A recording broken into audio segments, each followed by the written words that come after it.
I'm in second place and you pass me. What place are you in? First. First place. Yes. I'm in second place and you pass me. Well, how would you be in first place? Because I passed you. I passed you, so I'm in first. I'm in second place, though. Congratulations. Now I'm in first because I passed you. I passed you. Are we running? Are we driving? It doesn't matter. I passed you. I'm in first.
Man, good morning, everybody. What's good? Salute, family. Hey, I'm making my coffee. Y'all gotta forgive me. It's definitely a little later for me this morning. Um, I'm still drunk from this morning, but hey, it's all good, man. It's Sunday Coffee and Chill, man. We are live, exclusive at Auntie's Boiler Room, so that's why you don't really see much of a thumbnail. We had to go generic. So what I'm doing now, I'm making my coffee.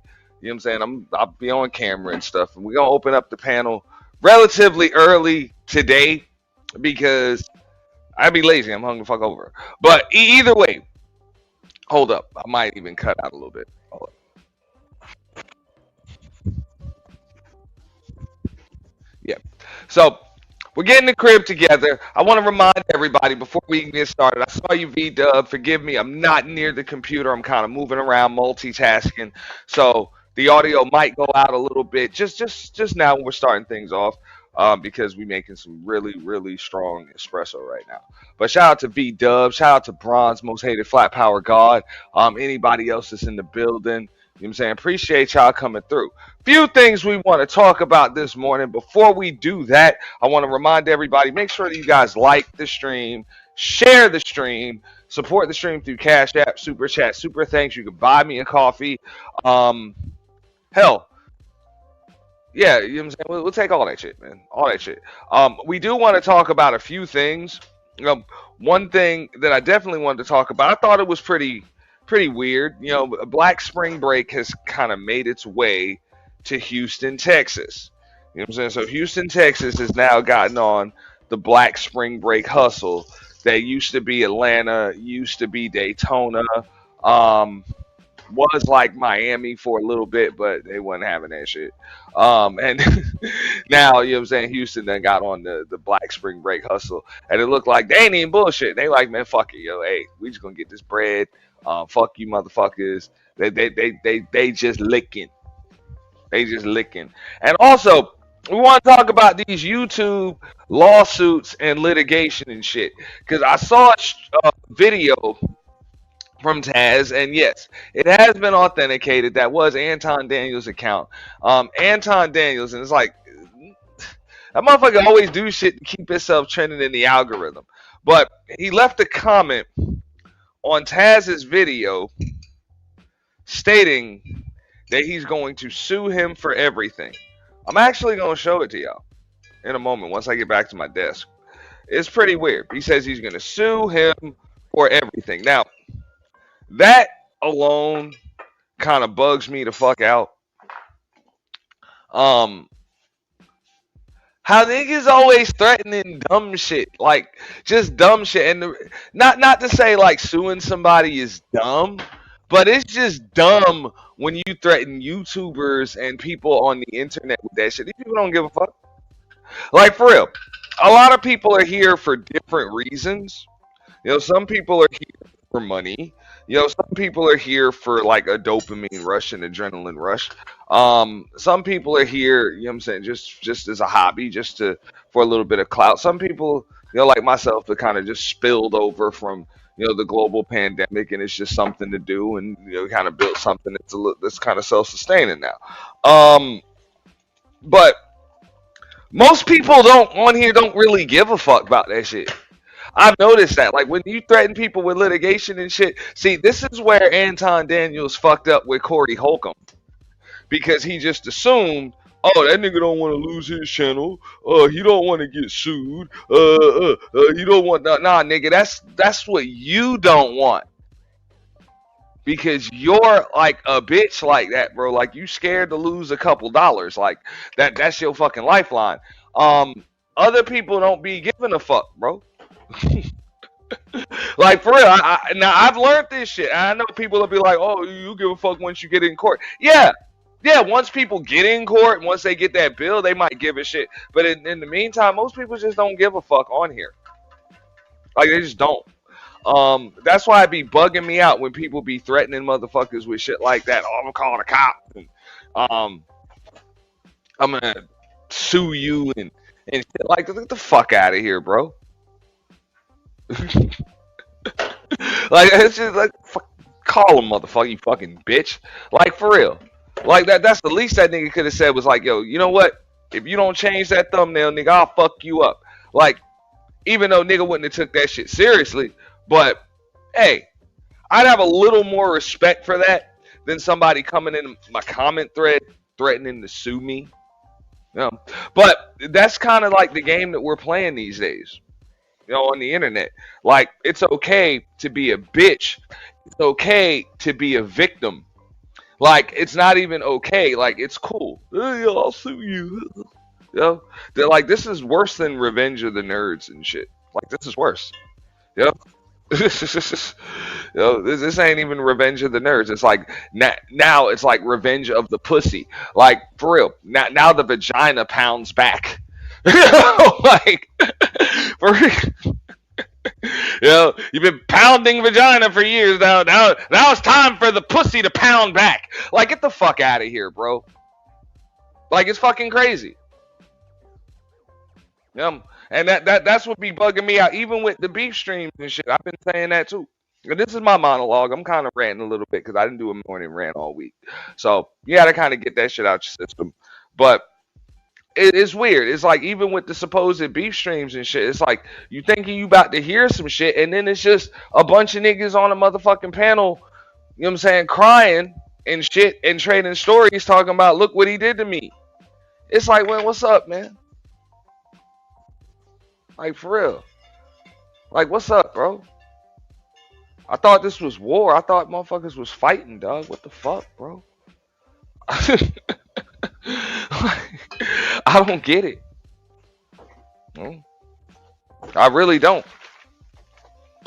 And I'm not saying everybody got to be tough and and scratch and roast and go video for video and open up files and all of that shit. I get it. Everybody ain't really built for that. People don't really want to, do that shit. People be having lives and shit that they don't want to lose, and I get it, man. And I don't even blame folks for not wanting to lose what the fuck they got, what they have, what they built, and or even risk it for a bunch of crazy motherfuckers on YouTube. I get that. But in that case, bro, ain't no shame in standing the fuck down. Ain't no shame in just standing down like, you know what, whatever, I'll pick a better spot.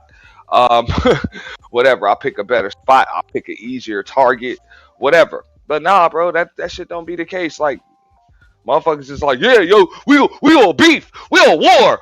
Look what he did to me. Like, all in the same fucking stream. It's fucking crazy, man. Yep. What up, Candy Cave? Shout out to Dollar Wash. I just got back to my computer. Shout out to Gail at Night. Black Pearl in the building. 6'9" Trooper. What up, Sop Passe? What up? What I miss? All right, man. Shout out to everybody that's here in the chat. Nah, for real, it's awesome. Look what he did to me. Ass shit. That's all I hear every fucking stream. Look what he did to me. Look what the president did to me. Fucking victim support groups and shit. Yo, it's fucking whack, bro. Like, I don't know, man. Hold up 1 second. 1 second. Because I'm moving around the crib.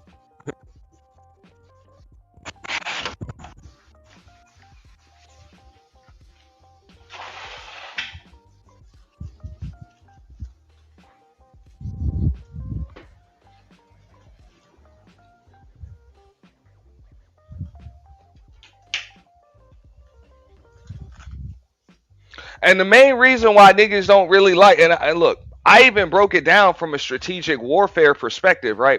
There's a reason, there's a real reason why you don't do that victim shit. Sapa say know what I'm talking about because nigga been around for a minute, right? It's because that victim card shit, you can only really play it once. Like, once. Because nobody respects a multiple time victim. Like, nobody respects that shit.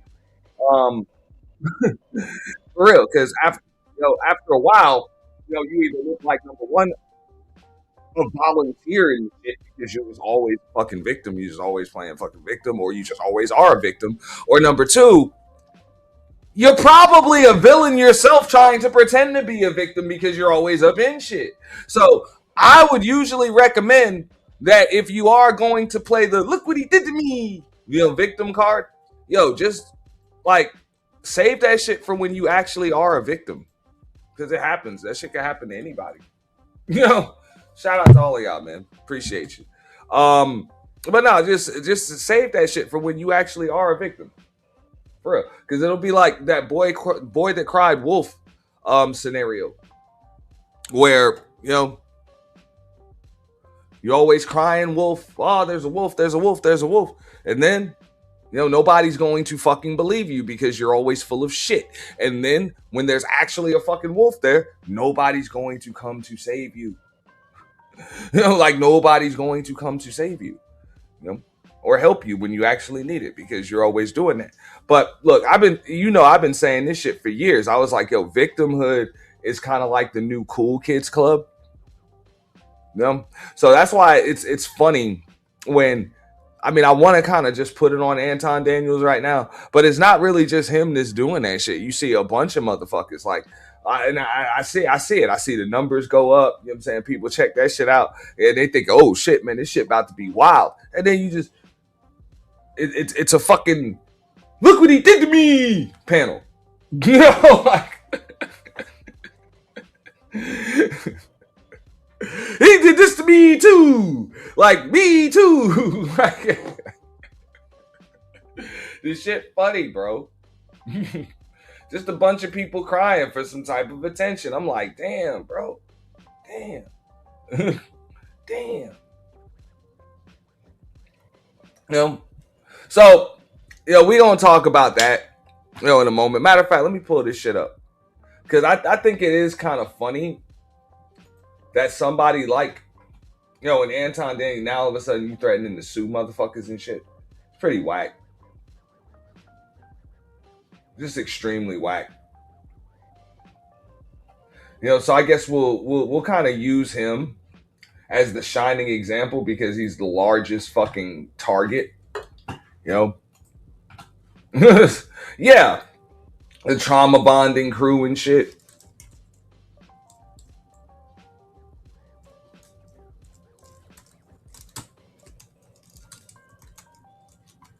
I usually have this shit queued up already.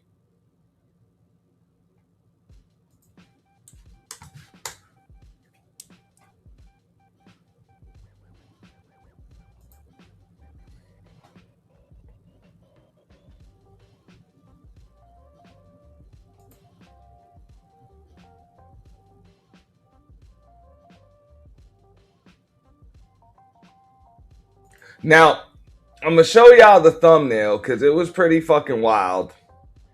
Let me see if I can get this shit up kind of large, right?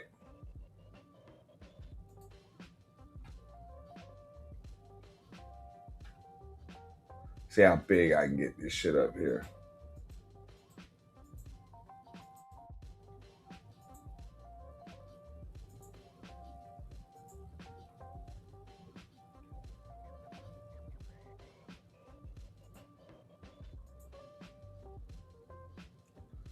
All right. So this right here was the thumbnail in question.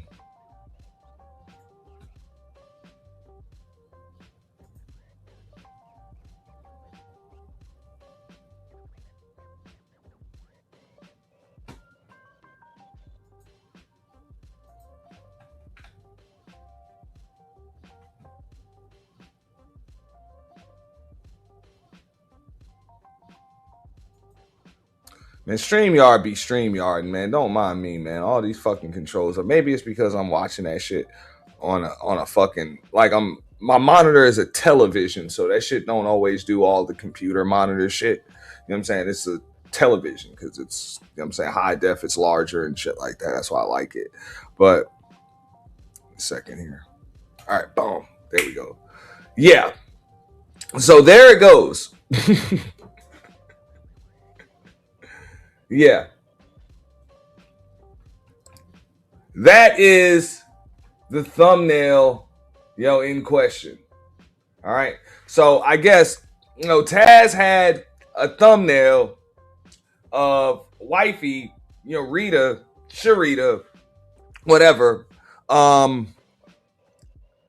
kissing. I guess that's Island Gal Q or something like that. Yeah. Mm-hmm. That's Island Gal Q. So the title of the video is Does Anton Daniels' Wife Go Both Ways? Island Gal Q gets special treatment from, and it's more to it. I had to blow it up kind of large. But yeah, it's more to the title. Yeah, does she get special treatment from Anton Daniels and why? Yeah. But that's the thumbnail. I mean, what up, shit? What up, New? Shout out to Shaka Nulu. Shout out to Link, in the building. I'm gonna pull up the screenshot in a moment, right? Because I don't know. I had the screenshot of the actual comment. Because I'm pretty sure he didn't delete it, but the screenshot is plenty, right? Screenshot is definitely plenty.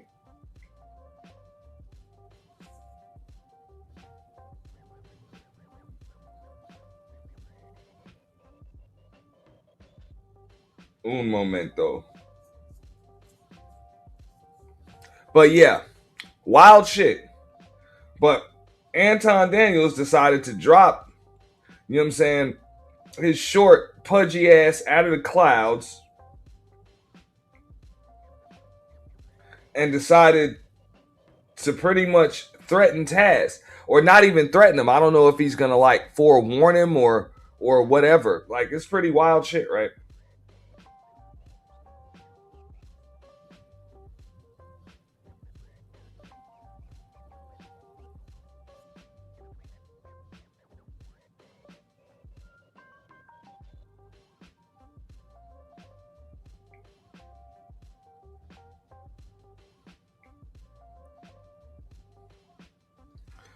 Let's see how long that takes to come in. But yeah.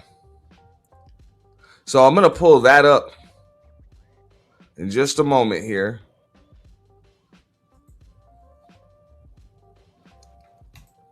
Because I thought this nigga was tough. Yeah, and pretty much. He said Taz equal Pakistani. But I don't blame Taz for just not letting up. Like, as far as I know, Taz might be live right now going to fuck in on that nigga. What up, Miss Queen? And I don't fucking blame him. Like, fuck you, nigga. Like, a fucking lawsuit? Like, who the fuck are you? Like, who the fuck are you? Fuck you gonna do? Like, miss me with the bullshit. The only nigga scared of lawsuits is your punk ass nigga. Like, for real.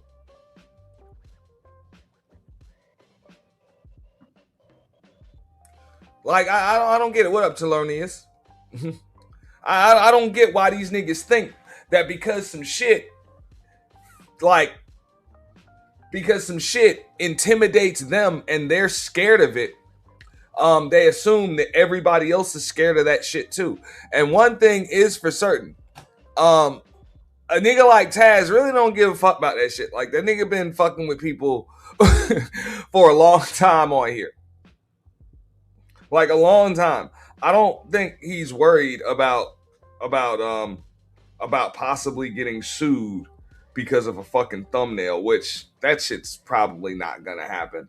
But according to not Taz, but Anton Daniels, the thumbnail is manipulated. I don't know.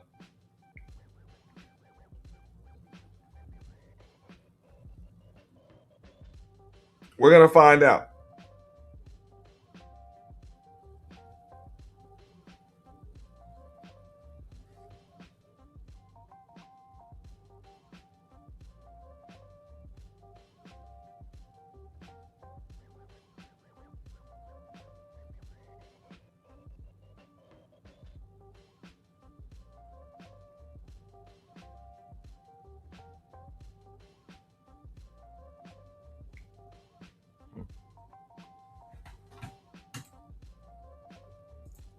Trying to find this screenshot. Y'all forgive me. It's supposed to come in any moment.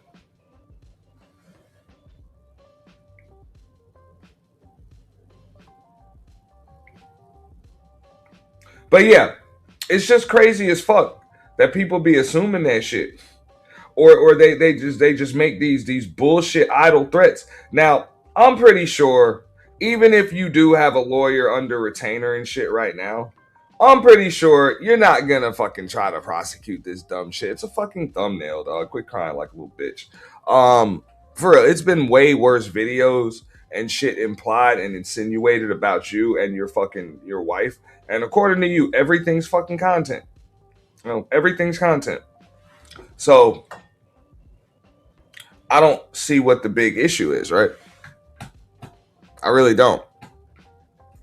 I mean, Corey Holcomb has said that his wife liked girls, so why he ain't trying to sue Corey is the one that put it out. Facts. I would agree with that. You can tell AI the lips are oddly placed. Yeah, I mean, it could be AI, it could be some shit kind of put together. Whatever. But I mean, do you know how many people on this motherfucker are so goddamn desperate for clout and attention that they're like, fuck it, I'll make thumbnails like this just to get this motherfucker to either come in my comment thread or sue me. Like, people be wanting to get sued. You be amazed how many people want to get sued on this bitch, want to get doxxed and shit. You know what I'm saying? Want to just have their entire files open the fuck up. It's fucking funny, man. You know, just for the attention. Like, it's crazy. People want to burn. Hold up. Here's the comment, right? Bring that shit up. Bam. So there you go, right there.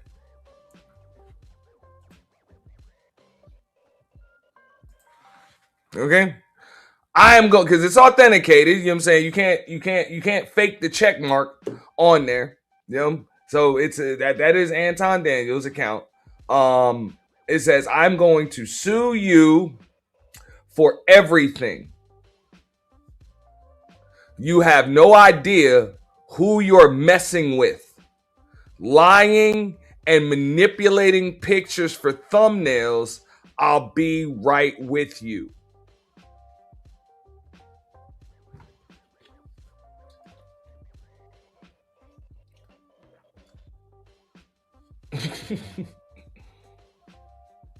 Yeah. Bring that shit up again, man. Yeah.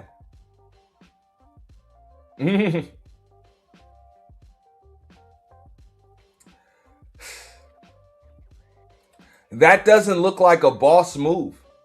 That looks like some pussy shit, bro. Like, I'm going to sue you for everything. Ooh, look what he did to me, ass niggas, man.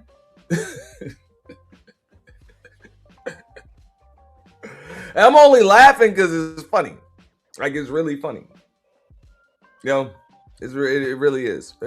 I said I was gonna make this shit an open panel, man. So I'm gonna do that before we get into some other stuff. I just thought it was funny. I mean, I think y'all pretty much know what Taz's response is. Like, fuck, like whatever, fuck you.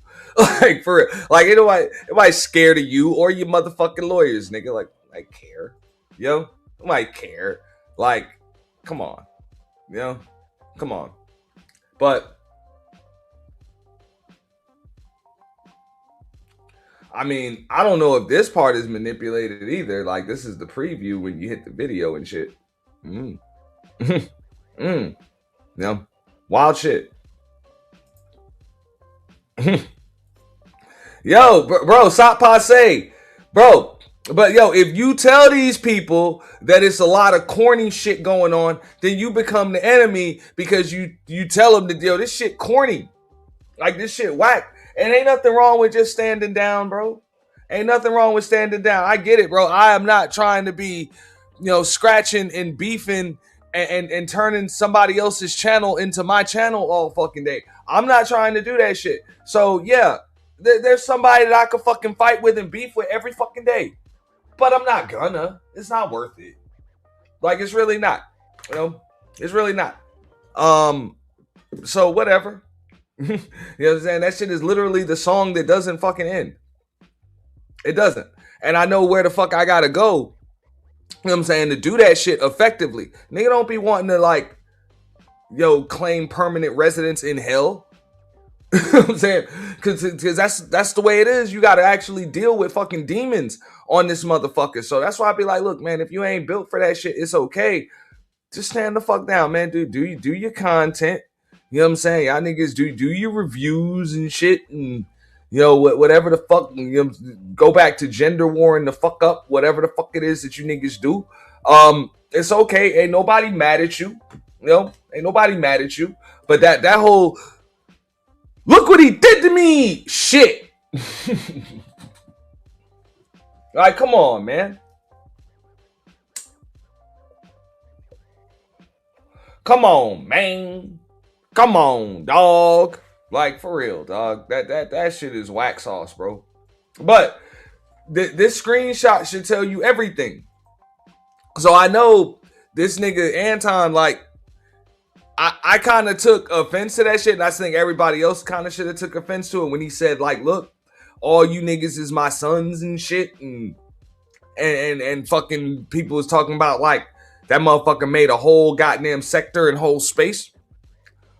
People took offense to it, but the more I see, the truer that shit is. Because I see a lot of motherfuckers in this bitch, in this nigga's image. Right here, like, for real. They literal like mini ADs. Like literal spitting images of Tampon Daniels.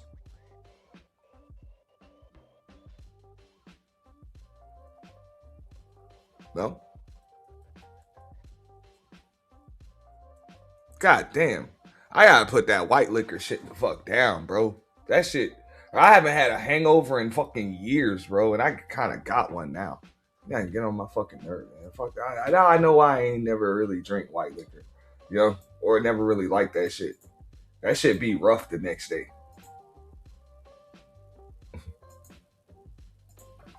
So, on that note, we gonna get into the other shit, right? We got Spring Break 2026, and it is now in Houston, Texas. Now, let me give a little monologue to that, right? A little monologue to that, because I can remember, the final days of Freaknik and shit. Now, we didn't know that shit was going to end, but it did. I'm old enough to remember the shit. I remember kind of driving through Atlanta, being in the car and shit. But I couldn't really go out. I was a little too young to participate in any of that crazy shit going on. But I can remember that. I can remember when Freaknik was shut the fuck down and people went over to Daytona. And then it turned into just a cop trap. Like everybody was getting locked the fuck up. For real, Volusia County wasn't bullshitting. All the dunk riders and shit would come from the south. People would come from north and all of that other shit. And it was cool because you had all them strips and hotels and shit on the beach. It was cool, but just like I said, it just turned into a trap for, the cops just lock people up about stupid shit. Okay. And then they tried to make their way down to Miami, and Miami was like, yo, fuck y'all niggas. We got actual white college kids. Y'all come back for Memorial Day. Y'all come back for Memorial Day. So they start checking IDs and shit like that. Like they wasn't letting locals hang out there. And definitely, like, if your ass was too old and shit like that, you had to go. Now, the shit has now made its way to Houston. And Houston seemed to be all over this fucking lick. So let's get right into it. Broadcasting live, bitch. Let me get my wine. Cheers. Who the fuck told y'all to make Houston a motherfucking spring break? That's the fucking nation. That's the get in the club. That's the get in the club. Y'all was at ghetto ass Sakai. What the f***? We're coming, and we're coming in hot. Oh my mom, you cut to the rodeo, breaking it. Everybody call. This is crazy. What is going on right now? Leave out looking left out, drinks soggy. It was musty as fuck. Stay over there. Don't come back up here no more. They are taxing for everything. The line. Yeah. They taxing for everything. And I don't fucking blame them, man. Y'all have always been a fucking lick. And the problem with that shit is, like, nobody expects, like, spring breaking college kids and shit. And upperclassmen in high school and shit. They shouldn't even be out there drinking and shit anyway. But still, they don't expect them to have money. They know it's you 30-plus-year-old motherfuckers trying to hang out with young people and shit for spring break. Ain't no motherfucking spring break for your old ass. That shit over.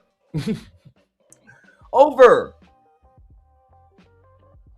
What the fuck is y'all finna do in Houston?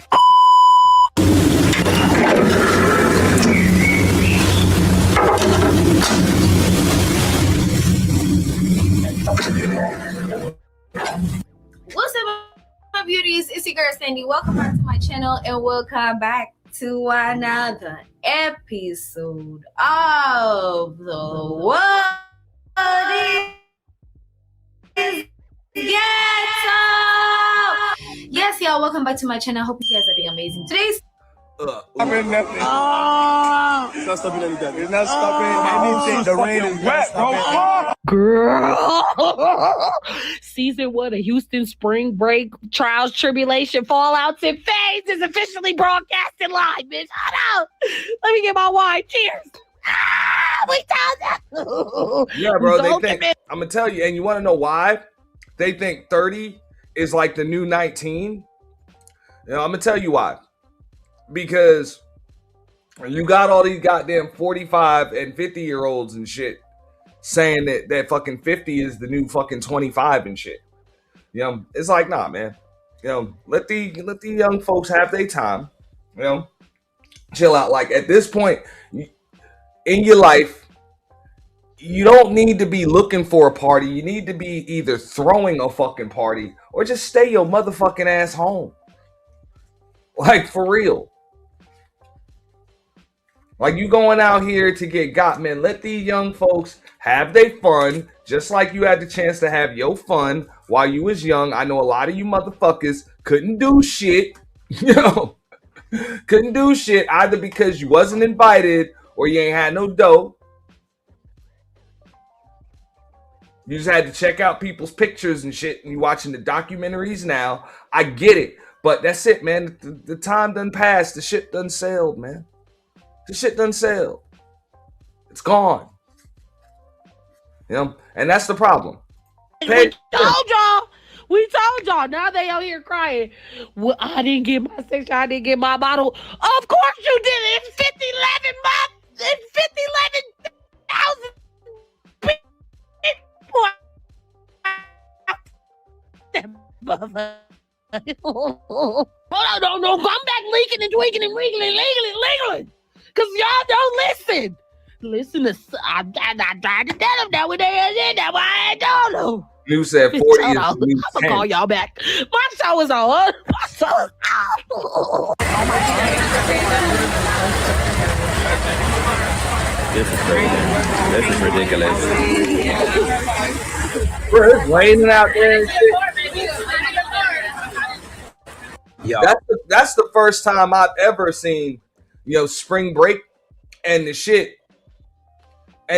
like be pouring rain and shit out there. Like, why would you pick a destination where the weather ain't great? Like, that makes no fucking sense, you know, whatsoever. Let's go. I am so livid right now. I'm not even gonna lie to you. Sakai is bullshit. Don't steer clear from this bullshit. I ain't even lie to you. Now, we booked the section earlier. When we got here, they said it was poolside. We booked the section earlier, and he said when we got here, they said it was poolside, which is fine. Y'all can't do poolside, you know. It's raining. Nigga, it's pouring fucking rain. Yeah, it's pouring fucking rain out. That shit sound crazy. That's some shit I wouldn't even have did when I was like in my damn late teens, early 20s. I went to like Houston. I ain't fucking going to motherfucking Houston. Like, fuck out of here, man. No, I learned my lesson after I went to Daytona one time for spring break. I was like, man, fuck out of here, bro. All these goddamn cops. Like, fuck this. Yo, fuck this. Like, it's stupid. That's fine. So the guy that we spoke with or whatever, he was like, you know, he put us to the side or whatever, and he was like, I'm about to, you know, go get the manager, you know, go try to talk to the manager and see what we could do or whatever. You know, we was cool. So the dude walked off, and we just waiting on the side. So while we waiting on the side, the other bouncer or whatever was like, oh, y'all need to move from right here or whatever. Y'all need to move. Where y'all been? Well, y'all need to move. So I'm like, you know, we waiting on to see what they're going to do with our section. We already paid for the section, so, you know, we trying to figure out what's going to happen. So we moved to the side a little bit, and we still was waiting. We waited there on that side by like 5 minutes, and they told us to move again. This time when they moved us from under the pavilion. Mind you, it was drizzling at that time. But we, you know, we was cool or whatever. We was still being patient. We still was waiting, still trying to figure out what was going on or what they was going to do. We offered them to pay. Like, and that's another thing. Like, look at this motherfucker, right? And no disrespect to him. Does look a little weird. You know, you got your hoops and shit in your ears. What up, Queen is real. Not the Queen is real. You know? But yeah, no disrespect to him. He do got his hoops in each ear and dangly fucking earrings and shit. But the motherfucker literally got like a fuzzy mustache and shit. Like, if your ass is over the age of 30, why the fuck would you want to party or go out With like there's just children there. It's a fucking baby, man. And it's a bunch of they kids, man. You know, yeah. Like that shit fuzz, dog.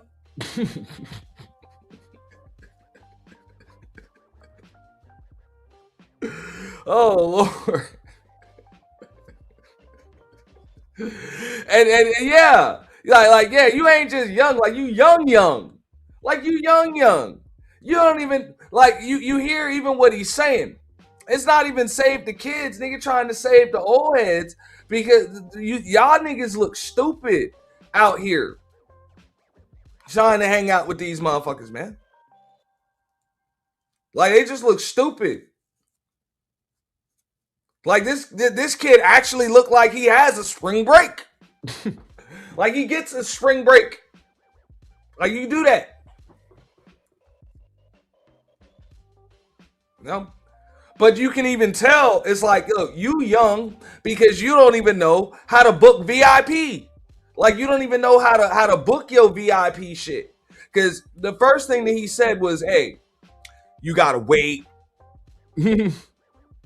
Like I had to wait and they had me over here and had me over there, but we booked a booth and all of that other shit. Look, if you grown, you know how to book your VIP shit. Like, nah, fuck that. I got a booth, which means I ain't got no lines, no waiting, right? Who is going to meet me at the door?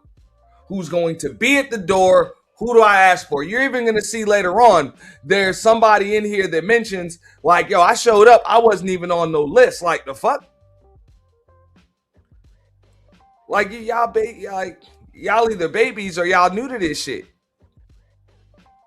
Like, if you got true VIP treatment with a booth and all of that shit, there's going to be one person that comes, meets you at the motherfucking door, you know what I'm saying, walks you and your crew either into some other door or, past the line, and then you go to your unoccupied booth. Everything's good. That shit's set up. Like, that shit's set up. Like, you don't allow this shit to happen when you book in advance. But you don't know that because you ain't never booked no shit in advance because you baby. You baby, man. A cover fee or whatever, just to get in regular and then to just refund the rest of the money. It was like, okay, it's 60 for men and 40 for girls. Mind you, we paid $250 for the section, and it was supposed to come with 8 bands. We wouldn't have had a problem paying to get in if we didn't get the section. But the fact that y'all wanted us to pay the full amount, the full cover for regular admission, and we booked the section was crazy. So after they said that, we was like, you know what? We don't even want to go in at this point. You know, you could just give us a refund and we can go. So after that, we just told them, you can give us a refund for the section and, we good.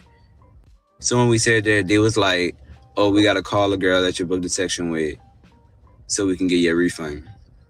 So we just standing up in rain, waiting to see, just waiting. Then when we asked again, it was like, okay, we waiting for the manager to get here. So we just standing up in the rain, and the rain just, is just raining. And while we in the rain, they have a bunch of people that's coming from like the Baywatch, maybe Baywatch passes or something. For real. And niggas got hit on some Firefest shit. Remember that Firefest shit? And Ja Rule was supposed to be sponsoring. We just out here standing in the rain. Gotcha, bitch.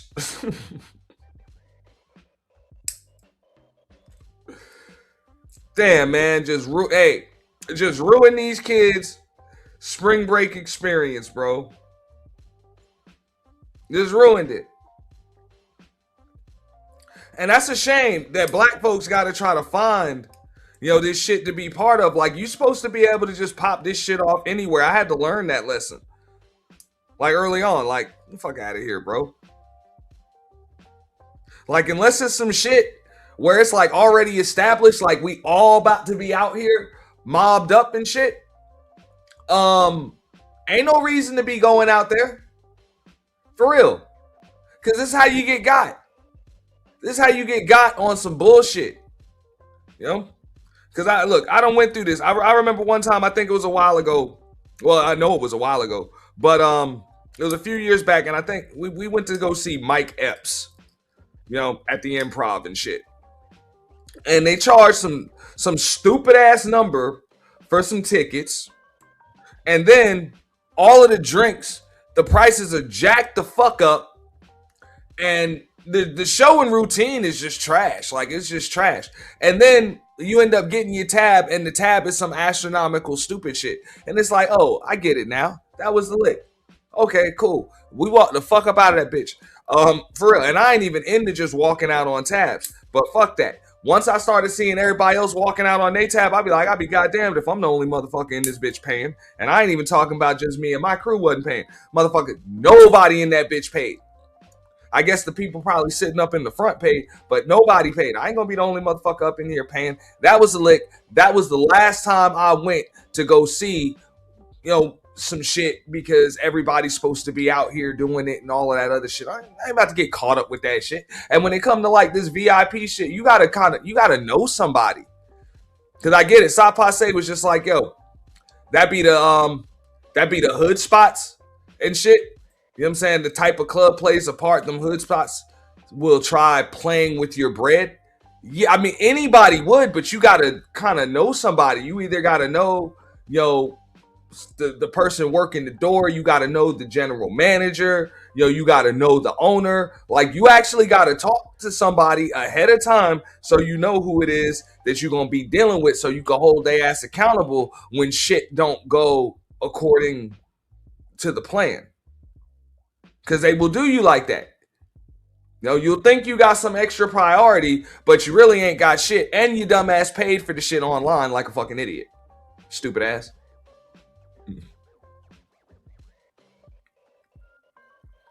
I've even been to shit like this. Like, I remember, around Memorial Day and shit, when niggas used to go out and mob up out there, it was like, okay, you be on the strip, and then, Monday night, everybody gonna go to King of Diamonds. You're gonna want a booth or whatever. Fuck that. Nigga about to go ahead of time earlier that day and make sure everything's straight. Who the hell do I mention when I get here? Where's the list? I want to make sure my name is on this motherfucker. Don't want no other surprises when I go out. You go earlier that day just to check on some shit. But the babies don't be knowing that. These out of town people, bro, they walk in licks, bro. They don't know. That's why I can't blame Houston for getting their bread. And they couldn't get in with the Baywatch pass, so they charging them full price for the admission and shit. They talking about they selective or whatever. Then we still waiting. It started pouring down raining. So when it started pouring down raining, everybody started like moving or whatever, like the security and shit started moving under the pavilion. Then they finally decided to give a refund. Mind you, by this time I'm fucking so aggravated, pissed off. Yeah, all that.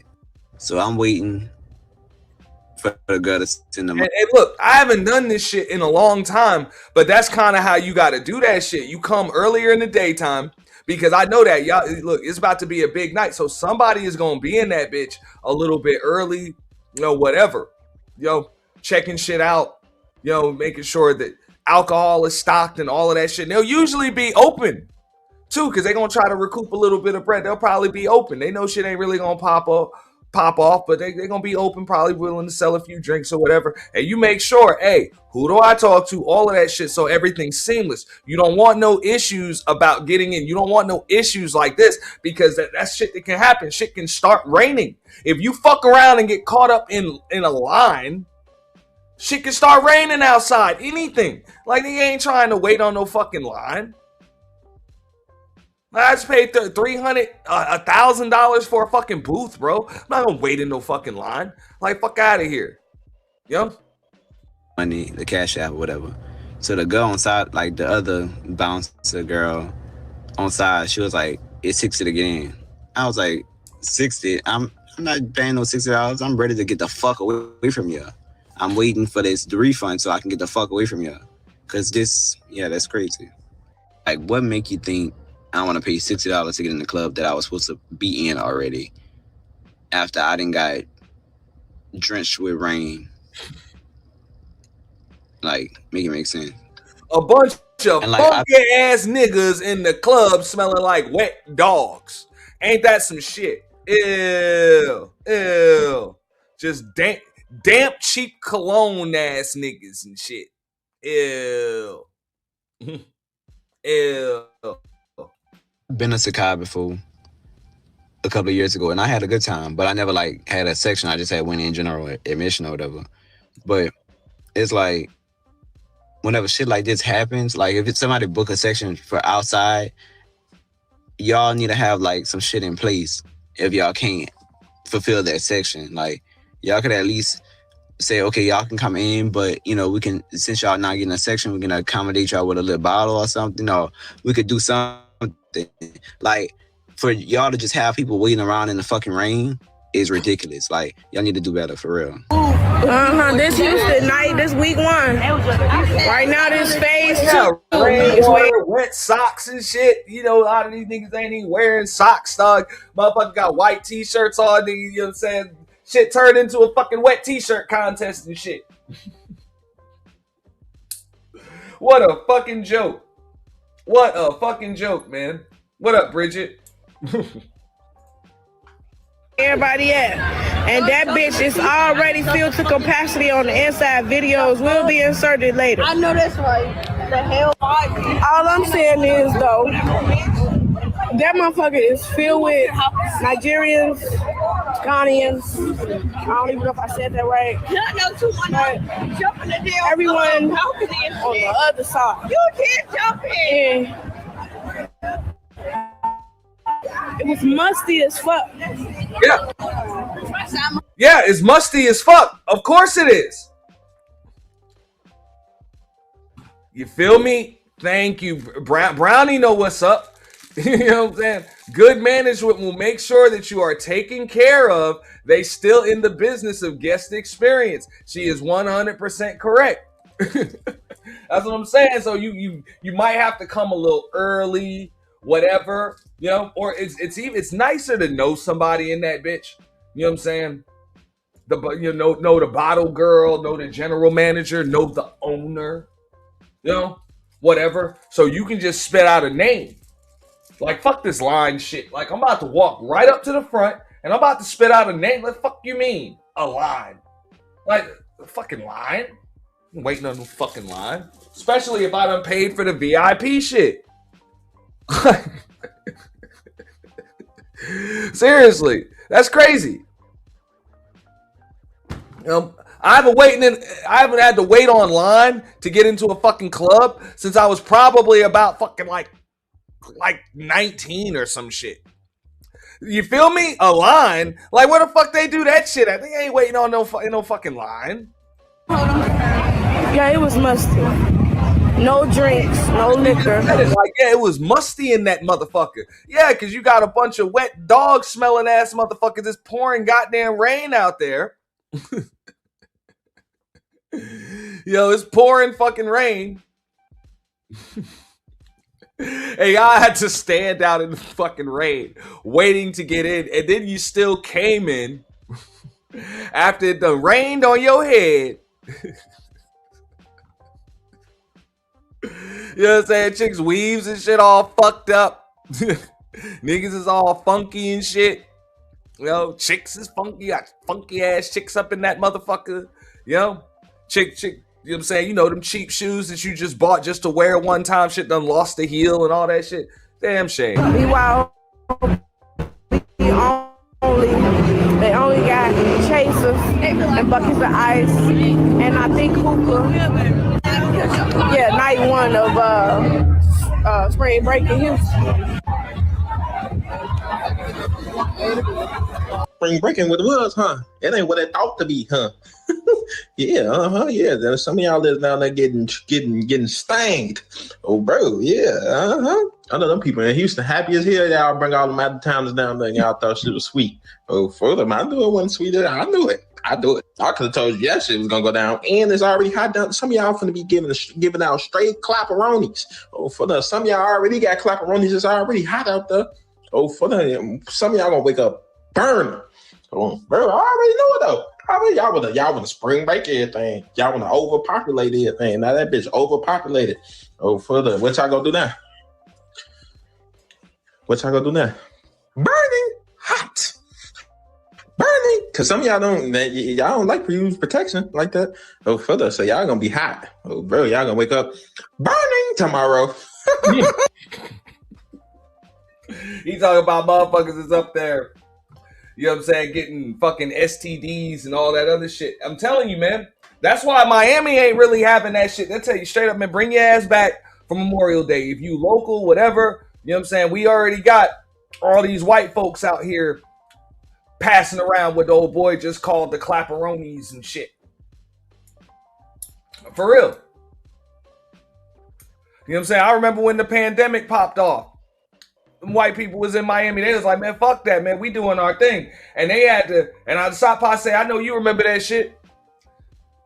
Like the mayor came on television and gave a statement that said, look, man, if your ass is from damn Lauderdale and Boynton and Pompano and Palm Beach, man, fuck, I stay your ass home, man. We gonna lock you the fuck up. This is tourist time. We don't want no part of that shit. Okay, it's bad enough that we breaking all types of laws when it comes to social distancing. All of that. So, stay your motherfucking ass home. And I remember, man, they had even had a white boy on the news. He said, man, straight up, look, if I get C-19, I just get C-19. I don't give a fuck. He was like, all of this shit that I was possibly risking getting. You think I'm worried about that shit? You know, like he was like straight up, man. They like, hey, man, I come to spring break to leave with some shit that I'm probably need to go to the health department and the clinic and shit to get rid of. That's the way they be seeing it. Yeah, I sound like a hater. I'm hating though, low key. I ain't gonna lie, cause I ain't go. It's all good though. Stay careful out there though, gang. Cause it's been real quiet though. I ain't been hearing nothing about no motherfucking Houston out there. Might post a video. What the fuck, Houston? Yeah, boo. Oh my baby, never. It's 12 a.m. I just got home. I didn't get into the function. It started raining. I don't understand why, like, when it was raining, they didn't let people into the function. It was not just rain, it was storming. And they still let people stand outside asking, where's your ticket?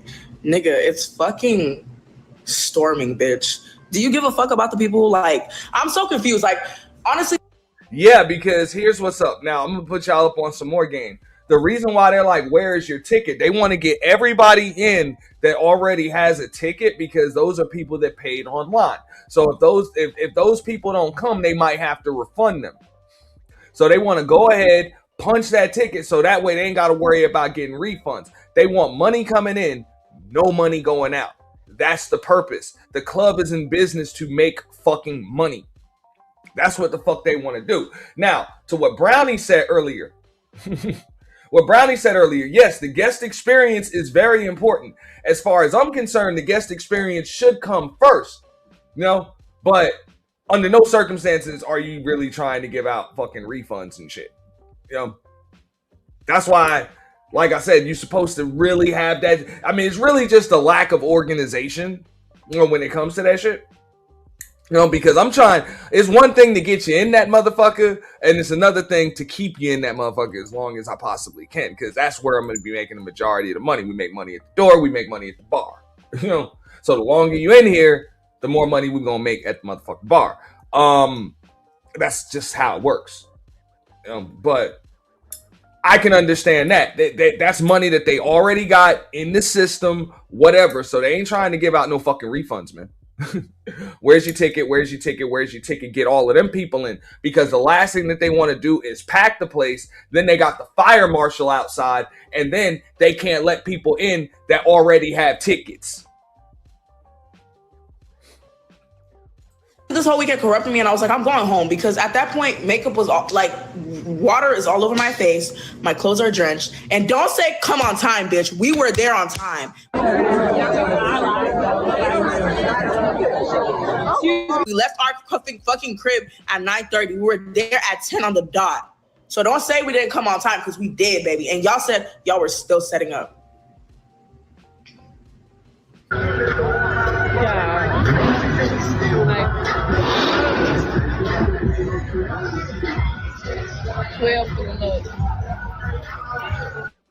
Cause I just scrolled down my TikTok and everybody talking about they coming out here for Houston spring break. What the fuck?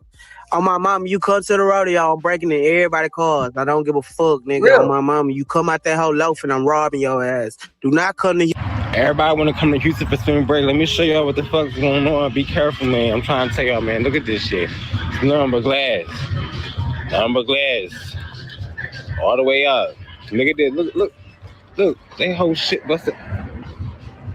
I'm in this shit. What the? And God knows what the fuck was in there. Look at this. Nothing but glass. Glass. Yeah, nigga, hey. Somebody done went down the motherfucking street and just bow, just busting out windows, man. Just busting out windows. So whoever the fuck replacing windows in Houston, you paid.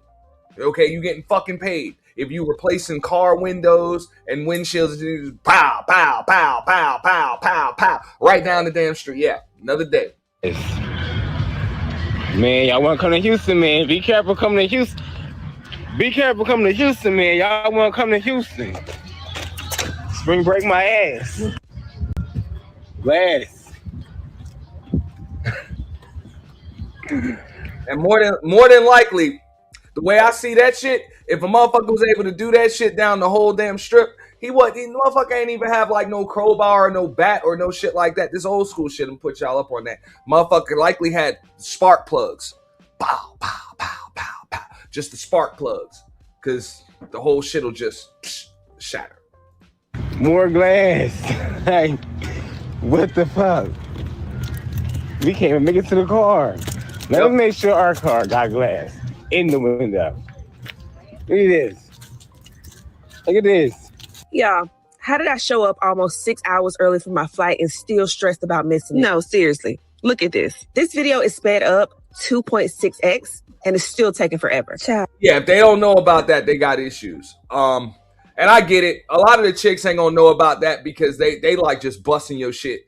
You know what I'm saying? It's just way more fulfilling if you use a brick or you use a bat or a tire iron or a lamp or whatever. It just feels better when you busting that shit. I get it. You know what I'm saying? Spark plugs are real quick. You know what I'm saying? Like you just tap. Really, all you gotta do is tap that motherfucker, and the shit just. You know what I'm saying? It's like the shit just kind of like it shatters, but then you gotta like push it in. So sometimes it'll just fall. It'll shatter and fall, but then yeah, you just push shit down. Nothing. Yeah.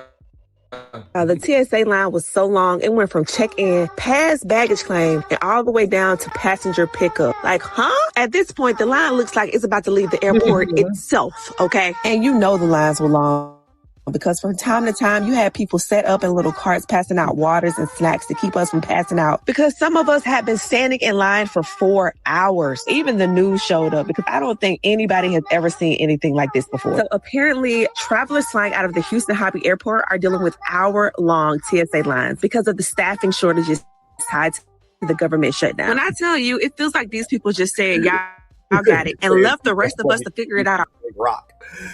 I mean...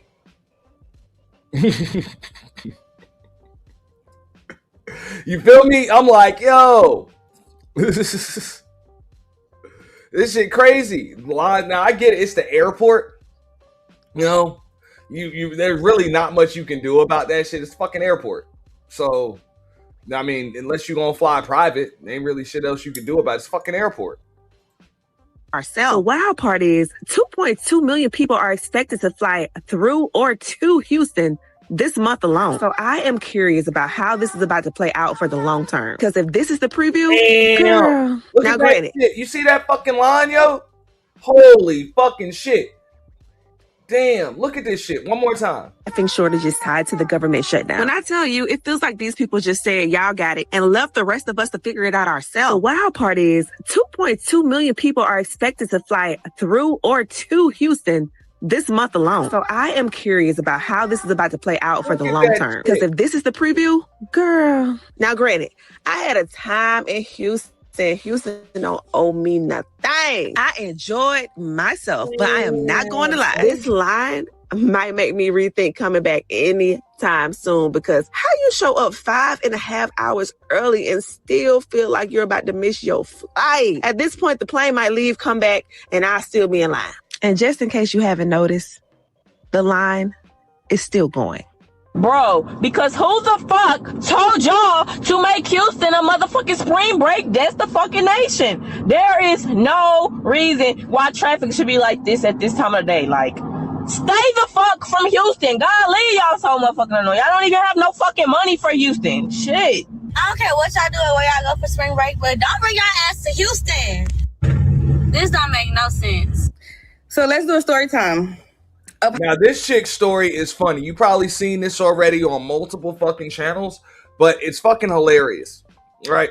This really does go with everything that I was saying. Now, you can pretty much look at her and tell she done had a bad fucking experience. Her weave is all fucked up, right? You know what I'm saying? It looked like she still tried to doll up a little bit before she went live on TikTok or posted the TikTok video. She tried, but you can see where the sew-ins ain't quite sewn in. Like the shit done got all frizzy and shit because she done sat out in the rain. The shit fucked up. The shit fucked up. You ain't supposed to be looking like this when you're out and about for your nightlife. You ain't supposed to be looking like this. But let's hear it. How Sakai stole my motherfucking money. Me and my homegirls paid February 14th, $200 motherfucking dollars to a bitch named Bree. Mind you, we on spring break week 1. Mind y'all, we pre-booked for a fucking section at Sakai week 1. Look at my motherfucking hair. I paid $200.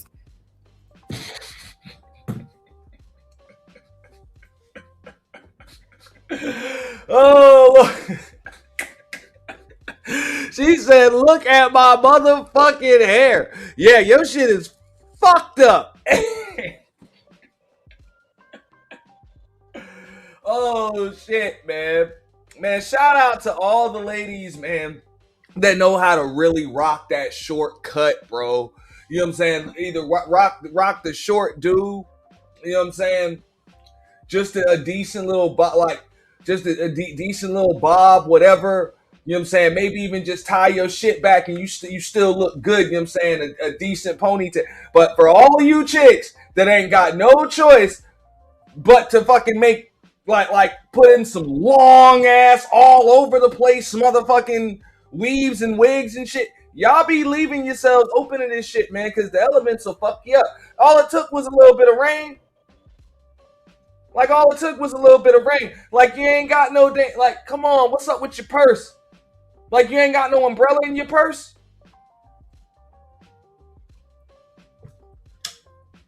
Well, you're supposed to always have an umbrella. That's why I be asking, like, who raised you? Especially if you just pay, like, if you just paid to get your shit done. And it ain't nothing to get one of them little ass fucking umbrellas. You know, one of them little ass umbrellas that fit right in your purse. Like, the shit literally take up this much fucking space. It's nothing. Nothing. And yeah, that's real. Just like she said, I wear my natural afro. Like, you rock your natural afro, whatever. The rain might fuck that up a little bit, but ain't nothing. You gonna go right into the bathroom. You know, you're gonna go right into the bathroom.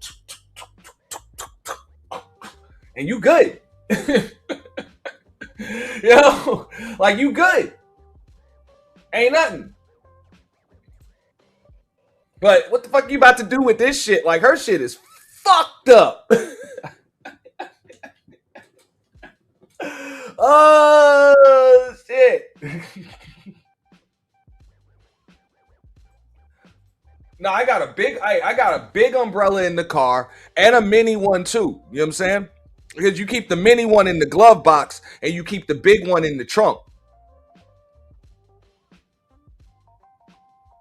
Because you never know when you might have to do some shit. See, okay, so look, I'm gonna kind of switch the subject a little bit. Kojak, you know what I'm talking about. Nigga, they like, well, what's the purpose in having? You keep the mini one in the glove box because you might have to, like, the shit will just start raining on you. You know what I'm saying? So you'll have to get out of the fucking car with it, but it's just for you, right? Cool. The shit is in the big one in the trunk is if some shit go wrong and you gotta fucking fix some shit outside or do some shit. Maybe you gotta change a tire, maybe even, you know, switch a fuse or some dumb shit, whatever. And you gonna need somebody to hold that shit for you. So the big one can sit up under two people. You know what I'm saying? It can sit under you and the person holding it. Like, that's why you keep the big one in the trunk. You know? Yeah. But people don't be knowing that shit.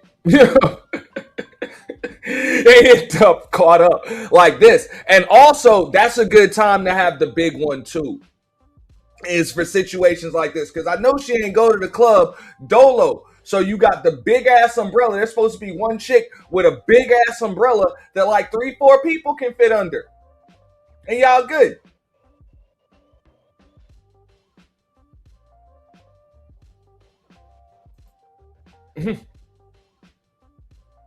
Damn shame. It's pouring fucking rain. Bitch named Bree. Mind you, my motherfucking money. Me and my homegirls paid February 14th, $200 motherfucking dollars to a bitch named Bree. Mind you, we on spring break week 1. Mind y'all, we pre-booked for a fucking section at Sakai week 1. Look at my motherfucking hair. I paid $200. It's pouring fucking raining. Me and my homegirls paid $60 to get there. We Uber. We didn't drive our cars. We didn't want. Hey, I'll never use the shit neither, bro. I stay running in the fucking rain and shit, bro. I rarely ever use a fucking umbrella, but I got the motherfucker. Like, you got the motherfucker. What if you got the chick with you or whatever? You know, like, she gonna need it. I don't be giving a fuck, but yo, you got the motherfucker. I got 2 of them bitches. You know. We didn't want to drive home drunk. Anyways, we get there. I'm like, hi, my name's Nova Love. I have a section here. The workers look. She's like, ma'am, you're not on here. I'm like, what you mean you don't have me here? She's like, your bottle girl did not put you on the list. I'm like, yeah, they sent me proof that they put me in the motherfucking group chat. I'm on the list. We're on the fucking list. They're like, ma'am, I'm sorry. There's nothing we can do about it. You need to contact your bottle girl. Contact the bottle girl? Okay. You see what I'm saying? Like you're supposed to be able to name names when you outside of that club in line. Like that's when it's like, yo, hold up. Where is such and such? You know what I'm saying? Where is Bree? Where is such and such? You gotta be able to name them motherfucking names, dog. Whatever. I'd be like, look, I talked to such and such this morning. You know, I prefer to be able to spit out a fucking owner's name.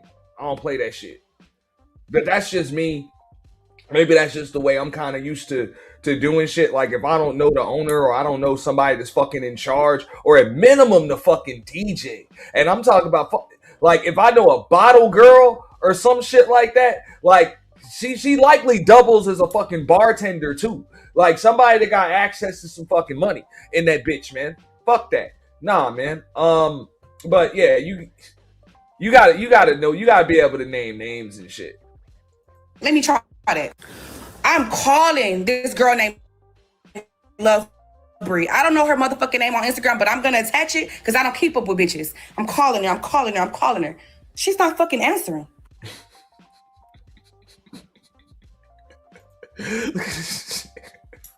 Hold on, one more time. Look at this shit. Mind you, I text her when I was 25 minutes away. I said, hey, I'm 25 minutes away. She said, okay.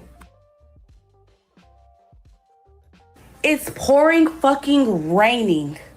Pouring raining. I want y'all to see what I looked like before I went there. Because if you go to Sakai, bitch, this will be you. Hey, that's her ahead of time. Yeah.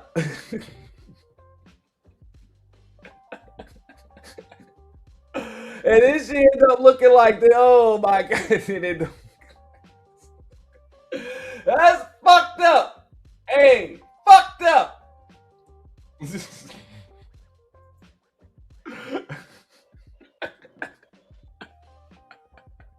Yeah, hey. Cause that's what I'm saying. I'm sure she was looking good, man. But hey.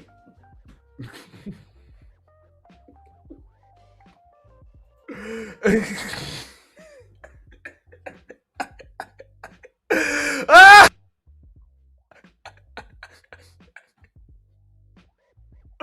Ah! Oh shit.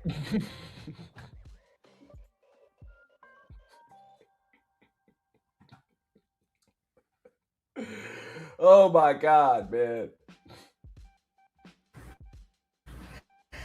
And we finna get on these motherfucking security bouncers, whatever the fuck these niggas wanna be.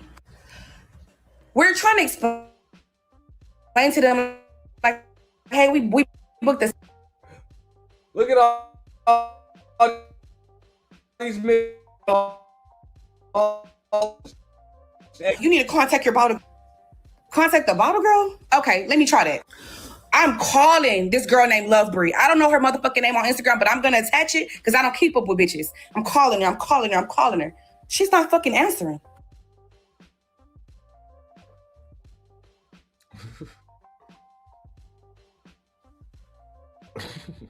Mind you, I text her when I was 25 minutes away. I said, hey, I'm 25 minutes away. She said, okay. It's pouring fucking raining. I want y'all to see what I looked like before I went there. Because if you go to Sakai, bitch, this will be you.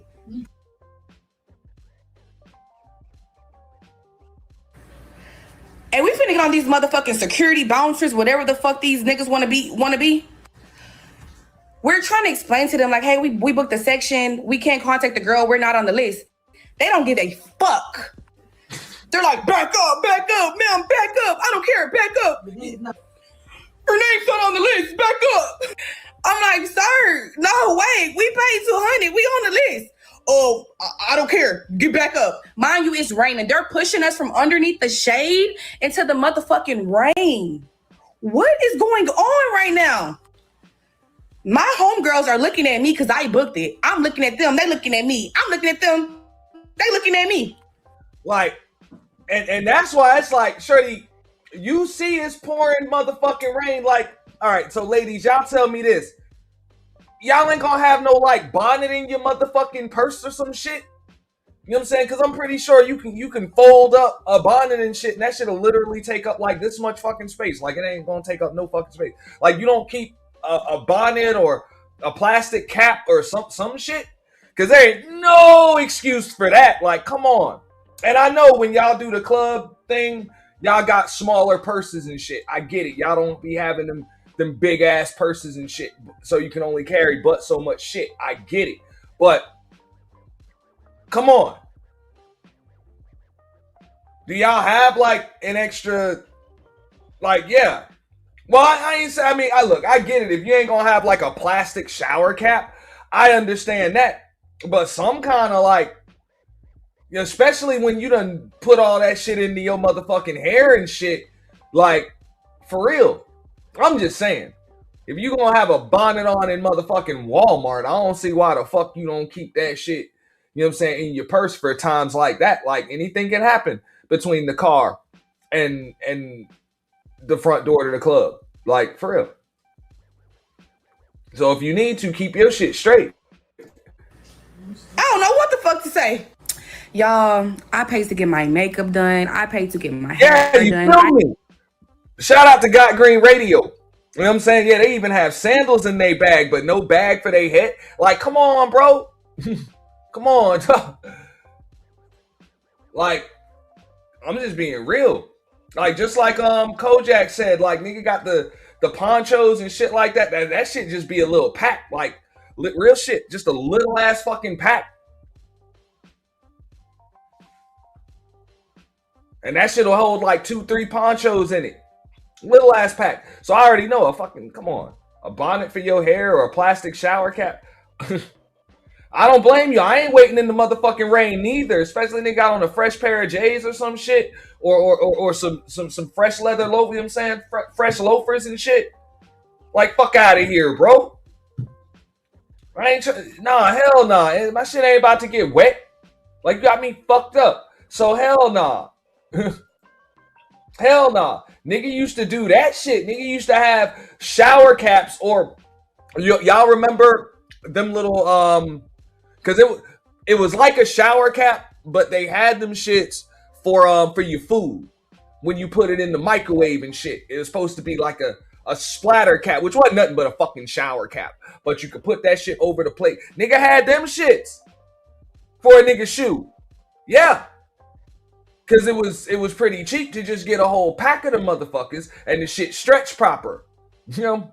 And the shit stretch proper. And the shit durable. So yeah, nigga used to have that shit in the car. In the glove box for the shoes. Yeah. Yeah.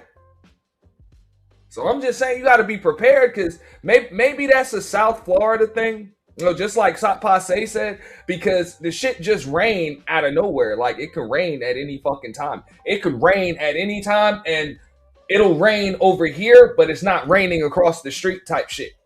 So you got to be prepared for that type of shit. But especially in Houston, too. Like, it rained like a motherfucker out there, too. So especially this time of year. So this is where the March and the April showers bring May flowers, like, type shit. That's that time. Me and my homegirls drove 2 hours. I fucking been up since 7 a.m. And I don't blame you, Brownie. That's what the fuck I would have did too. Like, man, fuck that. I paid for that shit online. I'll just dispute the charge. Ain't nothing. I already know my bank about to give me my money back. Ain't nothing. You know, but I ain't about to wait in no goddamn line. Like, that's fucking stupid, bro. What is going on right now? My homegirls are looking at me because I booked it. I'm looking at them. They looking at me. I'm looking at them. And this is wild to me, right? This is also kind of wild to me. Like, and maybe this is how you can tell I'm a little older, right? Because I've never seen a group of women have to boot up all that goddamn bread just to go out and hang out at the club. Like, the club's supposed to want y'all in there. Like, what the fuck? Like, they supposed to want the women in there. Like, that's the way they be doing y'all now. They be taxing y'all like that just to get in there. Like, I get taxing y'all asses at the bar, but just to get in, that shit should have been the easiest thing in the fucking world.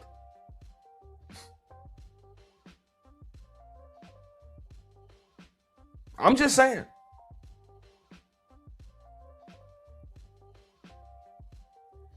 Like, for real, I mean, is that like the difference in just the generations and shit? Like, yo, we tax broads in the club.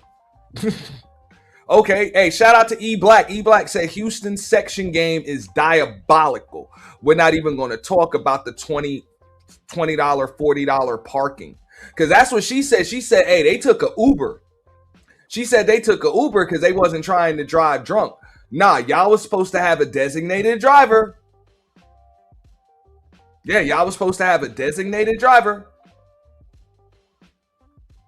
Yes. Mm-hmm. Cause that's some crazy shit, bro. Like, I don't know, man. That shit is just weird. Like, weird. Like, bro, it should be the easiest thing in the world for women to get into the fucking club, bro. Worst case scenario, dog, you supposed to be letting them in through the side door if there's a big ass line like that, bro. I guess that's what it is, bro. God Green, you tell me, man. I don't know, bro. You know what I'm saying? Like, what's up? Because I ain't been out in a while like that. I get, bro. I guess, hey, my time done passed, bro. Shit ain't like it used to be in the 2000s and the 2010s, bro. These are the 2020s, and chicks is paying $200-$300 a month in advance just to end up looking like this and not even get in the fucking club. Like, what the fuck, bro? Wild shit, bro. And I get it. Nah, you don't. Nah, of course they not supposed to give out sections for free. But the niggas got sections and they supposed to be having chicks with them. Like, that's it. I'm about to bring y'all over there. Like, the woman ain't got to worry about none of that shit. I don't know. That shit just weird. You know, that shit just weird. All you got to do is get them in there. They going to have places to sit. All of that shit just by being in there. Like, this shit is weird to me, bro. And I get it. I don't really see no reason to have when you talking about nightlife, like broke women, like that shit don't matter. Like that shit don't fucking matter, bro. Cause look, when you got them in there, here we're gonna bring her pick back up, right? When you got them in there looking like this, you got a bunch of them, a gang of them, a group of them looking like this. The money's supposed to be flying. Like the money getting spent. So all you're supposed to do is just get them in there.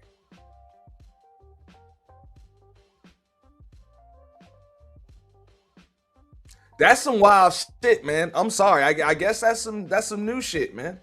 You know? And don't get me wrong, sections ain't never been free. It ain't never been free. But still, it just kind of bugs me the fuck out that, man, they charging groups of chicks like that ahead of time and then let them wait outside in the rain and be looking like this all fucked up. That's wild, bro. Took over 30 minutes for this to even happen. It's my birthday. Yeah. Ladies in free until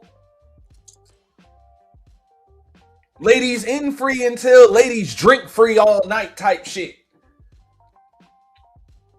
Even though that shit had to change because them chicks was getting fucking pissy, fucked up drunk. So they'll drink, they'll drink you out of house and home. But you know what I'm saying? But yeah, ladies in free, ladies drink free until a certain time. Yeah, bro, that's what I'm saying. Gail, we old. Them days over, man. They are taxing these chicks, man. They taxing them. Yeah, it was like about 45. All I can say is, y'all, don't book Sakai. Probably because that's the only way they can get fucking money these days. Because niggas would rather stay home and play goddamn Call of Duty and 2K and shit.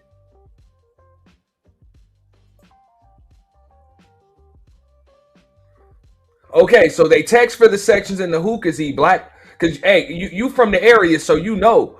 All right, I get it. But she talking about they took her money and still just left her ass outside. You know, when she was in the group chat and shit.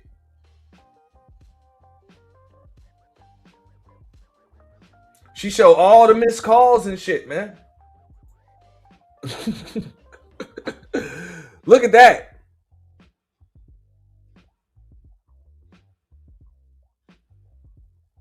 Like she was in some group chat or some shit.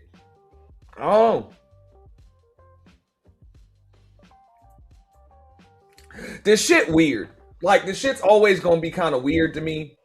That people still fall for this stupid shit. Cause just like you said, okay, you text for the sections and the hookah, whatever the fuck, right? Bro, it ain't nothing to send the bitch their own QR code. It ain't nothing. Like, that's it. I'm trying to get you in here because if you pay ahead of time, I'm about to send you a QR code. Bam. That's it. You about to come to at the door. Ain't nothing. Show me your phone. Bing. Boom. Go inside. That's it, man. We get money come in. Not money don't go out. Money come in. Money come in. Money come in. That's it. Them nights at the club be a heist for management. Like, that's it, man. You know what I'm saying? Money, money, money, money, money. That's all we doing in this motherfucker. Count money. Not even counting it. We just collecting it. We'll count it later. Like, we'll count it later. You know? But just like you said, they will sell your motherfucking section. Yeah, they'll do all that. Man, I'm gonna have to come out to Houston, man. I'm gonna have to go out there before the year is out. Probably before the summer. She's a light-skinned girl. She was so fucking nice. She's the one that actually got the manager to come out and refund me the $200. But it shouldn't have took over 30 minutes for this to even happen. 45. It's my birthday. Yeah, it was like about 45. All I could say is, y'all, don't book Sakai. Don't book this bottle girl. You know about that club, Sakai? E Black, you know about that club? If so, tell me about that shit, man, because she said they got her. Don't book this bottle girl shit. Yeah. Stay That's the same club that the young dude in the beginning was talking about. The baby, you know? Away for spring break. They don't give a fuck about you.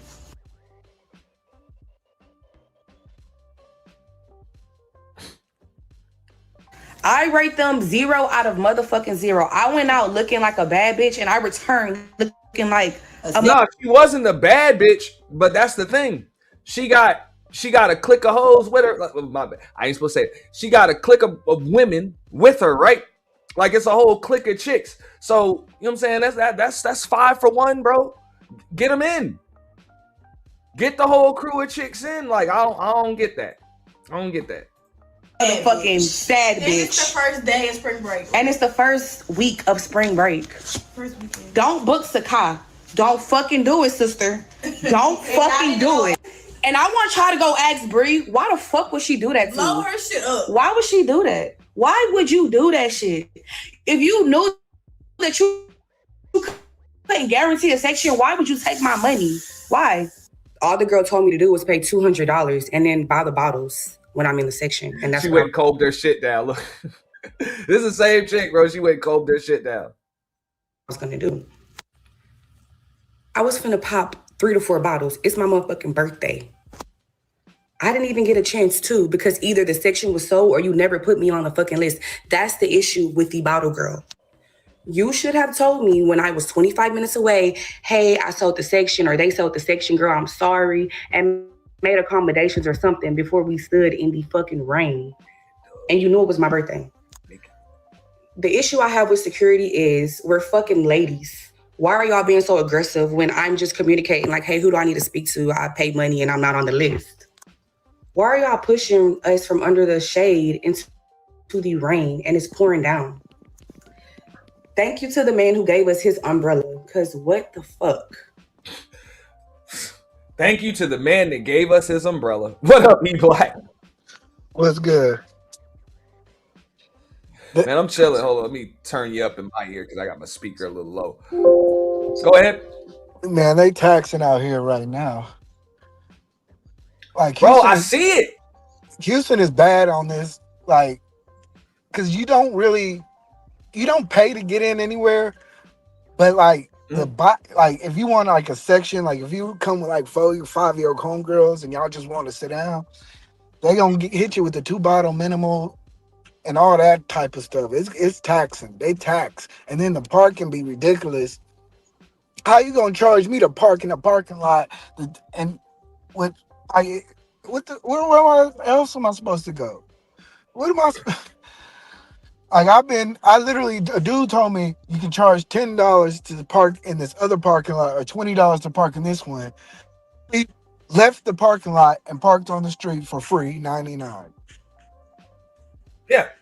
Now the thing is, you saw what, I don't know when you came in, but bro, motherfuckers was getting their windows busted and shit in the street. So maybe that's what you paying for, is for your shit to be protected.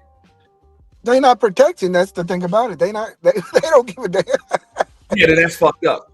Because now, like, okay, so with me, maybe I don't know. Maybe it's just because of where I'm from and shit like that, or where I'm at. You know, Sot Passe, Got Green Radio. They know what I'm talking about, right? I'm like, where the valet at?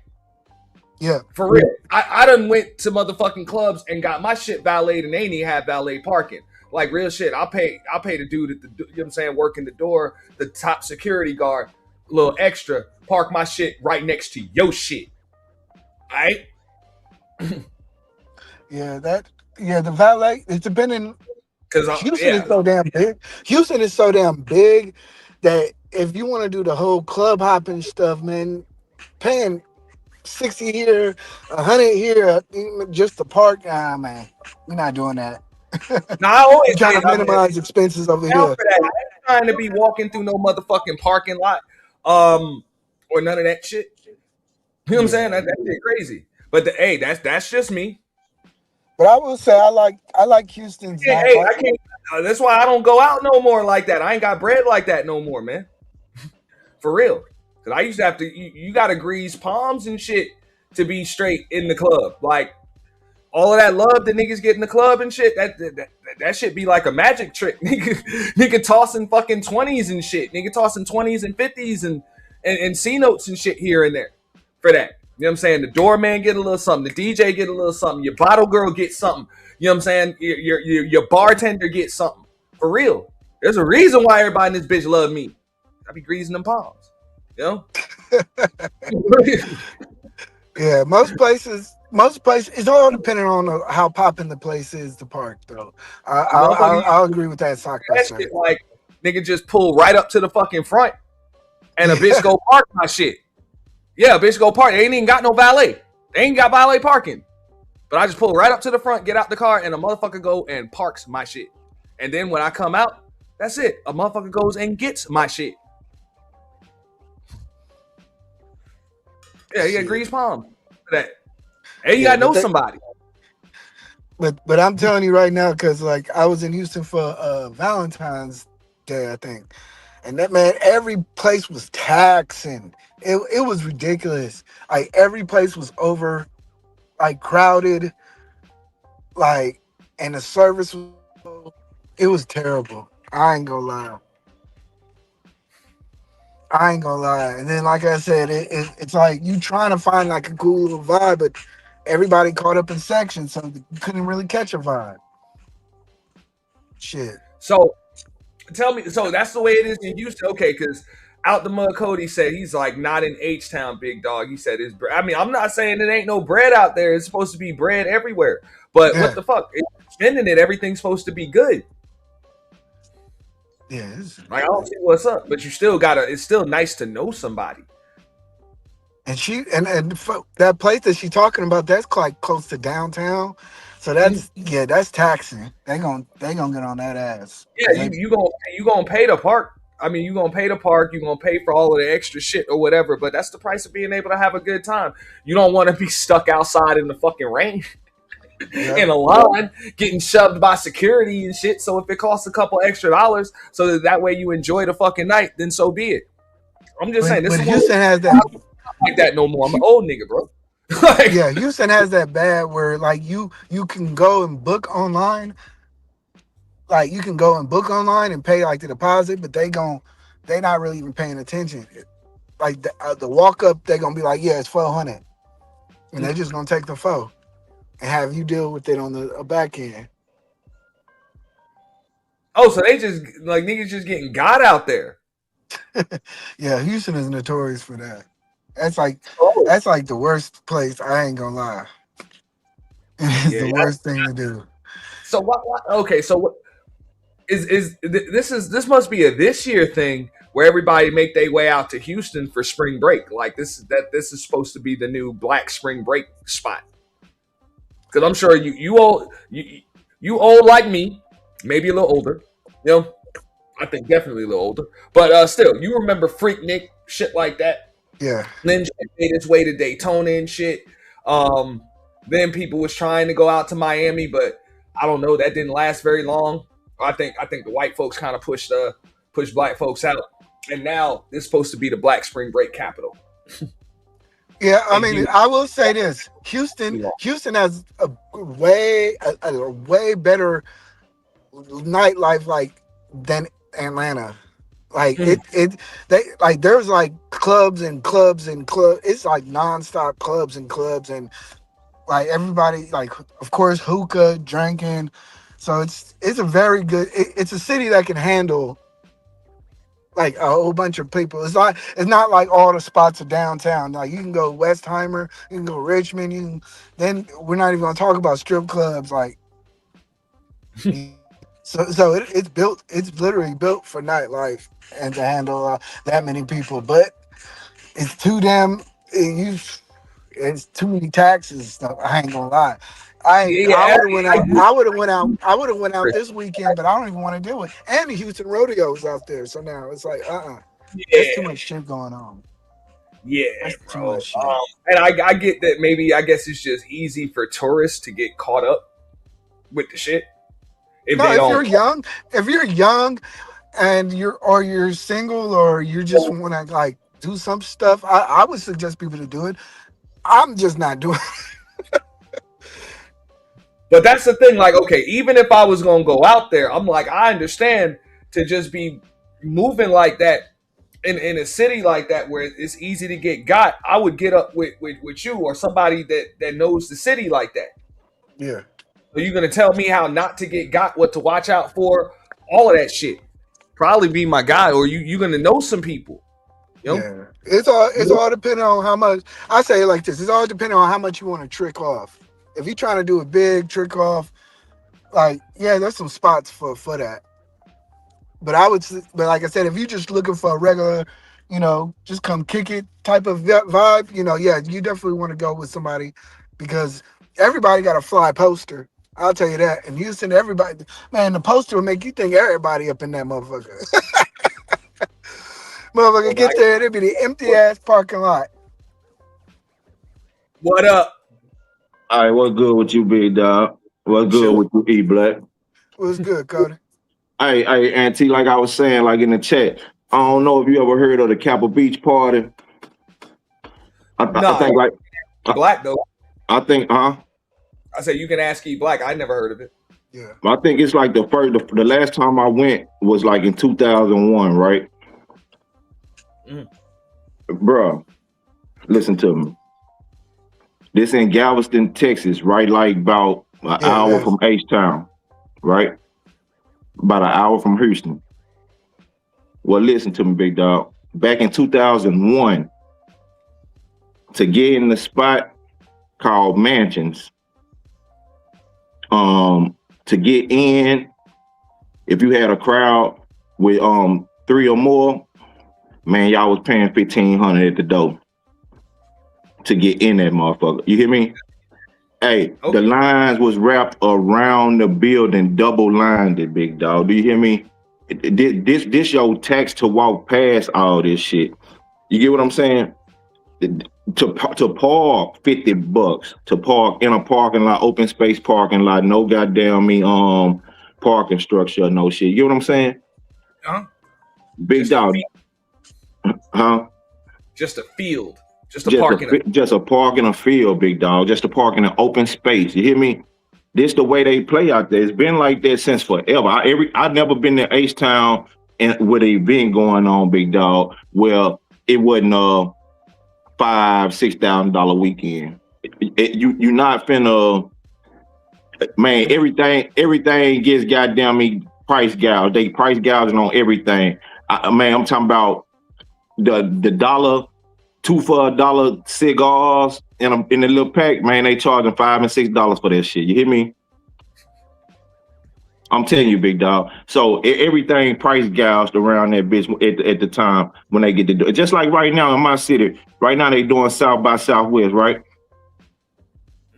Bro, if you come down this motherfucker next year, me and you go down there South by Southwest, big dog. Everything in that motherfucking downtown area gonna be goddamn me price gouged. I'm talking about a bottle of water gonna be $7. Yeah, that sounds about right. Nah, that sounds about right. Well, for a bottle of water, be $7. Nah, that sounds about right, bro. They about to jack up the prices. No, I'm saying that don't sound right. You ain't never paid $7 for a bottle of water. Motherfucking, hey, you ever bought a bottle of water in Disney World, motherfucker? I was in Disney. I was just gonna tell you, I was in Orlando at Disney World like last June, right? I took my baby out there to Disney World out there and kissing me, right? So I stayed in Orlando out on the resort, right? Hey, do you think that shit was $400-$500 to be out there? And then I'm gonna tell you something else. It rained every 30 minutes while I was out there, bitch. Yeah. That'll happen. No, that'll happen. Now, believe it or not, I mean that shit is like, okay. as far as Disney World and shit like that, and don't get me wrong, Kissimmee and shit can be nice. You're gonna want to do that shit like summertime. This time of year, yeah, it can get pretty fucking rainy. Yeah, I went out there like it was like June, July. I went out there and like I said, I was out there for like a week and a half. That's fucked up. Hey, I hit y'all up, man. I gotta go. Yeah, be good, E-Black. Yeah, but that shit get too expensive, big dog. That shit get so expensive to the point where, and then like what you were saying with like the women, man, like that shit on some like straggler club shit that's fighting for the goddamn crowd. You feel me? Man, when you got these spots that goddamn guaranteed to have 15 other rappers out of the city in this motherfucker, and they finna fuck off goddamn $5,000 a piece tonight.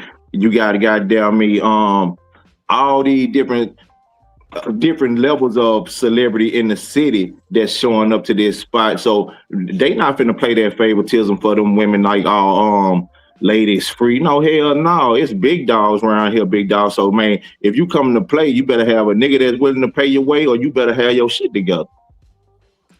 That makes sense. I'm just saying though. All right.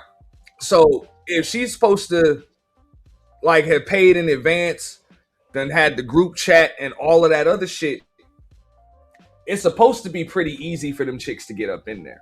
That's all I'm saying. I get it. But look, the thing is this, but you gotta think about it. It's an event, right? So really and truly, her and her little crowd that paid for a section, they should have been there damn near an hour before the club door open, right? That would have made sense. So to show up an hour after the club door open and talking about we got a section, bitch, it's a nigga showed up to the door and said, man, I got $2,500 for that section. They ain't charged you but $300 for the motherfucker. You think they finna sit and wait on your $300 ad to show up and turn down the $25? I was about to say, which do sound kind of cheap for a section, and that's anywhere. They ain't finna turn down the $2,500 for the hold on to your little punk ass $300. I think when she said 300, I think that was like 300 a piece. Like her and her homegirls probably had to pay 300 a piece. So I know what you're saying, but now you gotta get the money back. And these places ain't in the business of refunds. Yeah, that's the way it go. And then they tell you it's on a time, first come, first serve anyway, big dog. I mean, look, we gonna accept your money to hold this space for you, big dog, but we ain't finna hold this motherfucker for you while you at the end of the longest line in America. Yeah. Hey, just like I believe that's what happened, and she know what happened too, because she said that same shit too. That booth, that section, that shit got sold about 15 times. Yeah, that's what they do. They gonna play that game, big dog. So it's hard. It's hard. It ain't like no little bitty ass mom and pop ass club. You know what I'm saying? Where they fighting for the goddamn crowd to show up. Now these people are already well established. They like one of the hottest motherfucking event places in the damn city. So all the artists perform at this motherfucker. It's a different environment, different ambiance. So you can't goddamn me just show up on your goddamn me straggler shit. This shit just still. I mean, man, you done try too hard to come out here and be playing with your time, bro. Because I believe you right. I believe you right. It just, I don't see how grown motherfuckers still falling for this shit. Like, just like you were saying, you supposed to be there at least an hour early. Me, I'm coming in the daytime when you setting shit up. Because I know what it is to have to set up for them nights and shit. So I know somebody in that motherfucker. And because you got to kick out bread just to be prepared for this night, chances are the motherfucking spot is open selling drinks in the daytime. Look, man, we had a club out here. And look, we used to go. I'm about to go and get everything straight. Make sure that my shit's straight. Man, I'm telling you. All of that shit, so that way I ain't gotta wait in no goddamn line. Look, man, I'm telling you, big dog. We used to go and get the shave and shit in the morning. Go get shave, get our cut and shit. Feel me, big dog? Goddamn me, go fade, whatever we gonna do to get put on our feet and shit. Go grab that shit, and bro, after we finish making them little runs right there, guess where we going? To the club and buy a goddamn wristband You hear me? Yeah. That way at 11:30, 12 o'clock tonight when we get ready to pull up, that line long wrapping around this goddamn building, we just parking and getting out, walking straight up in that bitch. You understand what I'm saying? Exactly. Just like you said, bro. I'm coming early in the daytime. And this was a club that was open Friday and Saturday, but this bitch was so amped up, so goddamn lit. Everybody want to be in this whole who's of the city, so everybody showing up to buy their shit in there early. They ain't showing up at the door when the club open to try to buy no damn wristband and get in here because it's gonna be too congested, too many people out there. Bitch, you stand in this hot, long ass line. It's cold as hell outside. It's raining. You ain't finna just be standing out there in that shit. It's like you said, hey, shit can start raining. I'll be damned if you sit there waiting in the line for an hour, 2 hours or some shit just to hear you ain't even on a list. You feel me? Come on, big dog. When you could have goddamn me had been playing your shit in that van, and then look, if she knew she had a goddamn me contact with old girl who sold her the section, she supposed to been prepping with this girl, goddamn me, early that day. Like, hey, shit, what we need to do to solidify our spot with the space. We know we sent the bread, but we ain't getting no goddamn wristbands. We ain't getting no, she's supposed to be in on that shit, trying to figure out what was. You understand what I'm saying? Nah, not just that. Like, I need confirmation that you about to be there, because I'm gonna text you whatever when I pull up, so that way you come out of the club and walk my ass in. Because obviously at this point they treating the barber girl like she your travel agent or some shit. You feel me? So goddamn me, if you goddamn me got this damn barber girl that's over your section, she the one who goddamn providing your section. You need to be in contact with this girl and trying to figure out what's the procedure of y'all getting in this motherfucker, and do we have to stand in this line, or do we bypass? What do we go in a side door or back door? I ain't standing in no line, dog. Why I'm standing in a line and I done paid for the VIP special package? For real. Like, and just like you said, like, you show up early, pick up your wristbands and all of that shit so you can just bypass all of that shit. That's what make it look like your ass own the motherfucking place when you pull up. Yeah, you somebody. Now you look like somebody because you showed up, you in there, you feel. But now all this old standing in line, you just as equal as all these other motherfuckers in this line. Bitch, your face look like everybody else. And then all that I got my hair done and I'm fine and pretty shit. That shit don't mean shit in the great state of Texas, big dog. It's so many fine and pretty motherfuckers out here. That shit don't mean shit. Your fine and pretty falls further and further down the line, big dog. That shit don't mean shit. Hey, you still gotta make it easy for them to pay you and get in, because they pay you, they get in, they gonna keep paying you and all of that other shit. Now I get it, if the club is packed, the club is packed, you full to capacity, there's a long ass line, I get it. Hey, whatever. Can't nobody else come in. You ain't trying to get shut down by the fire marshal. But other than that, nah, you gotta get them chicks in that motherfucker. Cause you heard what they saying. They like, man, they get up in the club and the shit funky, musty, got a bunch of motherfuckers in this bitch smelling like wet dog and shit. You know what I'm saying? Weeds. But it was gonna be like that. It don't matter if they got in there if they was number 12 to get in there or number 312, it was gonna be that way. So it don't matter.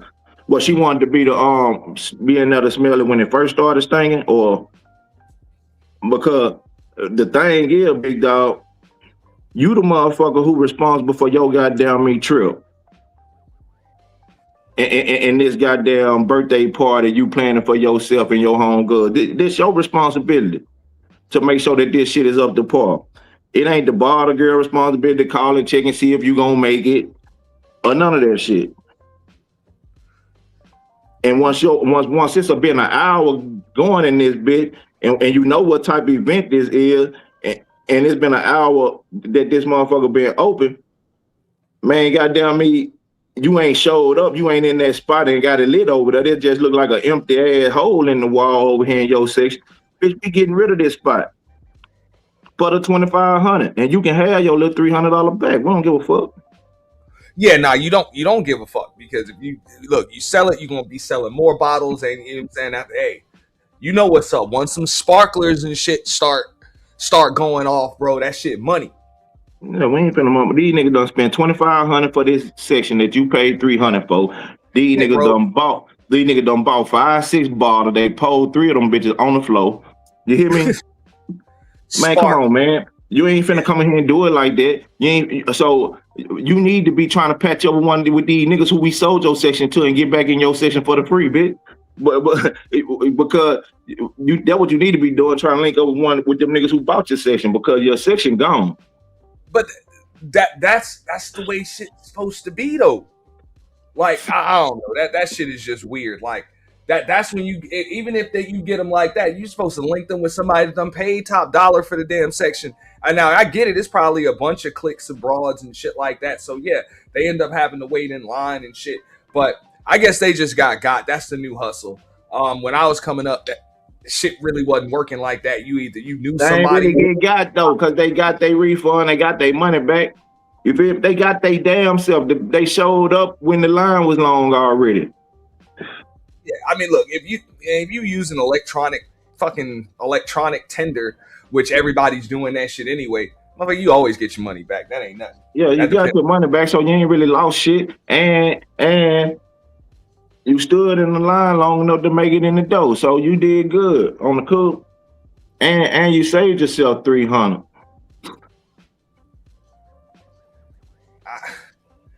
These people having bad experiences though. So as far as Houston goes, you think they're gonna be doing spring break in Houston again? Yeah, H-Time the shit, nigga. That shit ain't, man. It's the shit. She just crying because goddamn me, she played on herself. If everything would have went according to her bullshit ass plan that she obviously didn't put together, right?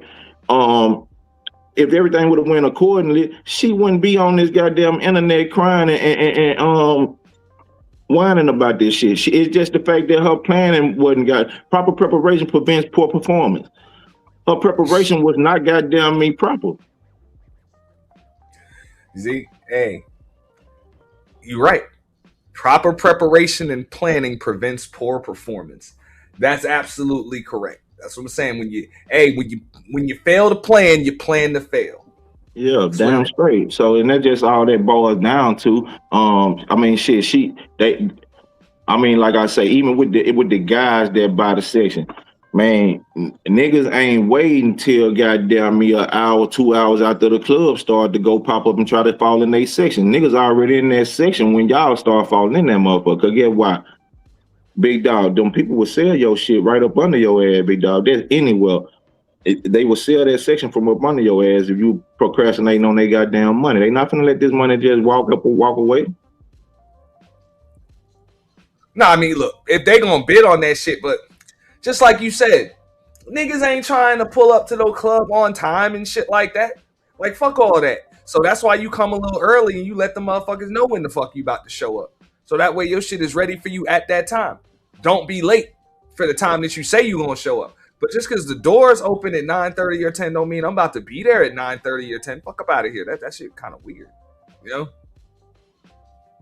Yeah, but them niggas already got their sections and shit set up, got bottles and shit sitting over there waiting on them and shit. You feel me? Yeah. You just paid for the spot. You ain't paid the goddamn me. She said, look, we was finna buy 2 bottles and all this shit. That's what you was finna do. You feel me? Her shit different. Yeah, these niggas done paid for this shit up in that van. These niggas already done paid for the first 3 bottles in the van. You hear me? So shit, it's a different big dog. And then you can't go to no goddamn ballers convention on a budget. H-Town ain't no broke ass black city, big dog. You can't just go out there bullshitting. I mean, hey, like I say, I'm used to South Florida, Fort Lauderdale, Miami. I'm assuming it ain't much different. You know what I'm saying? As far as sections, bottles, all of that shit. You know, it ain't much different. You know, now it's probably a little different from Atlanta. You know, there are some spots that kind of do it like that in Atlanta, but yeah, Now, pretty much what you saying is right on the money. If niggas pay for that shit in advance, niggas already bought 2-3 bottles in advance, so that shit's like waiting on you. And yeah, once shit gets like real packed and you extra super late, yeah, they about to sell your motherfucking section. But you come a little early and you let them know, look, this is when I'm gonna show up. Will my section still be here? You know, will everything still be here? If not, where do I go for a refund? Yeah, that's a radioactive word. They like, refund? Hell no. Nah. You know what I'm saying? Ain't nobody trying to put money out. Sometimes I done been in that situation where it's like, okay, yeah, you got the section, but yeah, in order to keep that shit, you got to buy the bottles in advance. That's the only way that's what they do. A lot of people do it that way. You know what I'm saying? Where they like buy 2 bottles in advance with the purchase of the spot. You get what I'm saying? So they had a little section set up and shit already with the goddamn me VIP little old tag sitting on the damn table because they already got their shit set up. They done purchased a couple bottles already. And so, like I say, those sections right there, 9 times out of 10 won't get sold. But the ones that you just purchased this little spot for you and your partners to sit in and shit, oh, they gonna get rid of that shit. A cocktail table. That's what you purchased, a pub table. Yeah. With 3 basic ass chairs. Yeah. They gonna get rid of that shit. That ain't even a booth. That ain't even a booth or a corner and no shit. Yeah. Just like you said, they about to get rid of that. God Green Radio said, who buys a section and waits in line? That's ditzy behavior. Yeah. You know, and just wanted to be hella catered to for her birthday. She thought she was in Vegas. Now check this out. If you ain't been to Vegas in a while, there's been a lot of changes in Vegas as of late. That shit is weird, man. Like, it's not what the fuck it used to be in Vegas. They are taxing for everything out that bitch. They charging They might have just started charging motherfuckers for alcohol out that bitch. Like if you're gambling, it's deep. They charging motherfuckers to park now. They charging for valet, all of that shit. Back in the day, and when I say back in the day, I'm talking about like, what the fuck? 7, 8, 9, 10 years ago? Wasn't even that long ago. Motherfucker, all the valet was free. So now that's what I heard. Vegas ain't what it used to be. Pretty cheap to be able to go out to Vegas for a weekend or for a week or some shit like that. It was one of the easiest destinations to get to and have fun because they know you're gonna lose. You gonna spend bread while you out there. They know that now. Nah, bro, they fucking taxing. You know, they are taxing like crazy, and the shit empty. The shit dead. Yeah, you know it's a problem when they get to charging you for drinks on the casino and shit. Yeah, motherfuckers is having more fun in Reno now than Las Vegas. Check it out, bro. The video is all over YouTube. You just type in Las Vegas ain't what it used to be. You're gonna see the difference. Right in the search engine. It's deep. You know, so I wouldn't even back in the day, that was always my recommendation. I'm like, man, go to Vegas. It ain't even expensive, bro. Fucking valet everywhere, man. Everything cheap. Not anymore. Not anymore. You're probably better off going to Houston. Houston, Reno, you know, any other place. Yeah, Houston lie though. I mean, Houston lie. That motherfucker. It's just like I say. It ain't no po ass black city though, big dog. It's a lot of shit. It's a lot of motion in that motherfucker, big dog. Mm-hmm. So shit move different. You know what I'm saying? It moved different. Well, like I said, I mean, look, I know, and Houston big as fuck. I know niggas got bread out there. Niggas is spending money, but just like he said, this is ditzy ass behavior. You know, right here, like people getting caught up. So now Houston has the reputation as the spring break scam capital, just like Daytona got, you know, after a few years of that shit. Like that shit turned into a motherfucking hustle. All them goddamn cops and shit out there, and that's it. Everybody was just going out there catching charges. Volusia County was just charging motherfuckers with whatever the fuck they, and I ain't talking about charging you just dough. Nah, motherfuckers was catching charges out there for anything. anything. It was cops every damn 15, 20 feet on medians.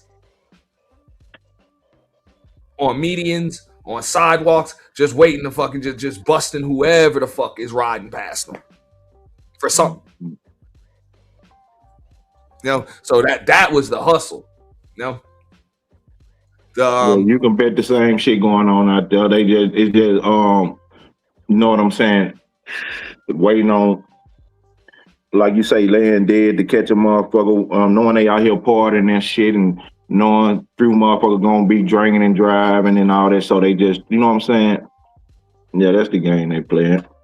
But even if you know that because she said they copped an Uber, right? And I'm gonna listen to some more of these stories in a minute because it's a lot more of this shit.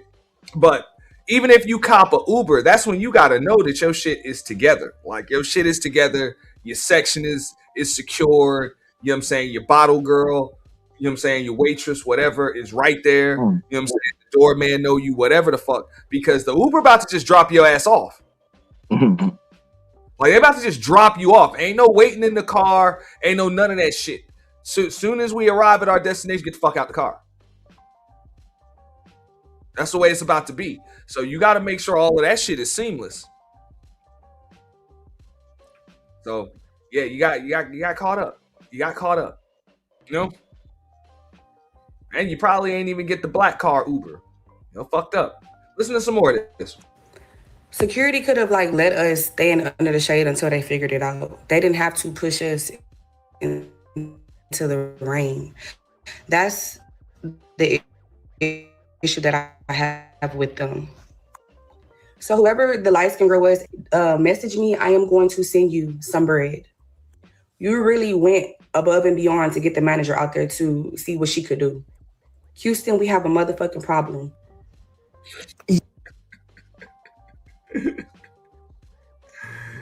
Yo, they ain't give a fuck, you know? Y'all was at ghetto ass Sakai in the pouring rain, leave out looking left out, drinks soggy, looking like y'all in a 90s music video in the pouring goddamn rain. For what? And then there's nowhere for y'all to go within a fucking 10-mile radius. So y'all are walking, soaking wet, sloppy, soggy, back to your cars to go fucking where? We told y'all about coming to Houston for spring break. But at this point, baby, y'all just gonna have to learn. And I know y'all was paying out the ass to be in that motherfucking sections at ghetto ass fucking Sakai with that dirty, pissy, stank pool water. This is what y'all want. Hey, they'll get on the internet with bonnets and shit, but they gonna stand out in the rain with a bonnet on. Ain't that some shit? Even though you're gonna need the right one, because shit was leaked through it. For spring break. This is what y'all wanted for spring break. This is the first day of spring break in Houston. It is 10:30. I am back with another live in attraction, baby, on 45 by Day Aiken, aka Minute Motherfucking Maid Park by Day Aiken on 45 and 50 fucking 9. 10:30. There's the rodeo. There's the game. There's so much. Tell me something. Correct me if I'm wrong. Ain't traffic usually pretty fucked up out there, though? Hell yeah. And right there, look at this, though. Look at all this shit going on out there right now, big dog. Right now, it might be in between 13 and 15 million people in that goddamn city, big dog. You hear me? Yeah. Big dog, listen to me, Ant. Listen, big dog. If you go to H-Town on any average Saturday morning, big dog, you ain't goddamn meet traffic. It take you an hour and a half, 2 hours to get anywhere you trying to go in that motherfucker. Yeah. You hear me?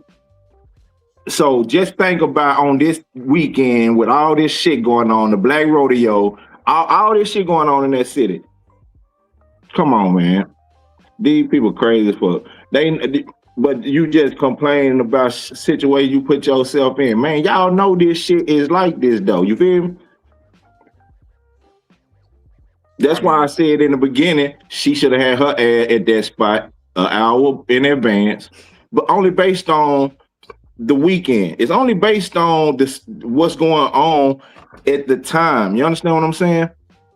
Do you understand how congested this motherfucking city is at this moment? For you to be playing around trying to open at 10 and we gonna be there at 10:30. Bitch, you gonna make it there at 12. You feel me? So it's a lot of shit left out of her story and this story and that story because of the simple fact they ain't none of them factoring in the time that it take to make it from A to B. You understand what I'm saying? Ain't none of them factoring in the time that, hey man, I mean, how many people out here in this motherfucker moving around at the same time, going to different destinations? You understand what I'm saying? Yeah. This ain't no little bit ass hit ass town you going to with goddamn 1,500 people in the motherfucker and y'all finna go and turn this motherfucker up. No, it ain't like that. Bitch, this city finna turn your stupid ass up.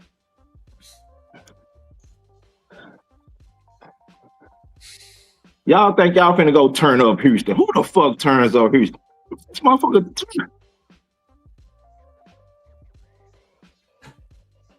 She said there's a rodeo, there's a game or something. Look, man, it's all kind of shit going on. I was about to say it's all types of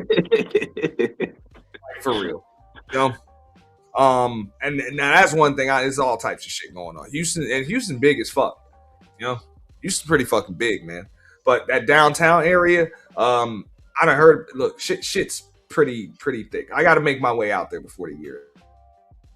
And this is what y'all wanted for spring break. Why is it taking me 30?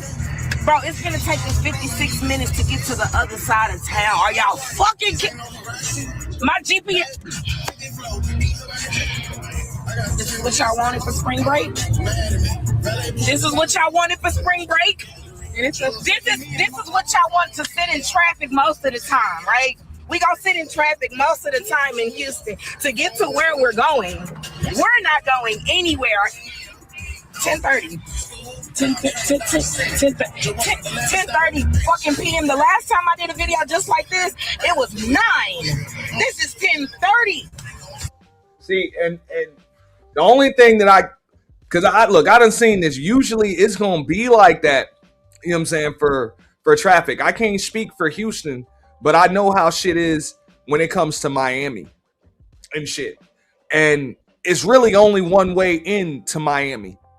You know what I'm saying? Like South Miami is only one way into that motherfucker. So yeah, traffic about to be thicker than the motherfucker going into that bitch. Everybody's got to head south. All right? Yeah, you might try. Some people might try the I. Other people might take the turnpike. But eventually, all that shit gonna bottleneck into the same shit. You know? And that bridge coming from downtown all the way to the beach is going to be packed. Like you might be on that fucking bridge for about an extra hour or two. That's just the way that shit work. So just like you said for the event, yeah, it's about to be some bumper to bumper shit. But that shit can be a party in its own right. Yo, I done seen that shit before. Like, hey, when it's bumper to bumper like that, motherfucker be, hey. That's how I was when I was telling you about Galveston Beach. With bumper to bumper traffic. Yeah. Man, motherfuckers out hopping car to car, chopping it up with motherfuckers. Motherfuckers out, goddamn me, getting a drink out the trunk from over there. Yeah. Yeah, that's the way it was going. But shit, just like that traffic she's sitting in right now. Man, shit, this motherfucker would have been walking past her on this goddamn and headed to the next car. They seen some 20 minutes ago in this goddamn red Chevy Malibu up there, and she looked like she looked back. I'm gonna go over here and see what this is, cause we had this guy in this congested ass goddamn traffic. I'm telling you, that's the way it was out there. Motherfuckers car to car. And I'm pretty sure of that, because hey, that's downtown. You know, it's a downtown area, so it's likely only really like one way into the motherfucker.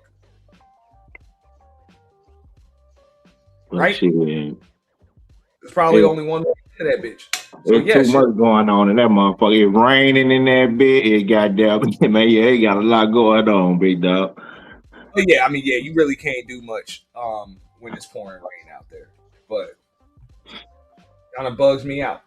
We all need to be where we supposed to be at. All right, I'm a hush. Okay. All right, I'm done. All right, bye. Houston, Marine, Texas. We have another fucking problem. You know what I want more than anything in the world right now?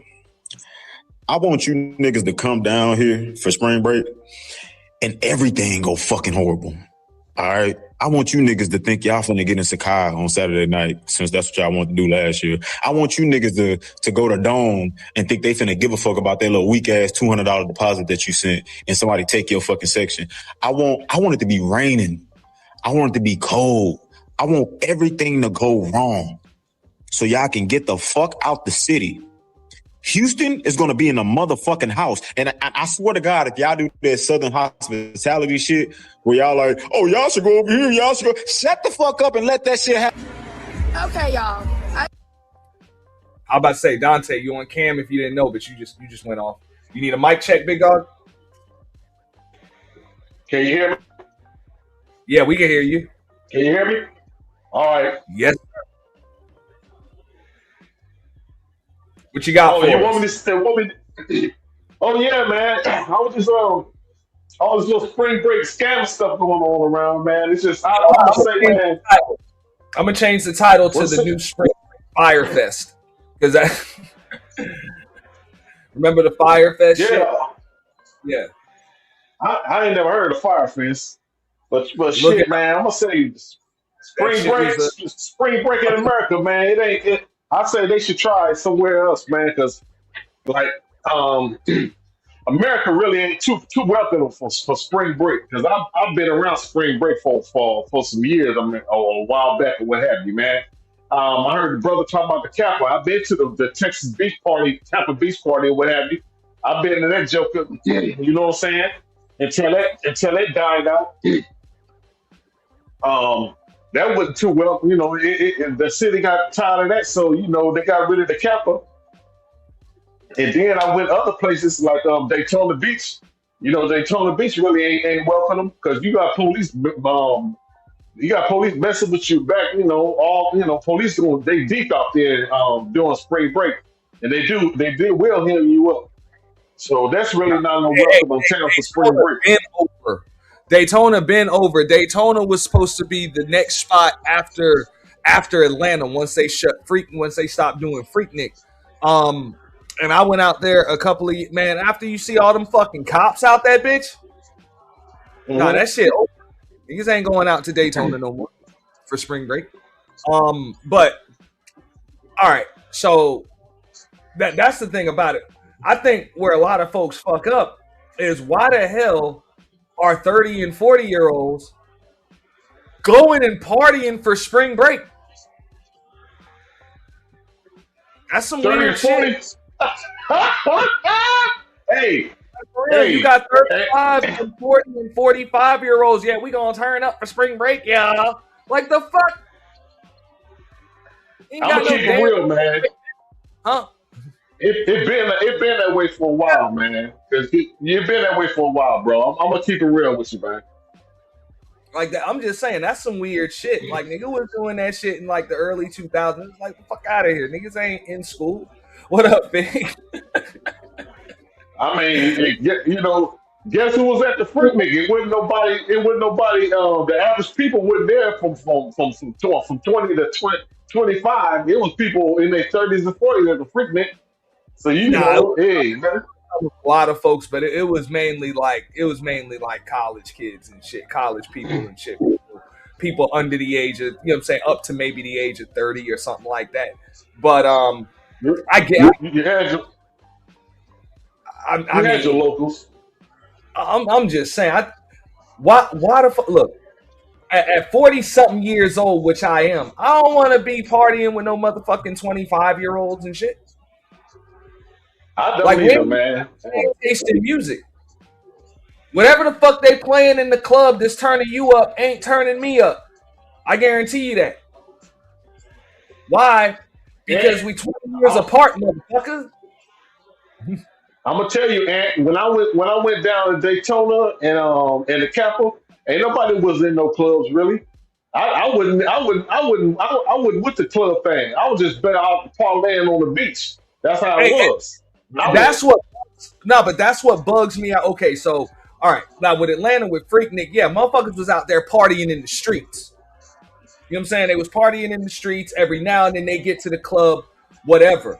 But they was partying in the streets. Daytona, Miami, there's the beach vibe, you know, for spring break. So that's what makes it cool. What the fuck? There's beaches in Houston? Yeah. Like, and that's what like, why wouldn't you want to go somewhere where there's a fucking beach or something, or it's like it's like okay to mob up in the streets and shit? I don't get it. I'm like, I think that's a lick in itself. And they like, oh, if somebody would have told me when I was 22 years old or 21 years old or something that we going to Houston for spring break, I wouldn't have even fucking bothered. I'm just saying, because I'm like, what the fuck is out there? Like, the only thing that would have drawn a motherfucker to Atlanta is just because I know it's going to be full of black folks. That's it.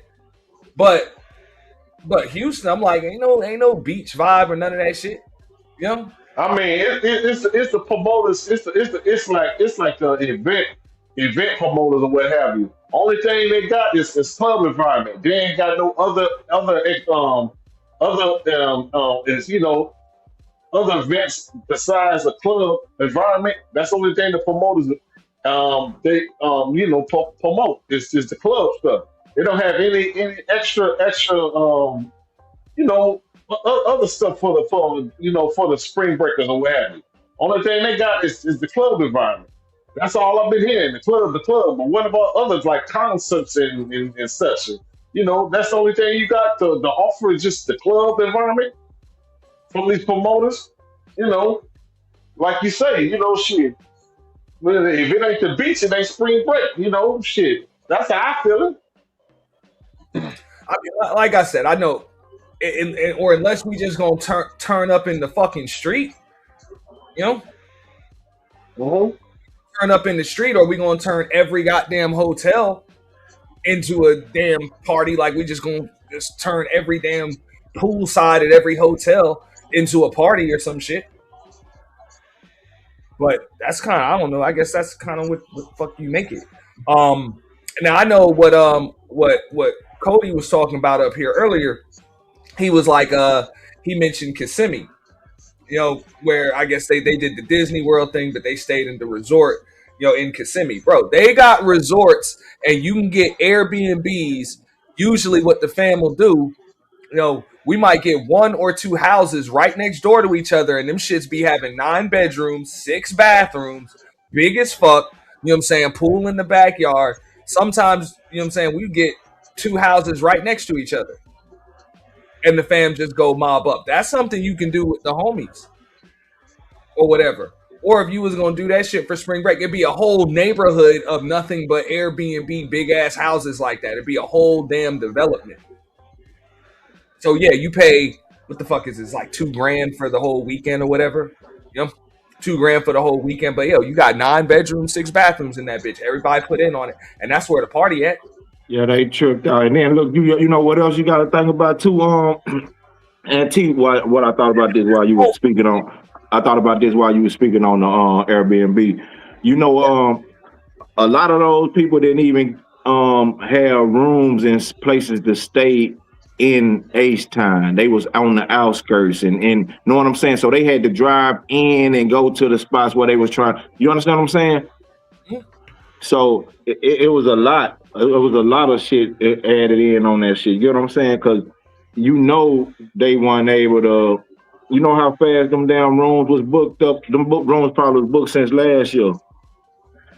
Yeah. Well, she said she booked her shit like she booked her shit like a month in advance. She booked her shit on like Valentine's Day, something like that. Yeah. So a bunch of people. But yeah, the rooms is probably booked just like you said, like a year in advance, whatever.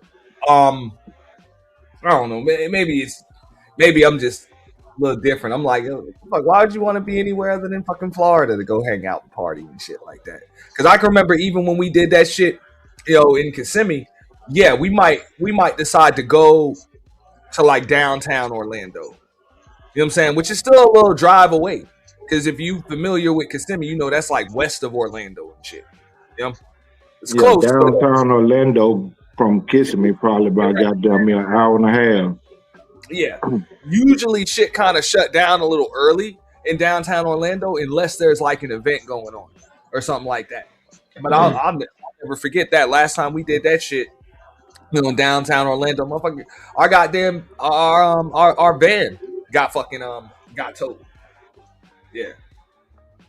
Oh yeah, I'm down here in Orlando. That's where I'm at, Ant. Okay. So you know what I'm talking about. So, yep. Your ass better. You either better pay for parking or your ass better parking with paid for parking. Niggas paid for parking, but if you don't go pick your shit up by a certain time, they will tow your shit. Oh, okay. Yeah. Orlando usually shut down pretty fucking early. Like so 2, right? Like 2 o'clock, right? Down about 2. I think whatever the fuck was going on during that weekend, I think it was like Memorial Day weekend or something out there. Whatever was going down, they gave us to like 5 a.m. or some shit like that, 4:30, 5 a.m. before they started clearing everything out. But motherfuckers was still out there mobbed up partying in the streets, which was cool. But the van got towed. So I remember I had I had my peoples had went to go like put get their shoes or change, chick want to change their shoes or whatever, put that shit in the van. And I was like, yo, make sure you move that motherfucker. Make sure you move it. They didn't move it. And yeah, that shit got towed. That shit got towed. It is what it is, bro. That's the lick. That's the hustle. So they went there at probably like 4:35 or something like that. And then, as soon as they walked away from that bitch, here come the tow. And they ain't booting your shit. They just towing the motherfucker. So, hey, you stumble back to that motherfucker drunk, like, hold up, did we park here? Type shit. Hold up. You know what I'm saying? We don't know. So, yeah. That's what it is. I'm gonna say this, man. Like I say, man. I advise us, us black folks. I say, if we want to go spring breaking or what have you, I advise black folks to go out of the states. In states, nah, because they don't want too many. Because it's like they don't want too many of us in a certain area anyway. I already noticed. I already figured that out a while back. They don't want too many of us in a certain place. Like just that, like when we in Daytona, it's too many of us down there. They gonna try to run us out of there. They gonna try to they ran us out of Miami. You already know that they ran us out of Miami. And Fort Lauderdale's kind of it's chill right now. Fort Lauderdale's chill right now because too many of us ain't down there. But if we start flooding down there like we did Miami, they gonna start tripping just like they did Miami. But okay, so the thing is, and that's why I say, bro, it's beaches everywhere in fucking Florida.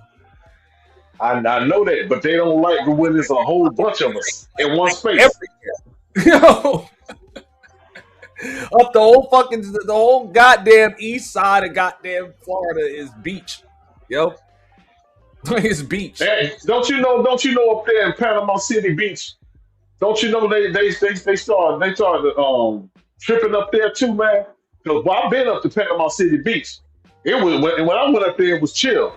But too many of us came down there and started tripping with the gunplay, and now the cities they start putting their foot down, and start just tripping on. The police is deep up there now. I don't understand why people don't. Okay, so here's one issue I got with the whole spring break shit. What black folks need to do is leave spring break to the spring breakers. All right? If you ain't break from your school that you Yeah, go that shit to. was big. You need not be traveling or going any fucking where for spring break. And I can agree with you, man. I can agree with you, bro. I can agree with you on that because it was the outsiders that was doing all the tripping that messed it up. Now they got police up there. Now they got police up there deep. You know what I'm saying? Hassling people. Age bracket of motherfuckers that are in school and on spring break. I'm just saying that shit is weird. That's just my take on it. I think that shit is weird. Your ass 35, 40, 45 fucking years old out here trying to party with 22 and 23-year-olds. You look stupid. That's how Miami got. That's how Miami got all raiding. Got mudded out. That's how Miami got mudded out. It wasn't spring breakers. It was just the locals up there during that time. Well, So I you can know, remember when C-19 popped off. You remember the mayor of Miami-Dade, or Miami. His ass came on TV and told all the locals, "Stay your fucking ass home, or we gonna arrest you." Real shit. If you from Fort Lauderdale, Boynton, fucking Pompano, what the fuck ever, yeah, we will fucking arrest you. Basically, this is for the out of town white boys and girls. Okay? That's it. So yeah, they ran. I'm like, why the hell would you want to be with a bunch of kids on spring break? Like, wait until Memorial Day. What the fuck? but Or you shit. know what? You down It was here like anyway. that at first.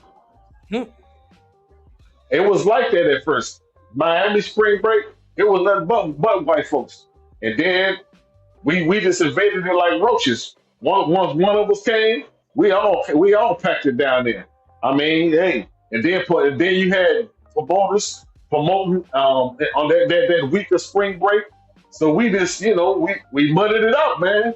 We mudded it out. All you gonna find some white kids down there in Miami, but they majority they got pushed out. Hey, look. I just think folks look stupid trying to mob up and go down there and hang out with children and shit, bro. It just looked dumb. You know? It just looked I agree with you, man. It was the locals that done it though, man. And just like Cody was saying, like, I'm like, y'all niggas don't even be balling like that. Like, because if you balling, you supposed to be able to have your own, you know what I'm saying, like pretty much create your own atmosphere and all of that other shit. But these motherfuckers don't even be balling like that. And they want to go out there and hang out with the kids and waiting on lines and shit and pinching pennies and shit like that. Like, that shit just stupid. You know? Yeah, I think that shit for kids too. You know what I'm saying? It's like, but shit though, big dog, America though as a whole, we got a problem when it come to growing up though, big dog. You know what I'm saying? So motherfuckers ain't go to college and be holding on to shit, and motherfuckers who went to college damn sure be holding on to shit. They gotta link up with their fraternity, they sorority, and do the dance and party and shit together. So they all hold on to this childish shit forever. You know what I'm saying? They don't know when to let it go. So that's a goddamn cycle we caught up in too. You know what I'm saying? So it plays out on everything, not just one particular goddamn aspect of it. It plays out in a bunch of shit. All this shit they doing, it show you that they hold on to childhood for too motherfucking long. Yeah. But I'm assuming Houston's probably similar. Like, that shit will turn up and it don't need spring break. It's just like Miami. Like, when people be like, oh, I'm going out to Miami for spring break or for Memorial, it's like, yo, you can do this shit at any given fucking weekend. Yeah. Or sometimes even a Wednesday night and the shit be litty if you just know where to fucking go. You know? So, like, it's like this all year round. It's just that weekend you're going to have a bunch of tourists in this motherfucker. That's really about it. But the people that be out here, and I'm assuming just like E Black was saying, people that be in Houston, Like, I'm pretty sure you can go just about any time of the year, and this shit is going to be live. Yeah. But That's what I was saying. You can't. But then the people, the locals, I mean, the people that live in Houston, they got on the internet and warned them, like, hey, Houston ain't all what it's supposed, what it's cracked up to be when it comes to spring break. You got these promoters out here trying to get people. You know, you're going to get scammed. They're going to get your money. You ain't going to be able to get your refund or nothing like that. But they was like, hell, I ain't listening to you. I'm going to go anyway. And they end up finding out. I'm like, nah, look, once you turn a certain age, you're supposed to be throwing goddamn parties. You ain't supposed to be looking for parties to go to. So I get it. You know, you going on some fraternity, sorority shit. You know, hey, more than likely you throwing the parties and shit like that. You throwing the parties, you know what I'm saying? The new younger people are going, or you've been invited to that shit. But when I be saying, oh, I'm going to this club, it's going to be turned up, it's going to be lit. I'm not trying, like, what the fuck? Nigga grown, dog. Nigga ain't trying to hang out with no goddamn kids. Like, that shit just looks stupid, man. Yeah, that shit crazy as hell. I don't understand it. Just, but shit, you know how it go, man. Some goddamn thirsty motherfuckers out here, big dog. Hey, for real, thirst is a major problem in goddamn me America, big dog. And just like you said, them promoters gonna get you. They gonna get you like, yo, Shorty got hit with the bottle girl on IG hustle scam. She over here sharing the IG profile talking about she got me. You know? That's bad. Oh, did y'all see the one? Did y'all see that one where the girls went to a pool party and the promoters on the flyer, they said it was a mansion pool party, but it ended up at somebody's house, right? In the hood. And they was like, what? They got you talking about getting scammed. It was in a regular house in the hood. But they promoted as it was going to be a mansion pool party.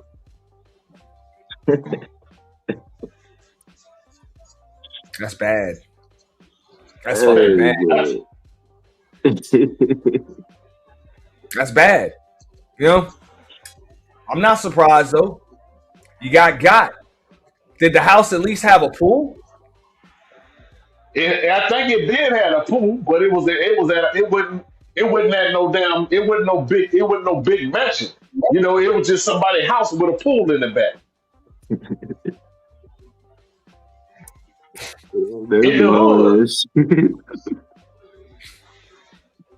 Yeah, that's this is all doing spring break. This is all doing Houston spring break. So I was like, man, they getting them. I mean, the locals warned them. They was like, hey, look, Houston is a lit city, but it ain't for spring break because these promoters out here gonna get you. But the people came and went anyway. Yeah, man, it's the games you choose to play. You know what I'm saying? So, hey, I don't know, man. I can't get, I don't know, but I'm from a different type of, I don't know. I can't feel for no motherfucker who set theyself up for failure, big dog. I just can't feel for them. I really can't, big dog, because motherfucker, hey, man, you motherfucker me don't take heed to shit that's being goddamn me presented to you. Everybody just offering you all this free information and free game. You don't take heed to shit. I can't goddamn me feel sorry for you, man. I mean, shit, hell no. Well, keep in mind that's the new. That's kind of like a new thing, like, and that's really what the older folks supposed to be able to tell motherfuckers, like, nah, man, this is how you supposed to do it. I get it, shit done a little different with online shit. Like, the process might have changed a little bit, but it's still the same game. Man, listen, bro, how you tell a motherfucker something that know everything? Nah, that's what I'm saying, man. These people think they know. Can't tell a motherfucker nothing that know every motherfucking thing. Hey, I told my little niece, I say, look, baby, uncle love you, but I don't know what to get rich kids for goddamn me as gifts and shit, cause shit, they rich and got everything already. So here, take these few dollars and go and grab you something. You hear me? I don't know how to purchase for rich babies. You hear me? So, nigga, these motherfuckers, they know. You get what I'm saying? It just, man, hey, I can't motherfucking go there. You gotta let them fall. You gotta let them fall and learn that shit. They know every damn thing, bro. You cannot. Like you were saying earlier. Like, yeah, okay. You know what I'm saying? Make sure you got your barber's appointment. Make sure you get fresh edge, tape, all of that shit. And then before you go home, you know what I'm saying, or back to the spot, whatever, to get fresh, you know what I'm saying, probably right around the time mall open, whatever the fuck. That's when you go stop by the club. Somebody gonna be setting that shit up. You know what I'm saying? Owner gonna be overseeing shit, manager, whatever the fuck. And you make sure that's when you go get your wristbands and make sure everything gonna be straight. You tell these motherfuckers that shit, they like, oh, don't worry, we got it under control. I talked to Bottle Girl Bree on I paid IG. $200. I paid $200 deposit. They can't sell my shit. Yeah, they don't know. They know everything, but don't know shit. But they ain't gonna listen to shit you tell them. That's why I don't offer information, big dog. Hey, big dog. If it ain't my babies, you ain't asking me. If you ain't my children, I ain't freely giving it. And if you's an outsider and you ain't really asking me, I don't really give a fuck. I'm just gonna sit and act as if I don't know shit about shit, big dog. That's just the way I like to live life anyway. I enjoy my peace that way, you feel me? But cause just to dry argue with a motherfucker to try to make them accept the information I'm trying to voluntarily give them, I ain't got time for that shit. But here, this is the thing. This is how shit work now. I think it's not that these people don't want to listen to you. I didn't realize this shit even on YouTube, on social media. People want shit to go bad. All right, now follow me on this. People want shit to go bad because you can get views talking about the problem. Yeah, they don't have a story. They don't have a story. I heard a motherfucker. Hold up. I done seen multiple things go down on this bitch. Like people purposely self-sabotage their shit. Like they sabotage their own shit. Meetups, events, whatever. And they'll purposely not cross the T's and dot the I's just so that they will have shit to talk about. Because I done told people shit ahead of time. Like, you know what? Y'all might want to do it like this, whatever. You know what I'm saying? It sounds like y'all kind of looking for drama to pop off. And motherfucker told me straight up, he's like, yeah, that's what it's about. Like, that's what we want, drama. I'm like, all right.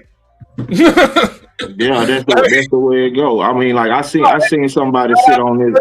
It's real about that shit. Like, yeah, we want drama. Like, what's up? Look, and I heard a motherfucker sit on the internet and say that like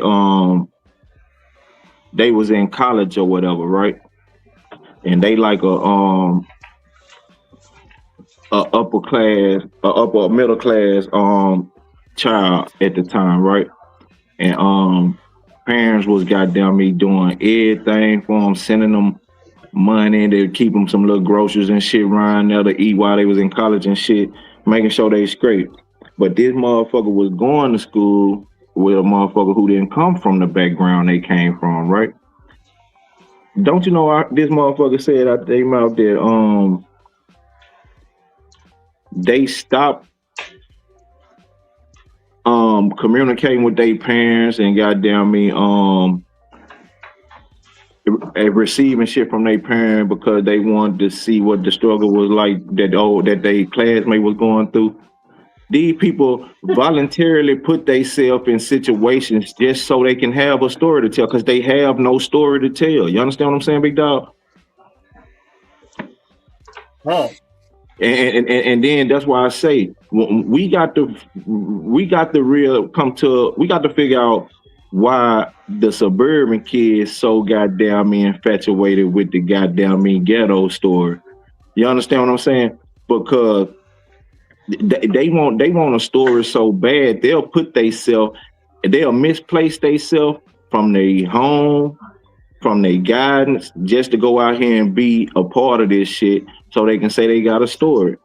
and be the first one dead in the penitentiary. Yeah, or They want just to fuck fit in. They feel like the outsiders. They want to fit in. Pure pressure. That's all it is, man. It ain't they pressuring they damn self because they just jumping out in this shit. That they it's the pressure from they self. They peers not pressuring them to come to them projects and start trying to live this lifestyle. They want that shit. They want a story to be able to tell that I went through a struggle too. Yeah, I ain't have it good too. They want this story. I done heard that shit. No, I done heard that shit from and just like he said, just like DJ Young C just said. Look, I know too many of them. That shit ain't even nothing new. It's just a little more prevalent now because now people got social media platforms to tell their story. Everybody's a celebrity now, and everybody got a fucking story to tell. But yeah, I didn't seen it. I done seen it in a lot of places. Growing up, and now you see it more. You know what I'm saying, with kids. The parents be straight, well off. Hey, they just want to be able to say, hey, I got my shit. Just like your name, I got my shit out the mud. I take care of myself. Times to tell like this, you ain't never had it motherfucking hard. You grew up in a fucking gated suburban community. Yeah, but see that's the problem, big dog. We got too many, like my boy said in the chat, it's too many of that going in that opposite direction where it's like, hey, big dog, they want to have this this dramatic story to tell about life and shit. You understand what I'm saying? When a lot of that shit could be goddamn me alleviated. A lot of that shit could be a non-factor if they wasn't placing these goddamn me pressures on themselves. So that's what I say. Like, even when I see these stories right here, I think people just wanted some shit to complain about. That's what that shit was. Yeah, you complaining about the rain, nigga. Houston can't control the rain. The motherfucker, any motherfucker complain about the rain just want to complain, nigga.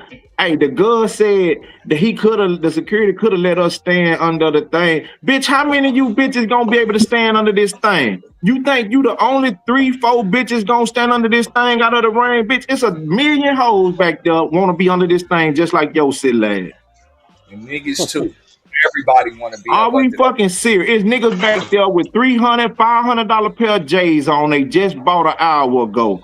Want to stand under this thing, bitch? And you talking about the rain? These people just want a story, big dog. That's just all I get out of this shit. I'm telling you, people be wanting shit to go bad, bro. That's why I said, look. Nigga used to keep them shits in the glove box, bro. Y'all remember when they came up with them plastic splatter shields and shit, which really wasn't nothing but a shower cap. Booties. Yeah, it wasn't nothing but a shower cap. Man, nigga used to keep a goddamn plastic grocery sack, 2 of them. If he had on the goddamn suede patent leathers and shit, nigga putting on got the bags in the under the seat in the glove box, and nigga wrapping them bitches around his shoes so he can miss these puddles. Thank you. I'm like all the nigga time, ain't walking through no grass, no mud, man, ain't no sidewalk over there, ain't getting out the car. That's it. ain't gonna be none of that shit. But yeah, just something quick that, hey, after you get, because you never know where you're going to have to park. You might have to park in a field next to the club or some shit. Could be all types of dirt, mud, all that shit, man. Yeah, but they don't get what they just want. I'm telling you, they want a story, big dog. Man, look, they knew it was raining before they left them bum-ass hotels they was in. And still chose to drive up there and stand in that line and go party, big dog. They still told, yeah, it stank in that bitch. Everybody smell like wet puppies in this bitch. That's what I said, smelling like wet dog. Man, everybody smell like a box of wet puppies in this hole, and you talking about it stink. Bitch, you a part of the stink. Yo, you was out there in the rain longer than damn near anybody in this motherfucker, bitch.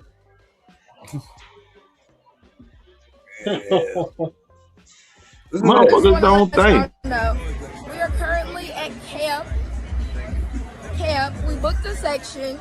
We booked 2 sections in specific sections for a reason.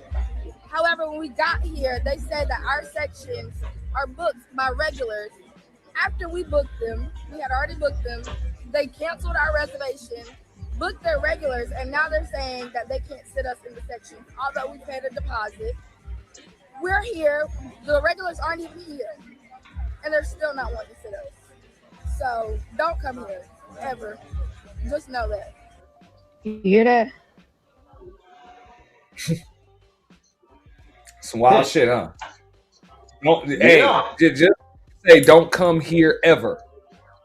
What happened to just leaving them a bad Google review? Man. Is that bad Google review, huh? Like, yeah, what the fuck happened to just posting a fucked up review on Yelp or some shit? But they out there wrestling with the punk ass $200-300 trying to wrestle with some goddamn drug dealer, kingpins, rappers. Goddamn, man, you can't compete with these people with them little bit ass purses y'all packing, big dog. Man, so y'all, man, motherfucker just don't think straight. Why is you even trying to buy a section in this goddamn club knowing the who's of the city coming out for this shit, big dog? Y'all in these folks city throwing a goddamn hosting a motherfucker spring break, and you think the who's of the city ain't finna pop out and try to see what they can pluck and pluck on? Y'all crazy, man. Motherfuckers don't think. But you know what? It all comes down to business, man. If I reserve a spot and I give you my money, you just don't, that ain't right for you to just give my stuff away because somebody got more money than me. No, that's the spot that I pay for and it reserved. It's all about business. No. If your ass ain't there, I'm talking about an hour before that motherfucker open on these type of occasions. Big dog, that spot shall and will be sold. And you witnessing that right now with these stories. That's been After going on since. So that ain't business. Like that ain't just business. That's been going on in this club life since they've been doing sections, big dog. There's nothing new about it. It didn't happen for the first time this weekend. It's like that everywhere. That's not even just in Houston. Yeah, just it didn't just happen for the first time this weekend. $2,500 for a full section. They don't give a fuck about your $300. But also, notice what she said. She said it was sold to some regulars. You a spring breaker. You about to leave town. These motherfuckers come here turning up 2-3 times a month. That's what I'm saying. The who's of the city. Really, this day club. So you about to come and you about to go. That's it. They don't give a fuck. You know, and real shit. Hold on. I learned that shit when I used to fucking bartend, bro. You gotta. I'll show more love to the motherfucker that come in here twice a week and spend $25-$30 every time they in here. Then I gotta show for the motherfucker that come in here twice a year and spend $300-$400. Fuck that, because that one customer is worth way more in the long run. That one customer that come in all the time, they just worth way more. So you gotta make don't mean that give me an excuse to give somebody bad service. I ain't supposed to give nobody bad service. But if I gotta if I gotta pick a side, I gotta choose the regular every time. Every time. But what about the refund? You mean I can't get my money back if I put $2,500 on the session and then you just gonna give it away because somebody got more money and beat it out? I can't get my 25 back. I think they gave them their bread back. It just they can't be in the damn section. Yeah, okay. Long as I get my money back, hey, all right.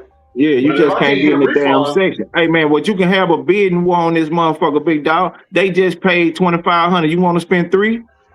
Yeah. Because that basically.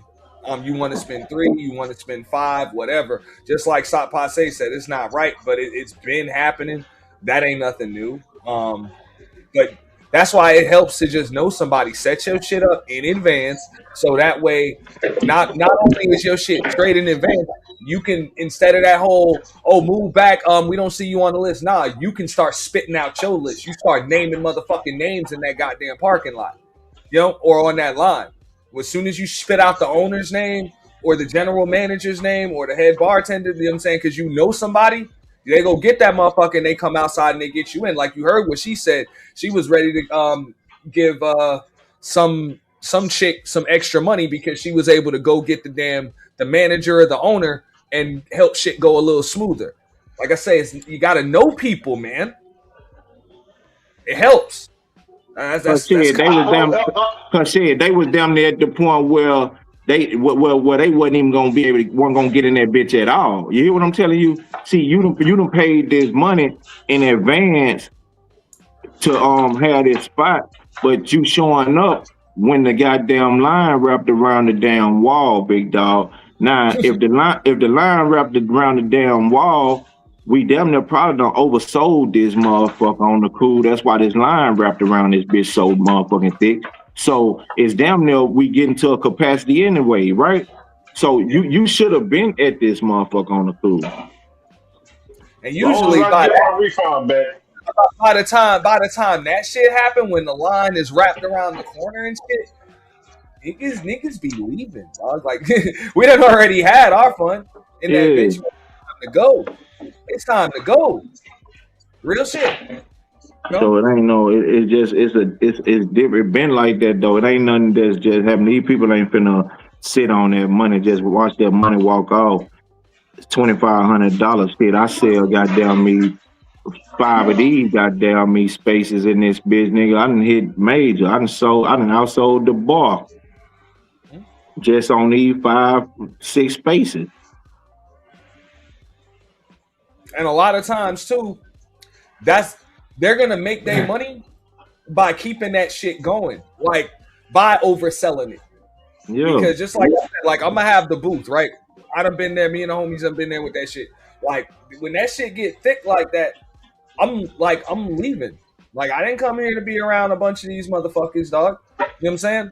So I done already had my fun. I done been there early. You know what I'm saying? Before shit was all super packed, out of hand. Now motherfuckers is ready to start fighting and shooting and drunk and all of that other shit. So hey, get it out. Now you get that booth to the next motherfucker in line. Man, since like 2015, it's been a thing that's like bottle wars, big dog. So everybody in these sections is buying bottles on bottles on bottles. I'm talking about, like I said earlier, they got 6 bottles. They pouring 3 of them motherfuckers on the floor. Yeah, they have them straight bottle wars in that motherfucker, big dog. Hey, that been going on for a long time, dog. Long time. Yeah, I'm saying, but you know, it like got real popular and shit like around 15 or some shit where it was like anywhere you go, niggas was bottle warring. You understand what I'm saying? And it wasn't like, it used to be like certain spots before that. You know what I'm saying? Like if you went to like certain strip clubs or something like that, but it went to the point where it was like any club you in, big dog, they in that bitch bottle war. You feel me? So it's a lot of money being spent in them sections, big dog, and it ain't just that punk ass $200-300 to just rent the space so y'all can sit over here and sit around and look cute. It's a lot of money being spent in them sections. That $300 purposes. Yeah, that $300 being spent 10 times in that section. We just collecting money. That's it. We ain't even counting this shit. We collecting it. Just collect it. Just put the money in the bag. Put the money in the bag. Hey, at the end of the night, then we'll count it. For now, that's it. We got one job, bro, and that's to collect the money. That's it. Don't you know the promoter said some dude said, I think he was a promoter. He said, I'll buy a $40 bottle of alcohol and sell it for $1,000. Yeah. But hey, that's another. I mean, that's the lick, bro. You know that's the lick. Now, a $1,000 bottle of liquor, like I don't know if you like anybody that would pay that for, like what the fuck. What the fuck bottle? Like you getting a fifth of maybe fucking Patron or some shit like that. for $40 or some shit like that. That ain't $1,000 in the club, really. You know what I'm saying? $1,000 bottle in the club is some shit on the top shelf. So that's usually going to be about $100. But I guess if you got a liquor license and you buying it by the case, you could probably get it for maybe like $40 or some shit like that. But that's because you had to buy a case of them shits. No. Yeah, they sell them bottles on average by $250, $300. Hey, yeah, $1,000 for that, like, oof, Yeah, that they selling sounds. about $250, $300 on the average. Yeah, now I seen like some of them $1,000 bottles be like them bottles of champagne and shit, like Cristal and shit. Yeah, they got $1,000 gold bottles and shit, $500 gold bottle. Yeah, which nigga, I don't even drink that shit, bro. Cristal is still $500. Huh? How much is Cristal? $200 or $300? Cristal. In the club, you're gonna spend about $5. Yeah, you're gonna spend about $5, and on certain nights they will mark that bitch up to a rack.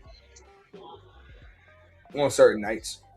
It depends on the event and like the crowd. Man, like man, I done been to like relay events where man, the spot there was charging $10 to get in. They charging $40 and $50 to get in that motherfucker, big dog. Now look, I done seen the bottle wars with okay, just like he said, it'd be the dope boys versus the entertainers and shit, and then it'd be the damn NFL players versus the fucking NBA players, and it'd be bad. No, it'd be real bad. Yeah, they just pouring that shit on the floor, big dog. You ain't drink a sip out the bottle. Or crack that bitch and pour it on the floor. And so as soon as the NBA players come in, it's over. That's it. No more bottle wars, bro. War is over because he bitch done dropped a nuke. That's all. You know, they ain't gonna run out of money. Yeah, the club like different now though, big dog. It ain't shit like it was in the early 2000s and shit. That shit totally different now. Or a superstar baseball player or some shit like that. Like that's it. You know, the money too big. Money too big. I still say it's shifty business. Y'all say it's a part of the game. I say it's shifty business. Nah, I mean, okay. I don't know if you've ever done any type of like party promotions or really guarantee your numbers. Yeah, bro, that shit is like pulling off a heist, bro. Like that's it, bro. That night gonna come and go, so that's it, bro. You just set up to collect the money, bro. You setting up to collect the money. Try to make sure the fire marshal don't shut you down. You know what I'm saying? Code enforcement don't come and shut you down, and hopefully the place don't get shot the fuck up. But that's it. You want to be in position to collect as much money as possible in that brief amount of time. You already know most of these people ain't gonna be coming back. They not. They only here for this one event. That's why you run it up. That's why every one mixed drink from behind the bar go from goddamn me $17 to $27. Mm-hmm. You feel me? Because it's a one time a year event thing. We finna make this goddamn me extravagant number tonight, and man, shit, we gonna feel great about ourselves in the morning. Now, I know what he's saying though. You don't want to do bad business and shit like that. You don't want people leaving with a bad taste in their mouth or nothing. But with some shit like this, where just like you say, you got a little small ass fucking club, or even an average size club, and you got a line around the corner to get in that bitch. There's about to be some pissed off people anyway. Ain't nothing you can do about it. Nothing you can do about it. So fuck it. You just collect as much money as you can in the meantime. That's it.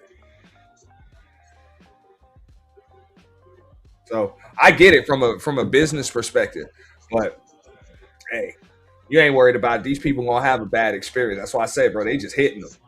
So, but these people talking about they done got scammed. It's raining as we speak. And see, we told y'all not to come out here for spring break. Even Houston is telling y'all not to come out here. But so far, all I've heard, y'all getting scammed at them clubs. You was standing in the rain to get in them clubs. Which is crazy. Some of y'all only bought $200. I don't know where you thought you were going with that one. And then y'all got... Know where the fuck you thought you was going, bitch. I think it's hilarious, dog. Hey, I've been saying this the whole time, ain't it, dope? I ain't seen none of this shit, but I'm telling you, I don't know where the fuck you thought you was going with no motherfucking. Hey man, I'm telling you. Hey, not when it's raining. He said it'd be popping outside the club too. Yeah, I done been there too. Like we'll get the party going outside of the club. That's it. That's what niggas got systems and they whips for and shit. Yeah, it's the Homer parking lot pimping, but shit. In the When it's middle of the storm, what you gonna do? yeah, them bitches out there in Hurricane Sandy just standing out there in the middle of that mother trying to get in the door. That's it. Ain't much you can do when it's raining out. Like we done been, I done been there with that shit, man. But and then hey, the cops shut down, follow y'all motherfuckers to multiple parking lots. Hey, From spot to spot, spot to do that spot. shit, bro. They following motherfuckers all over town because niggas going to this parking lot, to that parking lot, to this parking lot. Hey, hey. First it start up at the club, then niggas be at the Checkers parking lot, then niggas mob up to the fucking gas station, at the fucking racetrack. You know what I'm saying? I don't know if y'all got that shit out there. Dante might remember. Remember we used to have Miami Subs? Subs. Miami Subs. The restaurant used to be Miami Subs. Oh, I ain't from Miami, bro. Have to be from Miami. It used to be all over Florida.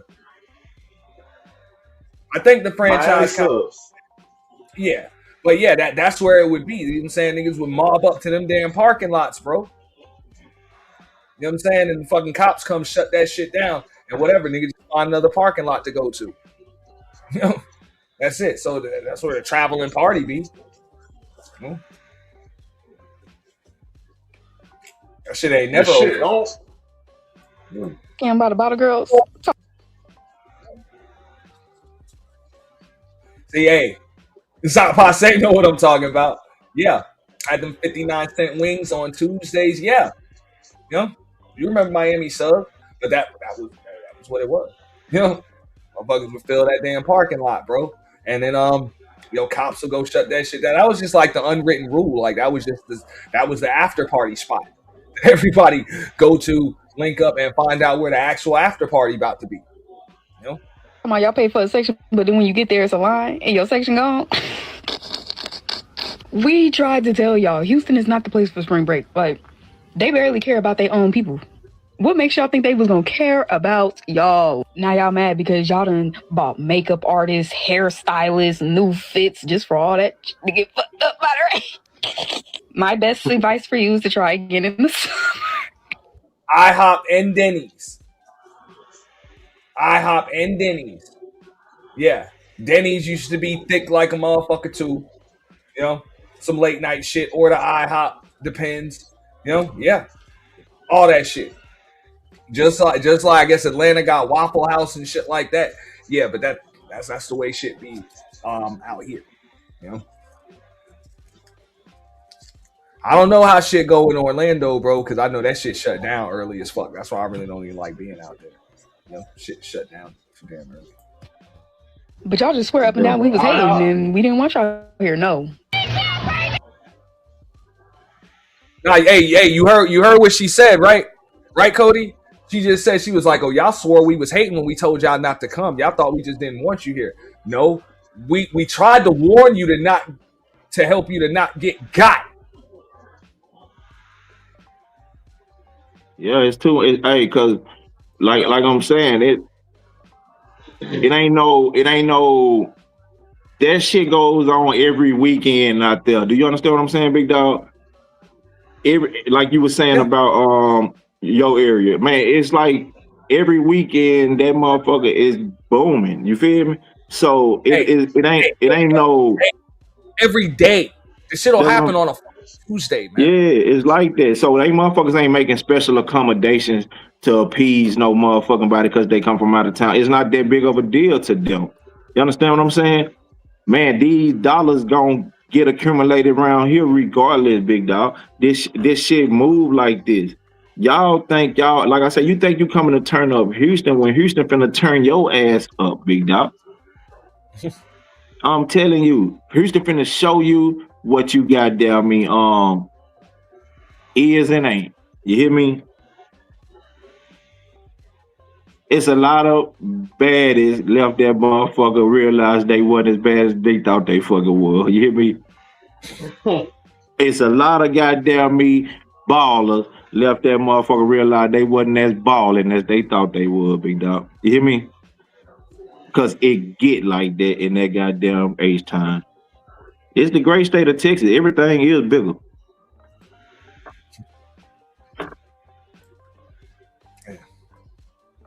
Yeah, man. Shit. But nah, now you try to warn folks and tell them what the fuck is what's around that corner. They say you hate. Yeah, that's what they doing. That's the way it go. It's the same shit on the internet. They know everything. It goes back to what we were just saying. They know everything. Nigga, you hating if you tell them don't motherfucking me jump off that roof. He might break his goddamn kneecap. That nigga say, fuck man, you hating. You just don't want to see me jump off the roof. Well, jump your stupid ass off the roof then, boy. Fuck you. You hear me? Yeah, that's the way you gotta be with them. Yeah. Nah, that's real. It's just like that on the internet.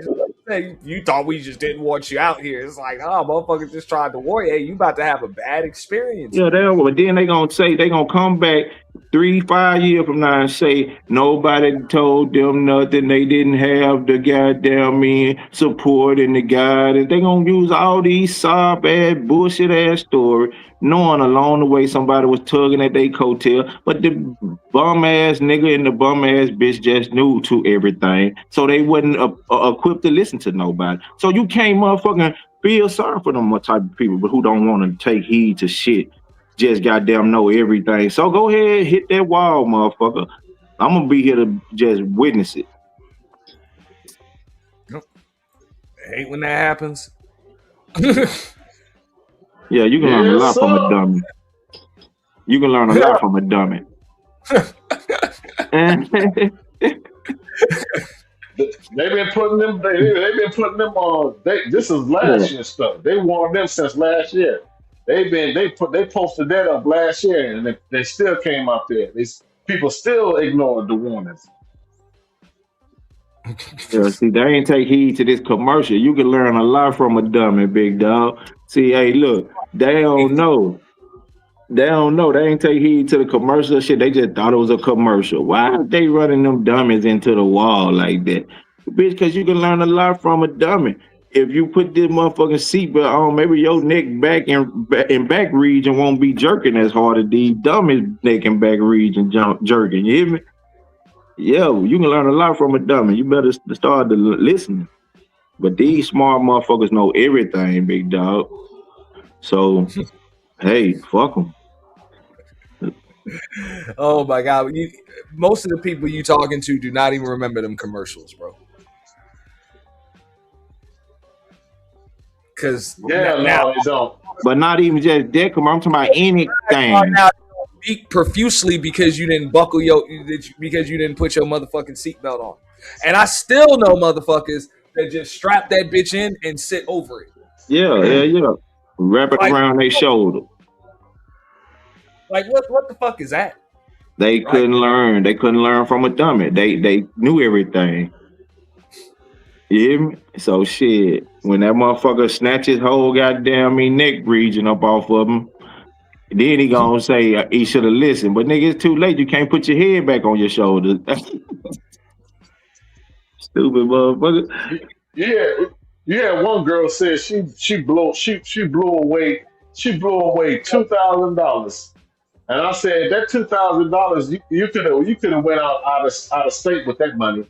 You could have went to Cancun, Mexico with that money. Instead of wasting it on getting scammed out of $2,000. You could have used that $2,000 and went to Cancun with that. The sad part is though, or what you could Dante. The sad part is she thought that there was some money, and so. Man, it was some motherfuckers out there with $2,000 shoes on.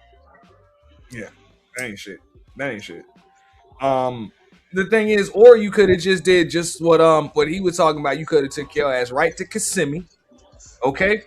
got you one of them damn Airbnbs, 9 bedrooms, 6 bathrooms, you and your homegirls and a couple of your homies or whatever. You know what I'm saying? Dudes, shit, y'all could have brought your dudes and had a blast out that motherfucker for the weekend. Or for the week. Everybody when they fucked around in old ghetto ass Orlando and synced them hood niggas and shit, you could have went and had a whole goddamn exhibition out there, bitch. You hear me? For real, I did. I was all up through that bitch. I went to this famous corner store over there with all them goddamn me in Orlando over there with all they be on First 48 all the time. Yeah. I went and pulled up on that. What's the name of that goddamn road right there, man? I took pictures of shit over there too. I forgot the name of that goddamn street. I'm gonna look that shit in my phone in a minute. I'm saying if you trying to have a good time, these people, just like you say, you trying to be around a bunch of strangers. That shit be weird to me, man. Maybe it's just because I'm older. I get it. When I was younger, it was. But these people look like they 30, 35, 40 years. By the time I hit that age, nigga wasn't trying to be around all them fucking stranger motherfuckers, man. Fuck that shit. I told you, once the club get thick like that, man, I'm out. Nigga might do that shit on like a special occasion, New Year's Eve or some shit like that. Even Miami, like, niggas stopped really doing that shit after, you know what I'm saying, when LeBron decided to take his ass back home. Just be real. Yeah, man, it's just too many. We got too many motherfucking people just making these old that shit is straight when they was in the finals every year. bullshit I had to see. That shit was live, bro. Huh? But then it's like, man, fuck this shit, man. I'd rather just chill, throw a party. Fuck going to a party. You can just throw one. Hey, and how many people they said was projected to come to H-Town for this weekend? Was it like supposed to be like 2 or 3 million people or some shit like that? Yeah, and that was for spring break. There was also the rodeo too. I think it was more than that. It was more than that. Yeah, that's a lot of motherfuckers. I had a client just Friday. They told me it was probably about 14 million motherfuckers in that city. That's what I'm saying. Probably about 14, 15 million people in that motherfucker. Like if you count the residents and all that other shit, they said it was about 14 million motherfuckers. Yeah, I believe that. I'm telling you. It's this weekend alone because of all the shit going on. Yeah, that's too much shit, man. You can't. It's hard to move like that. Hey, it ain't but like 3 million motherfuckers around here, but shit, it'd be hard to move in this bitch. That's like Super Bowl time type shit. Yeah. So, you know. Oh well. See what else they talking about. Just for all that to get fucked up by the rain. My best advice for you is to try again in the summer. But y'all just swear up and down we was hating and we didn't want y'all here. No.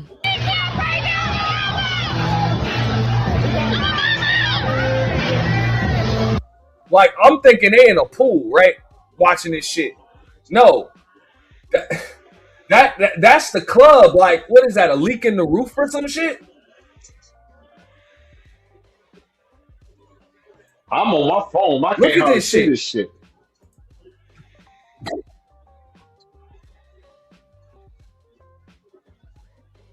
Shit, That's in a club? Like, damn. Yeah, I see. That shit That's yeah. Man, that shit. Well, That that look would be a like the swamp. outdoor bar or something. Yeah, that gotta be the patio or something. Yeah, that's like, but bro, shit, rough, bro. Like, look Them at this two shit, man, motherfuckers. bro. Yeah, you see that shit all around. Like, it's tables and shit. Tables that look like a stage behind them and shit. Bro, that's some wild shit right there. Look at this shit.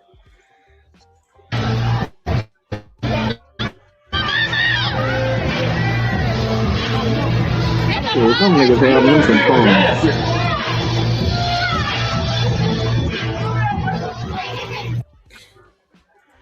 Damn.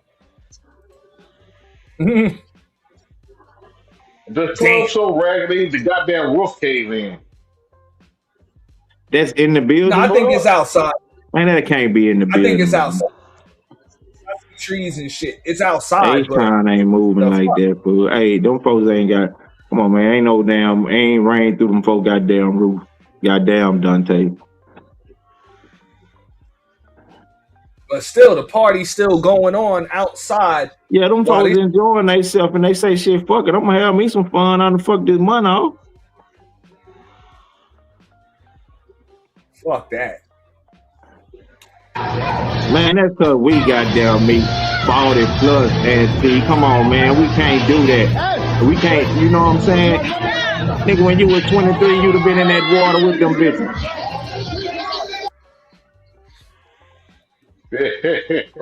Nigga, when you was 23 years old, 21, you'd have been out there in that rain with them hoes, wet as can be. Nah, that would have been the excuse to go back to the telly. You talking about 43-year-old, 45-year-old auntie. Come on, man. Yeah, I know. I hope you ain't your ass out there doing Now, that. with my fucking fresh pair of Air Forces on, you got me fucked up. Man, Air Forces was goddamn $50 when we was goddamn me 22. I used to buy them whole 3 pairs at a time. You might have been able to get them shits for them shits Like had went up $65, $80. 90, and then them shits went up to No, they just 105. made it to like 90 now. I think they probably $100 or something now. Them motherfuckers used to be like 65, $70. Then they went to like about 80 or something. They ain't never really been $100 shoe. Nah, them shits at 105 now, bro. Oh, now they, yeah, what I'm saying, but they never been $100 shoe. Nigga used to buy them whole 2, 3 at a time. But nah, I ain't out there. But you still, because nigga used to always keep a spare pair. Yeah, because we gonna crease them bitches up. You know they gonna crease. Exactly. Always get that was nigga always had that shit in the closet, bro. Always unworn pair of Air Forces. Yeah, you know them hoes gonna crease. So you got to buy 2 good wears out of a pair of Air Force One. Yeah, but there's still things that you can do to keep them shits from creasing up. Of course, you gotta be careful how you walk. You know what I'm saying? You gotta be careful how you walk in the motherfuckers. But also, you gotta make sure that you treat them shits up. You know what I'm saying? Use your Yeah, you newspaper. gotta keep them plugged up. You know what I'm saying? And make sure you clean the motherfuckers proper. But just like you said, they ain't gonna have that fresh, brand new look no matter what the fuck you do. So that's why you always keep a spare pair of them motherfuckers in the closet. Always. Always. But nah, you got a pair of Air Forces, J's, or even nigga, I don't even got leather loafers and shit like that, bitch. I ain't about to be stomping in puddles and shit. Fuck that. Yeah, man. But shit, hey man, I used to go. I remember at Capitol Beach, man. Man, you see all kind of shit when niggas out there having fun. They out there having fun, man. And then, like I say, them young motherfuckers, man, they don't give a damn, man. Them folks buying goddamn $600 pair of jeans and shit, big dog. And these motherfuckers out here stomping in puddles, dog. Look at this shit. So how's spring break in Houston? Come my For You page, I'm seeing a whole lot of. I'm seeing a lot of drama about the club. It's called Sakai.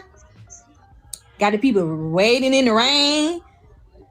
I'm like, ooh, people coming out with their stories, what's going on, Sakai. And then they breaking in cars and glass on the floor. I said, ooh, it's a lot going on in Houston. Stay there. Stay in Houston. Y'all booked your flight for the weekend. Stay there. Don't come to Miami. Stay over there. That's what y'all chose. Stay over there. Don't come back up here no more. But then it's messy. It's a nigga out there right now. No job. No car. Fuck it. No crib. What he do got? Audacity. And a plan to get to Houston. Reveal yourself. Everybody trying to come to Houston. Everybody keep making these TikTok videos about coming to Houston, this and the third, trying to get up with these bitches and shit like that and try to have fun with these hoes. The main thing y'all leaving out is the people who live in fucking Houston that you're going to have to run into. We are the fucking final bosses. If we're outside, kiss your bitch goodbye. Hey, kiss her goodbye. This shit is already solidified for us on this motherfucker. Me and Trey trying our best not to even participate in spring break this year. Because last year was like, we're not even going to do it. When they made an announcement and said this shit was in Houston. It's like, nah, I ain't gonna lie. Listen, like, bro, I'm not gonna lie. if y'all come to Houston for spring break, bro, you the play. Like, I ain't gonna lie, bro. You where you need to be if you looking for what you looking for, bro. But, bruh, and you know what's crazy? You don't even know how Houston is on a regular. It's spring break every day. Like tonight is spring break, basically. Niggas be 30 years. I said that shit. I'm telling you. I told you can't turn that bitch up. That bitch gonna turn your ass up and out. That nigga say, hey, that nigga say, kiss your bitch goodbye.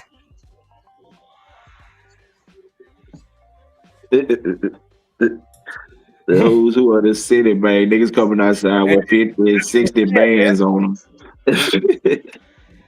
Nah, this young nigga right here is likely about to complain about the old niggas out there. And you can see it. This nigga got a face full of fucking acne and shit. You can tell, you know what I'm saying? Barely, you know what I'm saying? This nigga still going through adolescence and puberty and shit. Right? Man, look at all the candy paint, all the swangers, all the goddamn bang and pop trunk, all the niggas pulling out 40 and 50 out the goddamn shoebox and coming outside with it. Man, and it's a whole goddamn fashion show out there, big dog. And the who's who of the city shall turn up. It just is what it is.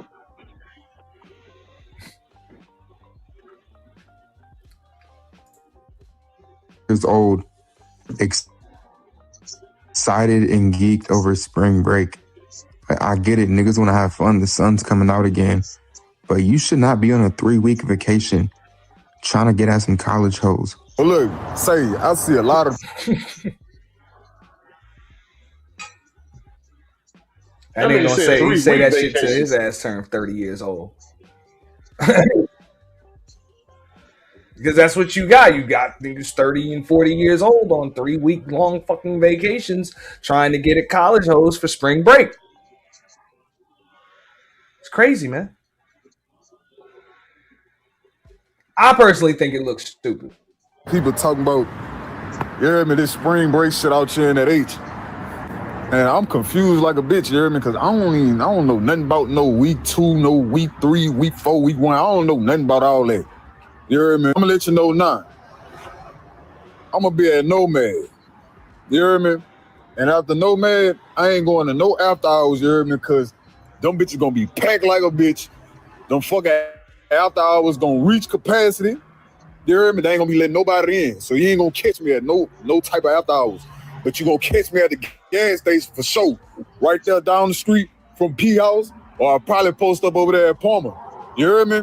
Like when y'all be like that week 1, week 2, week 3, what all that shit consist of, you hear me? Like I don't know. You hear me? I'll be in the house. You hear me? I pop out sometime, but you know, I be with my little partner, my partner DJ. So wherever he DJ at, that's where I be. But you know, I'm gonna be at Nomad for sure. It's called spring break because it's a break from. I feel him on that. Like, fuck that, bro. I just end up where the fuck hey. He said he from Louisiana, been in Houston a while. Yeah. Hey, wherever the fuck I end up is where the fuck I end up. Get out of here. That shit. Classes at schools. Why are you using PTO? Well, but my advice to y'all.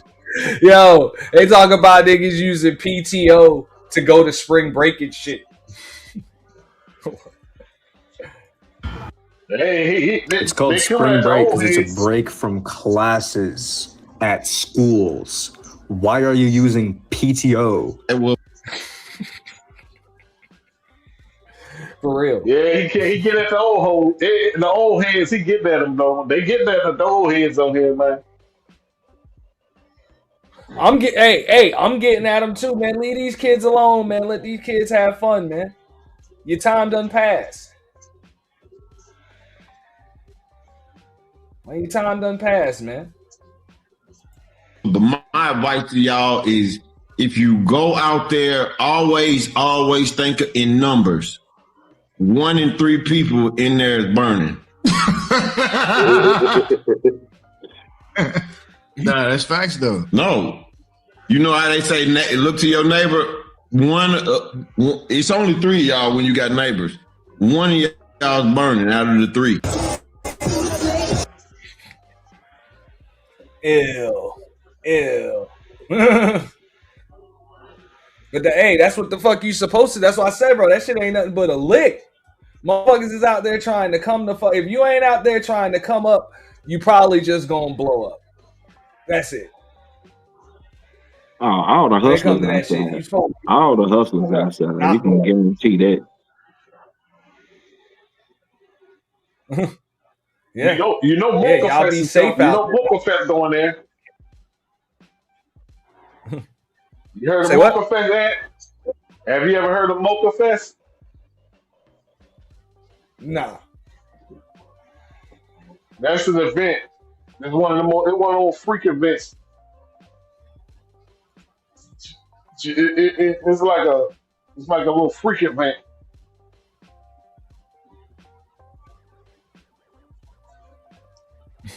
You can just type it up, Mocha Fest. People been talking about it like 2 years ago and shit, man. Man, I'm old, nigga. I'm gonna go to Jazz Fest or some shit. Fuck that. Yeah. Man, fuck that. Trying to go to no motherfucking Mocha Fest, Fire Fest, fuck all that, man. Fuck all that. You know? Hey, it's time. Hey, let's say you said Tom Joyner on cruise. I heard about that shit. That's for the grown and sexy. I'm about to throw a fest. I ain't fucking going to that dumb shit. Like, Man, look at all the motherfucking people out there like that, man. That's the rodeo.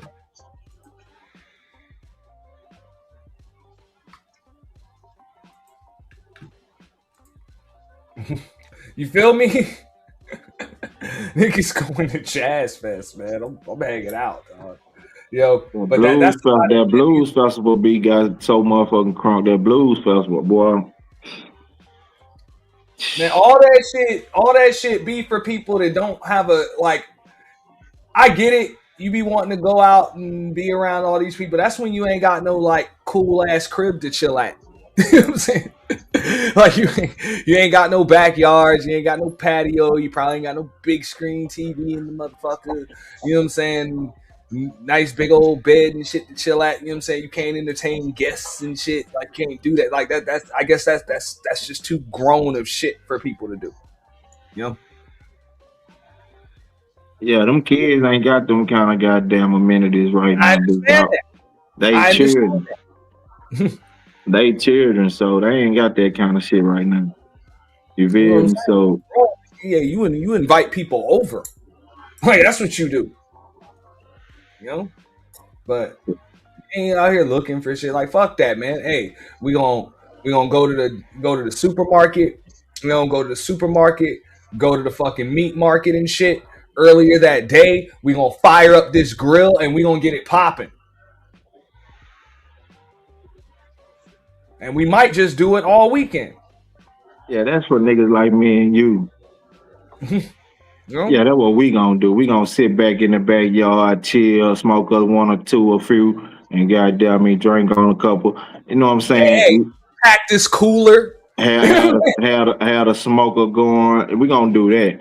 Listen to some good music, watch a game or two. We gonna do that. But shit, not at that stage they in right now, big dog. They trying to hunch on something. They trying to see all the pretty and cute faces they can see. You feel me? So it's a lot of shit going on in they world. They think they know it all, they got it all, and it's all going down. Or even okay, so you talking about as far as Florida's concerned, everybody still come through for the Classic, right? In Tallahassee. Yeah, the Classic still be going on, man. Hey, Classic ain't gonna never die out. Now that's Tallahassee, something I know people pop up and they go for that shit, but the Classic is in Orlando though. Wow. But I ain't gonna lie, I still remember fucking 40, 50, and 60-year-olds going out to that shit, bro. Yeah, man. That ain't no there. That's the Classic. So that's like a family outing or what have you. That's a family-oriented event. Well, we got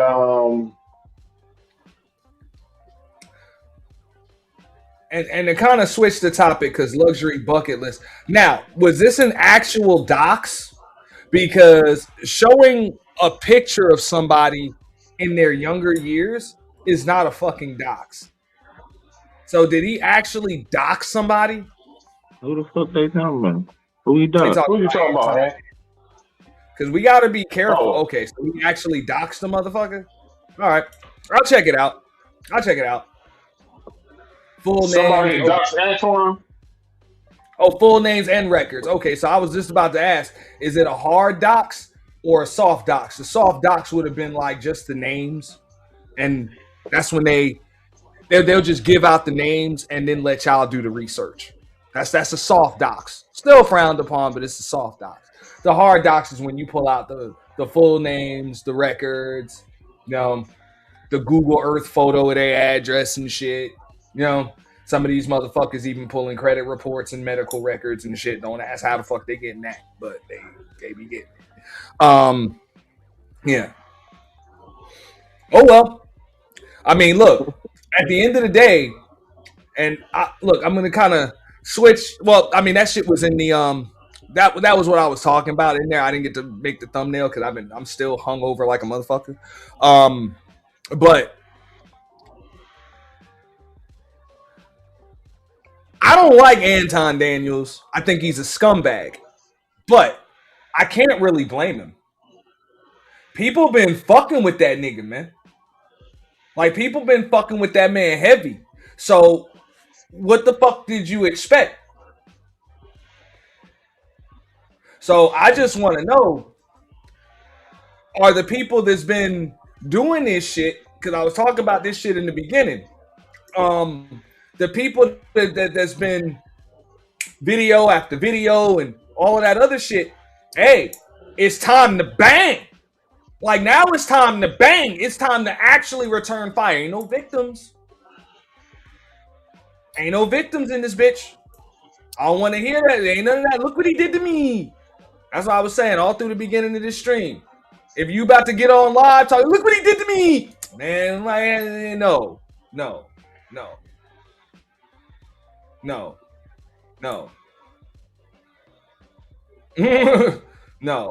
It's time to fucking bang. We respect fighters, not crying, not crying motherfuckers. Shit. No, I'm just saying. I don't want to hear that shit. Because I knew what was up. When Taz, had his shit where he showed this shit right here. When he was threatening a lawsuit, or he was like, look, I'm going to sue you for everything. I already knew what was up because niggas been around long enough and I know how Taz get down. One thing he is not going to do is fucking cry victim. He's about to go video for video. He's about to produce some real content on your motherfucking ass. Like, that's what he do. Like him or not. That's what the fuck he gonna do. He ain't gonna be none of that. Look what he did to me. Ass streams. That ain't gonna happen.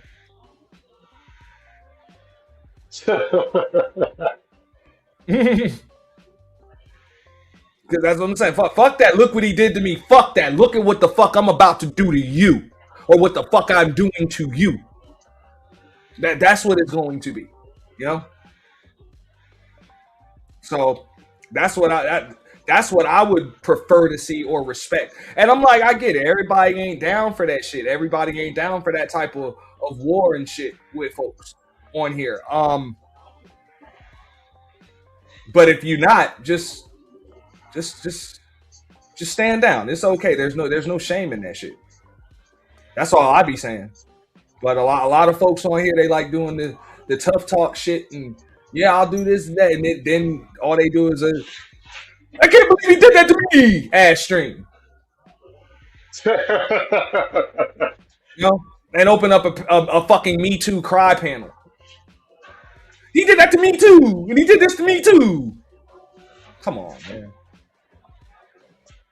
No. That's not how we move out here, man. Yeah, but you gotta understand, people like to throw rocks and hide their hands behind their backs. You know, they want to talk slick at the moment. Then when they No, get checked by life, it's time to return fire. uh-huh. No, it's time to return fire. So I mean, I don't know. This would be my advice to Freezy. Just keep doing what you're doing, Freezy, but just do that shit alone. Leave these people out of your shit. They can't help you. They don't know shit. You don't need no crutch. That House of Hypocrites motherfucker can't help you, and neither can this Lakeisha Keisha bitch. Do that shit on your own.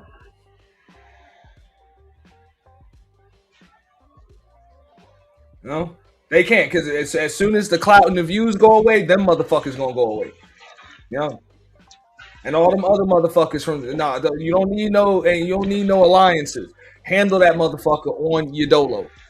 Trust that. As far as Lakeisha is concerned, I would recommend that she actually start doing some investigative journalism instead of just finding fucking streams, replaying old streams that already got 100,000 fucking views on them that a bunch of people done already fucking seen, and then making shit up. Because that's what happened. That's exactly what happened. She's been making shit up, and then she just got her file open. She got a real file opened up. That's what the fuck is going to happen when you ain't ready.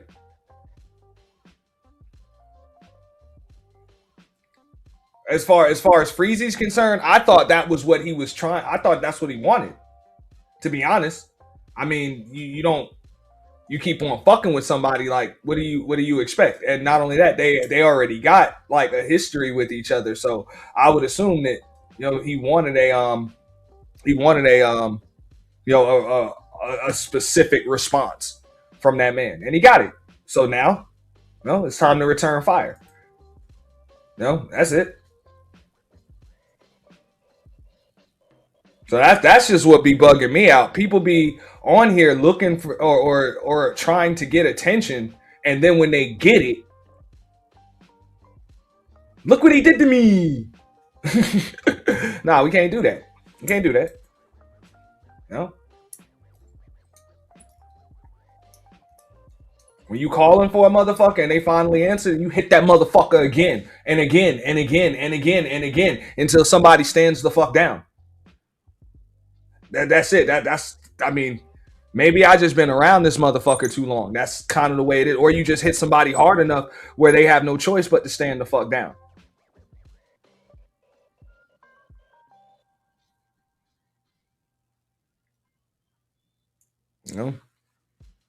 But I told him, and I'll let y'all chime in a second. But I told motherfuckers a few weeks ago, I will consult motherfuckers on how to handle these folks on here.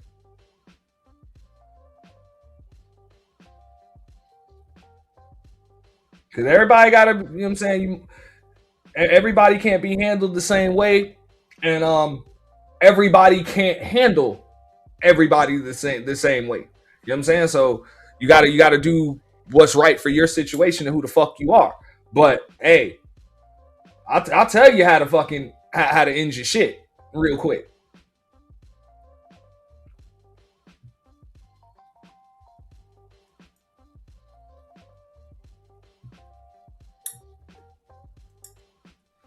Like how to end that shit, man. Just hit me up on the back end. Y'all see the IG, and yes, I am fucking charging for these consultations. Yes, I am. This advice is not free, at least not anymore. Because if I give it away for free, nobody's going to appreciate it. So I'm charging for it. You goddamn fucking right. Because this back and forth bullshit, and then crying, nah, that's not how you end shit. But what y'all want to chime in on that?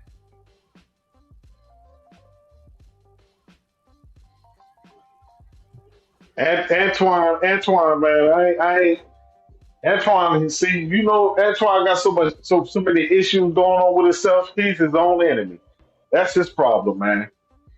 Antoine was one of them. He one of them dudes. He wasn't that nigga back in the day when he was in school. So he created this egotistic maniac for himself that you can't tell him nothing. He talks down to people. He talks to you like you're beneath him. He think he should be accountable for what comes out of his mouth. He got a slick ass mouth, worse than a female that he complained about. Mm. Yeah, so I ain't Antoine. I ain't got too much to say about that dude. But now, does everybody fucking agree with me when I said there really wasn't no winners with that Corey Anton shit? But the one that looked the worst is going to be Anton? Because everybody already knew Corey is a dirtbag. Everybody already knew that shit. You probably didn't know Anton was a dirtbag unless you were already familiar with his shit. But now, that motherfucker, after that shit sparked such a domino effect. All right? Your fucking co-host, Carrie, done left. Your alleged side chick, Mika, don't fuck with you like that no more. Okay? You got all types of enemies and shit. You know what I'm saying? Just going the fuck in on you, making shit up. You got Taz on your neck. You got Lakeisha doing video after video. You got Freezy running it up on you. O'Shea done made a bag. Like, bro. Yeah.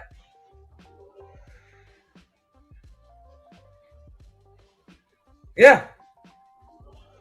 And you done had to go on Tasha K over it. He talked to Jason Whitlock too, but nah, that's a loss. Now look at him. A few weeks ago, he never even would have addressed Lakeisha, Keisha, and damn Freezy by name. He felt like they were beneath him.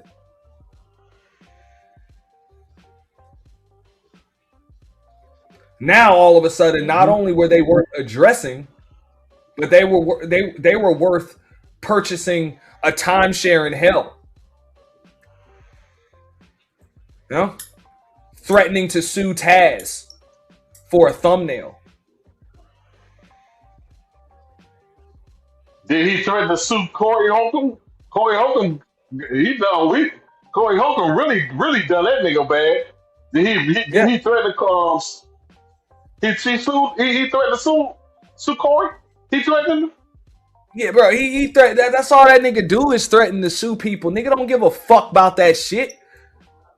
You listen to these stupid motherfuckers on here. People done threaten to put cases on me and shit. I'm still waiting to get served. Fucking 3-4 years later, I'm waiting to be served. Fucking lawsuit coming, and if it is, fuck you. I bet you my lawyers tear your ass up. Ain't nothing. And be ready for the countersuit too. They ain't in the mood for that shit. And most of these people don't give a fuck. Ain't nobody scared of no fucking lawsuit. Like, they don't give a fuck about that shit. People be thinking that the shit that scares them is gonna scare everybody else.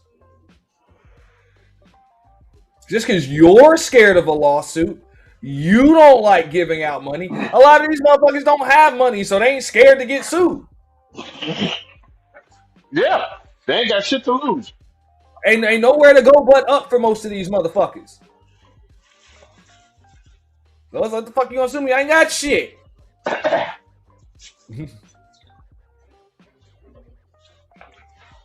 But in the meantime, I let this AdSense pop.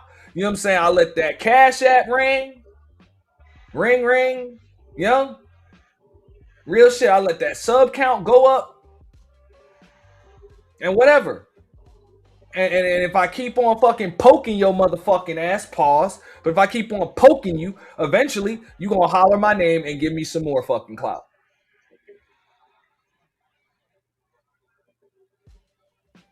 So what's he gonna do next? He gonna dox Taz? It's been done. So as far as Lakeisha concerned, or Freezy, I'm saying welcome to the space, bro. You got like the fuck. I would fuck it. You know? It was going to happen eventually anyway. So That's the cool thing about. I mean, if there is a cool thing about being doxxed or compromised, a bitch really can't do that shit but once. After that, now what?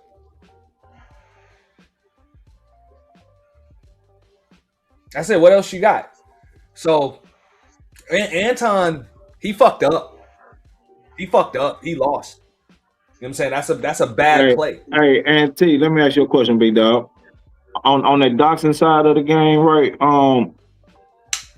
Like, what does it really have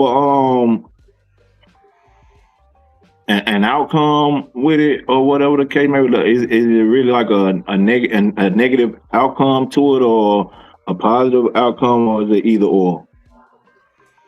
I mean, it depends. It depends on who you do it to, and how you do it.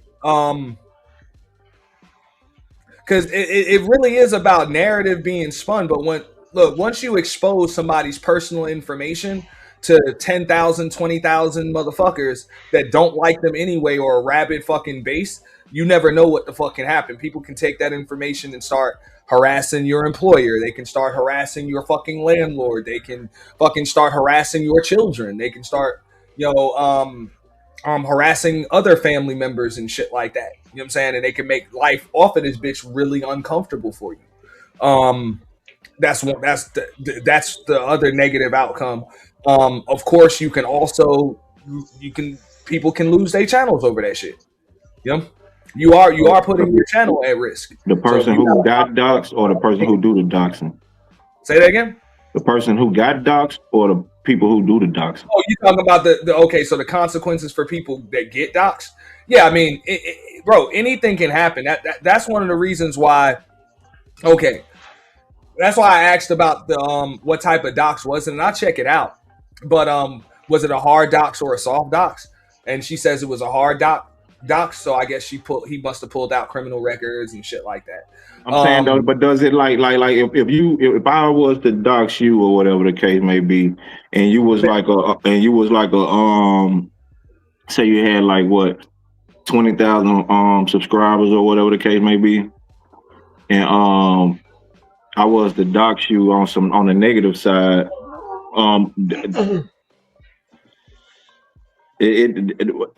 what's my goal? Is my goal to counsel you, or to make your subscriber count go down, or what's my objective? I don't know. It depends. I would have to ask you what your objective was. Like that's the thing. It looks like he just went to that shit. That's why I said this really wasn't. This was dumb for Anton. Like, it was just dumb. It's a losing. In most cases, bro, it's a losing play when people do it. In a lot of cases, sometimes it's a leave me the fuck alone play. Like, I see it with other sectors. You know what I'm saying? Like, other sectors, usually that's like a last resort. You know what I'm saying? That's kind of the way it used to be in these spaces. You know what I'm saying? These manosphere and manosphere adjacent spaces and shit. It was a last resort. Like, when folks are just sick of going back and forth and narratives start getting spun, it's like, yo, fuck it. Motherfuckers just start bringing out real info. Like, real info. But now I think the objective is to embarrass people. That's really what it is. So, but you can't do that shit to people that have no shame. You know what I'm saying? Are you embarrassed somebody? Hey man, I don't know. Are you from the South though? You from Florida, right? I'm in Florida. Yeah. Oh wait, are you really from New York somewhere? Yeah. I can hear it in your boy. Yeah. I think the goal was to. It's like a lot of people do that shit to either embarrass people, expose people, whatever. But if you don't give a fuck, if goddamn me Auntie is Auntie and he done goddamn me done what he done, motherfucking paid his motherfucking dead to society, or motherfucking whatever the case may be, whatever the hell he did in his past or he doing now. If Auntie don't give two fucks, It's not gonna mean shit. It's not gonna mean shit. All right, so that's what I was trying to say. Because does it? Because I was wondering, does that docs automatically make the subscriber base leave you? Does I it? mean, if a motherfucker hard doxes you and they find out you have some like PDF, you know what I'm saying, like issues in your file or some shit, then yeah, that's gonna fuck you. Like that's not going to work out well. But shit, that ain't gonna be the average motherfucker on the internet, or is it? Exactly. That's what I'm saying. So if it's just some basic shit, you got a couple of misdemeanors, maybe a fucking felony for some simple stupid shit. You know what I'm saying? Like Lakeisha got like fraud or some shit going on. Like, fuck, nobody gives a fuck. I don't care. You know? Yeah, that's what I was asking. That's what I was asking. That was my point. I was trying to see, like, does it really, you know what I'm saying? Because I hear the council culture and shit. I don't know if she did. I didn't check out the docs. But no, I'm just saying. I'm just saying. You know, we both going on like a hypothetical type situation right now. I'm just saying, like, for me to get an understanding though, because I really don't know. I ain't just actually no fuck ass question. You know what I'm saying? I really was like wondering, like, what does it do? What your goal is, to do it. I mean, it really just depends. But yeah, you can't shame somebody that has no shame.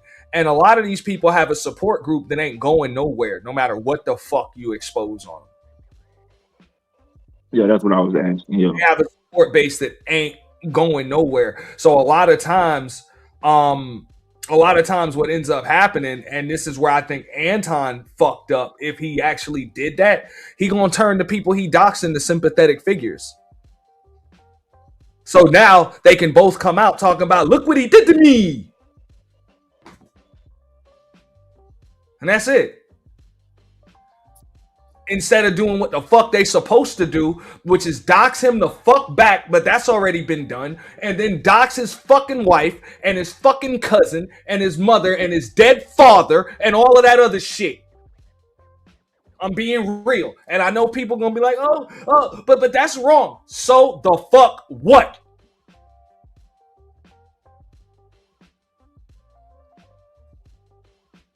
It garners a lot more respect than sitting on a panel and crying.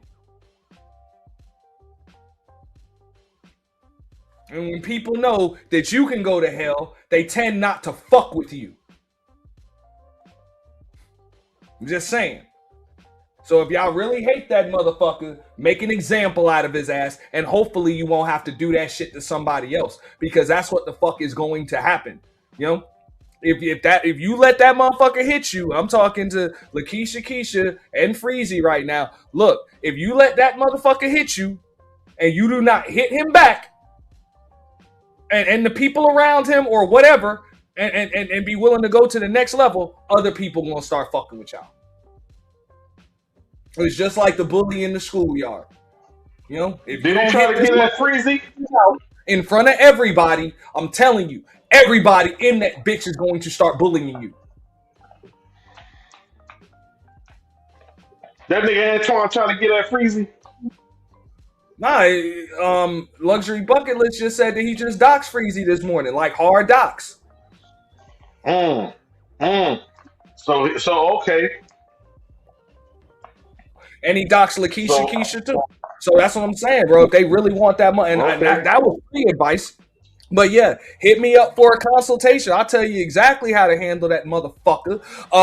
Real shit, but you gonna have to go to hell. Like, you just gonna have to go to hell. You gotta really fuck that. You gotta make that nigga you gotta make him and the people around him extremely uncomfortable.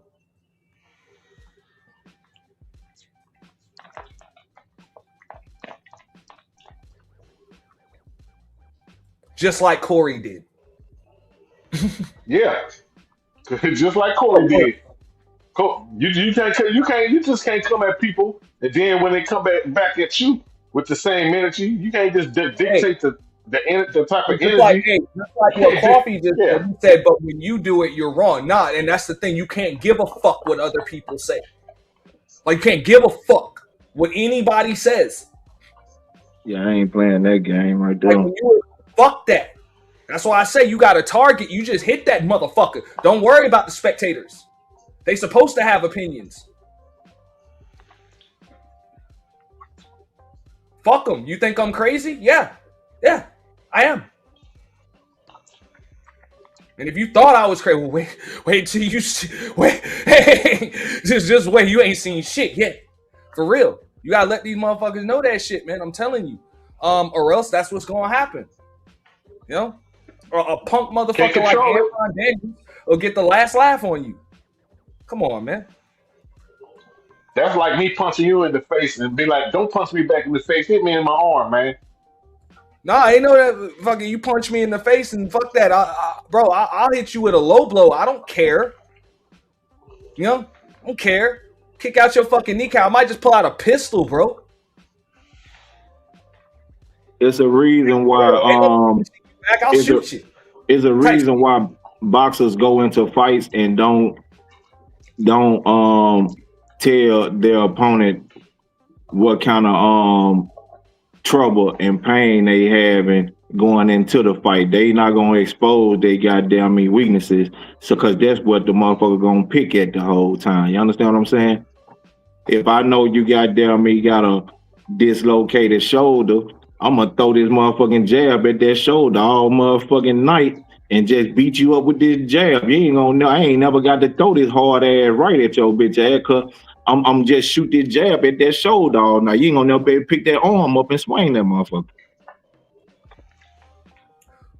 Bro, like I said, where I'm from, motherfucker might just knock the shit out of the nigga standing next to you, bro. Might just kidnap your homie or some shit, bro. Whatever. You know, kidnap your little brother or something. I mean, that's just what it is. You know, that's why I always ask them, when was this ever a rule, like in the streets where there was no family, no children? I don't understand when that rule ever existed. That's what these people on here be saying, but that's what I'm talking about. Like, instead of coming up on this bitch talking about, look what he did to me, he talked about my kids. Fuck that nigga's kids and his wife. Yeah. And his brothers and his dead relatives and shit. Fuck them. Yeah, your boy Rich Porter, his uncle kidnapped his nephew, the little brother, didn't he? Lay that motherfucker down all nice on a pillow. Knock him the fuck out.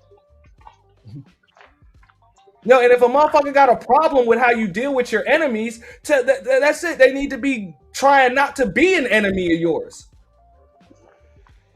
Yo, I make a way better friend than I do enemy. So that's it.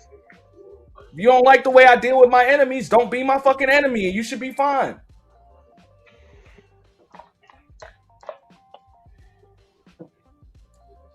But yo, that's how these motherfuckers move, man.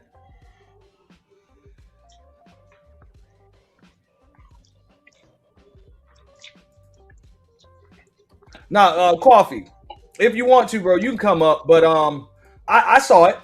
I saw enough, you know. Or what you was talking about. Yeah, I saw enough. Ain't nobody trying to talk about me, man. For real. Just leave me be. I ain't fucking with nobody. You know, I'm gonna pop my shit. Hit dogs gonna holler. You know, when I say this shit in general, people gonna know. Like, if I'm talking to them, they gonna know it. They gonna know it. When I'm talking about somebody, they gonna fucking, y'all gonna know it. But other than that, you know, I'm in a good place, bro. I'm not trying to turn nobody page into my page.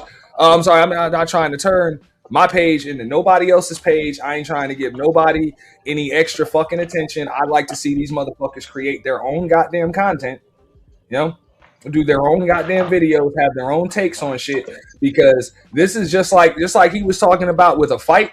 A lot of these people need beef and shit and back and forths just to stay, like, just to keep their shit going. It's just like a fighter that if you sit there and let that motherfucker lean on you, a lot of times that's what keeps the motherfucker in the goddamn fight. Now you gotta hit that motherfucker and step the fuck away. You know, just step the fuck away. Let him fall. And that's the way believe it or not, that's been my strategy. It ain't even no secret at this point. With the years I've been on this motherfucker, I've done more damage to motherfuckers by not even addressing their asses. People done clicked up, tried to form gangs and shit just to go at me. And then I don't address none of the motherfuckers. Next thing you know, they all start fighting with each other and decimate each other, and they're gone. They're gone. They memories now. All of them. You know? Or they do some dumb shit and get their own channels terminated and shit. You know? Without me having to do like real shit, 75, 80% of the time, and you do more damage to these motherfuckers just by not giving them no attention. Don't let them lean on you. And that's what a lot of these folks on here, they need that shit. That's why they'll keep poking and fucking with people, because they want somebody to make them, they need somebody to make them relevant. Nah, bro. Make your own fucking content. That's the main reason why, like I said, if I'm talking about somebody, I'll say their name, because ain't no beef, ain't no smoke. You know what I'm saying? I ain't got no beef with Freezy. I ain't got no smoke with Lakeisha Keisha or nothing, none of that shit. I called out, Lakeisha Keisha for that clickbait that she had on the title. Other than that, whatever. I ain't got no beef or no smoke, so I'll talk about that shit and give commentary. But if I'm talking to somebody, no, I don't have to name a fucking name, because I'm talking to a motherfucker. That's it. I don't give a fuck if there's nobody in this goddamn chat. And if you don't know who I'm talking to, congratulations, it ain't you. Mind your business.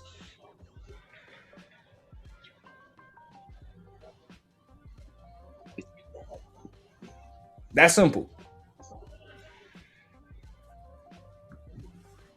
Now, a lot of folks don't like that, because they're like, but I can't follow along. I was like, because it ain't for you to fucking follow along. If it's real smoke like that, but I'm not going to give somebody shine and shit like that and then start trending them. Oh, and so motherfuckers can go back to such and such. Oh, Auntie was over there talking about you. Man, fuck you. Okay? Fuck you. All right? That motherfucker, anybody I'm talking to knows I'm talking to their ass. For real. They know that shit.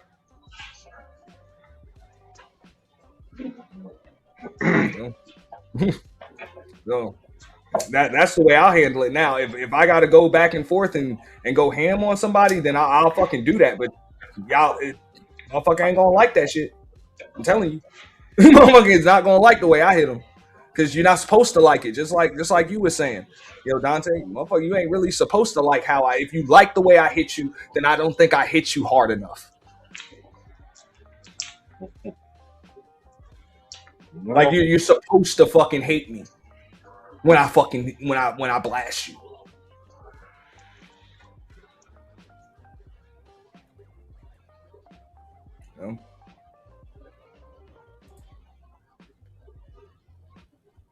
No, hey, I mean, Anton's big enough where that shit's going to get out. It's going to get out if it happened.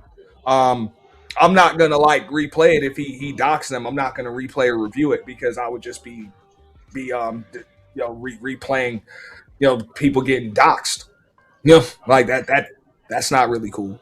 So it's all gravy. If anything, if I got smoked with it, I would rather just take the fucking heat myself for doing it. You know what I'm saying?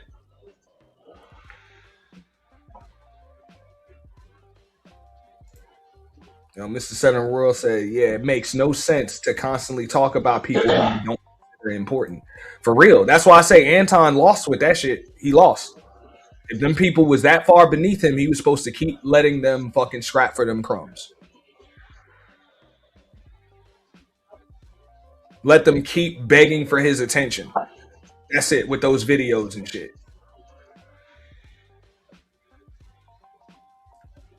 Nah, I mean, look, they've been the one clipping and reviewing his shit. So he's like, okay, now you can clip and you can review this.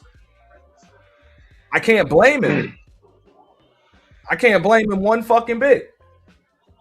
The same way I was watching Messy Michonne the other day, and she was replaying in Izzy Band's stream, and I guess Iz was reviewing a Freezy stream because that's what we do now. We do reviews of reviews of reviews and shit. So that's what it is. I'm guilty of it too. But I guess he was reviewing a Freezy stream, and in the middle of his review, Freezy privated the fucking stream.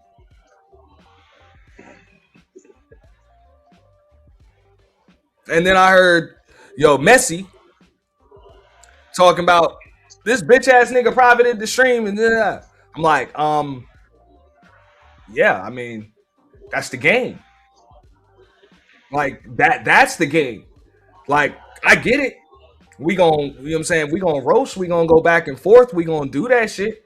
You know what I'm saying? It's cool. But why the fuck? If you gotta use my content to roast me, yeah, bro, it's gonna be some issues. It's gonna be some motherfucking issues. You want to break my shit down for commentary and shit like that, whatever, I'll let folks do that. Fair use guidelines, gravy. But nah, bro. You know what I'm saying? Nah, bro, it's about to be some problems. You use my content to do that, and you wasn't even smart enough to download or screen record this shit? You just literally gonna pull that shit up on YouTube and think you just play this fucking shit through. Yeah. Yeah, I'm about to fuck up your whole shit. That shit be privated right in the middle of your shit. So I can't fucking blame him for that shit. Same way Anton put his shit behind a paywall or privated his shit because everybody just going through shit, clipping shit. So nah, bro. Nah, you're not going to use my shit to get at me. You know what I'm saying? If anything, do your streams, make your commentary, but I'm not going to help you to roast me. You're not going to use my mother, like, for real. You're not going to use my ammo to shoot at me. Fuck out of here. That's fucking crazy. So I can't blame them motherfuckers for that shit. Both of them. You know, for either privating their shit or hiding. This bitch ass nigga hid the shit. No, he didn't. I don't think that makes him a bitch ass nigga because he hid the shit. What he did was he actually made you motherfuckers have to do some actual fucking work for your content.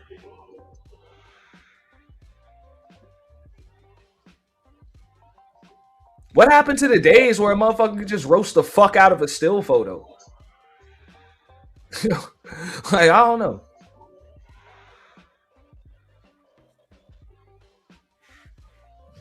But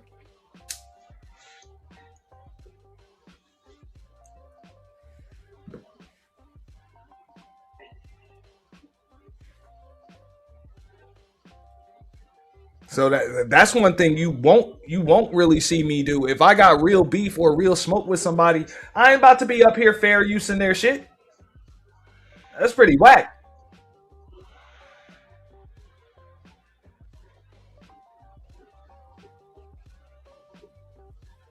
But that's how motherfuckers is moving.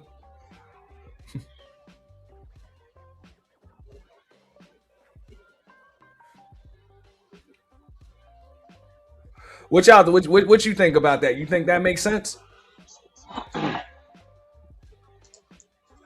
Hey, man. Like I say, man, if you can dish it out, you should be able to receive it. That's all I gotta say about that, man. Yeah. Not if it's real beef. That's what I'm saying. People are like, I'm like, people so used to just pulling up people's shit and playing that shit that they think that shit's just normal. Like, that shit ain't fucking normal, bro. You know? Mm-hmm.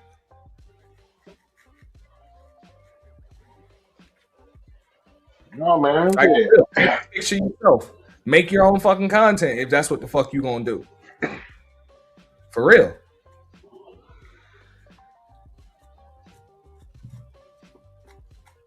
I get it, you know what I'm saying? Fair use is for commentary, educational purposes, all of that shit.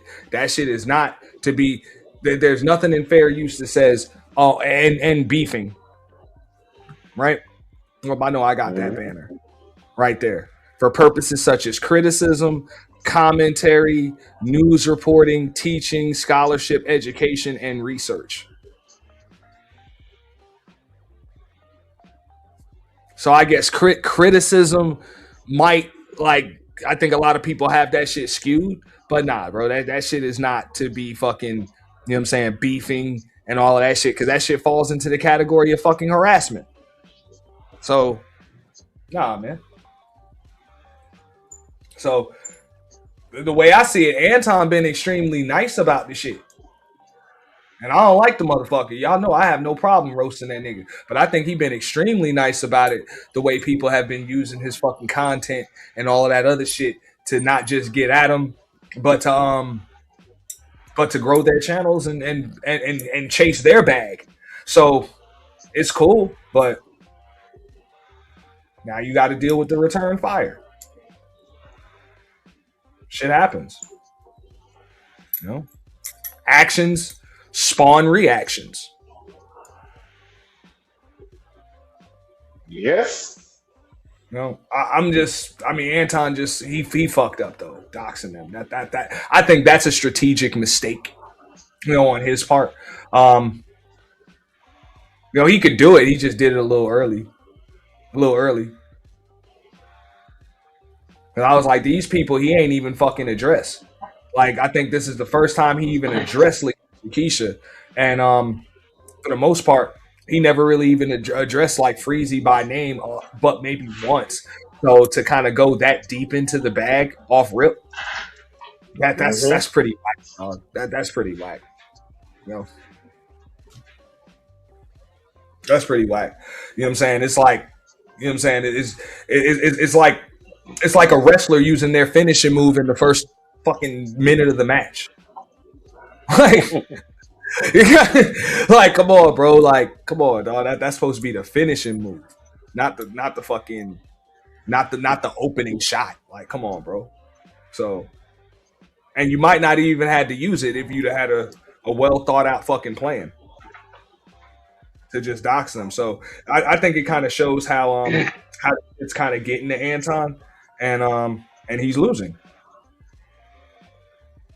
Well, he used to people pandering to him, man. Anytime he played victim, people be in his corner. So a month ago, I would have told you how all these people are beneath him. Mm-hmm. He would have told you that. So the fact that he decided to come up and open up files, on his channel and all of that shit, he just showed that, those people are not beneath him at all.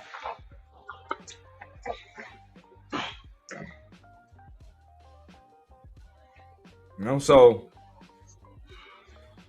he was supposed to kind of keep up with that shit. If them people was beneath you, you were supposed to let them keep eating, and you were supposed to keep on chasing your bag. So obviously, a motherfucker done got you in your feelings, and your emotions, and you threatened to sue Taz, of all the people to threaten to sue.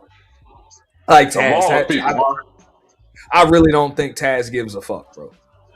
No, Taz don't give a fuck. Yeah, that's a wrong person to come in trying to bluff. But it proves that you're pissed off, and it proves that that somebody's probably fucked with your money at this point. Like, you've probably seen a decrease in your money.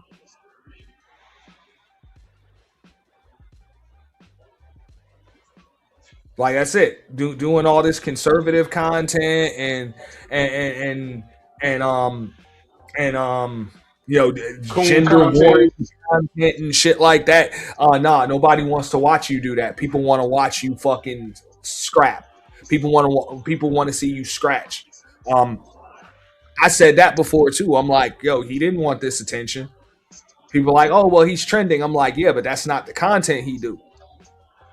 It's not the content he do. So yeah, that might get people to subscribe to Room 9, but people gonna tune into the show and realize that it's just a bunch of boring motherfuckers cam the fuck up talking about nothing the same way every fucking night, and then they're gonna turn the fuck away until it's some more beef, some more smoke.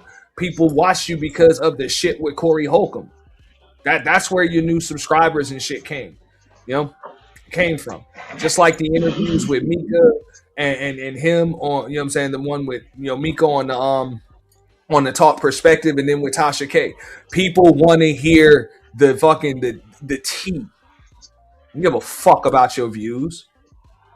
Your views on fucking conservatives and Christians and religion and politics. Nobody give a fuck. They want to know, did you fuck this bitch in the hotel room? How does your wife feel about that? That's the fuck they want to know. Life came out of Antoine real fast, didn't it? Yeah. So, you know what I'm saying? Unless you're going to give people that type of content, you know what I'm saying? They ain't going to watch that shit, bro. I'm gonna tell you how to dodge certain things that, like what Antoine going through. Just be humble. Humble yourself. Don't get a big head, and think you all this and all that. Humble yourself. You see how life can put a check mark by him. Just humble. Just all he had to do, just stay humble. But no. Well, that wasn't going to happen.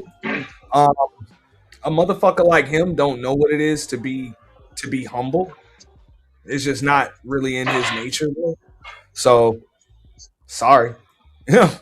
it's just not in his nature, bro. So at this point, he's just he's a casualty of himself. That's what it is. Like, nigga got drunk. You know what I'm saying? Got drunk, started throwing all types of shots at all types of people. Called motherfucking, you know what I'm saying, people that he was working with. Call him, dusty, worthless, bust down, dope fiend, bitches and shit. You know what I'm saying? Like, nigga said all that. And these are people that you was fucking with, you know? Like, I saw that nigga was in his fucking feelings, man. You saw that nigga even have to grab his phone while he was doing that shit and respond because somebody texting him like, yo, don't do it. I know what's up. And that motherfucker still aired that shit out. So, I've been drinking. Nigga, you ain't even no drinker like that, bro. Like, you ain't even no drinker like that, bro. So, you know what I'm saying? Like, something fucking with you, bro. You need an escape from reality. And now you done doxed the motherfucker. You done doxed two people that been popping shit about you on your fucking channel. That's not how you get down normally. So yeah, they got you out your body, bro.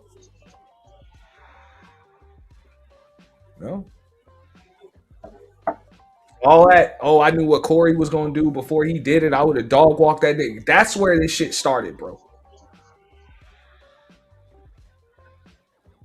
That's where this shit started. People were already coming to Anton and reviewing that nigga, how they was reviewing him and shit. But all that snowballing and shit, it started right there. So yeah, bro, you lost. You lost. He felt he had to prove something. He had to prove something to himself. Because all after that Corey Holcomb incident, he had the reason why he had to prove something to himself because his fans was turning on him and telling him about himself. They was all telling him how he looked. Yeah. One thing I can tell you about Lakeisha Keisha, which I don't know the woman, right? But one thing I can tell you about her is that she's got a subscriber base and she's got sources that's about to send her more content. She has that. So, like, people about to send her all the videos of like your wife and shit, saying that she's that she's scared of you and all types of shit, bro. Like, you think you think her crew was on your dome? Her and her crew was on your dome before. They about to amp that shit up, bro. That bitch might get another 100,000 subscribers off your ass, bro.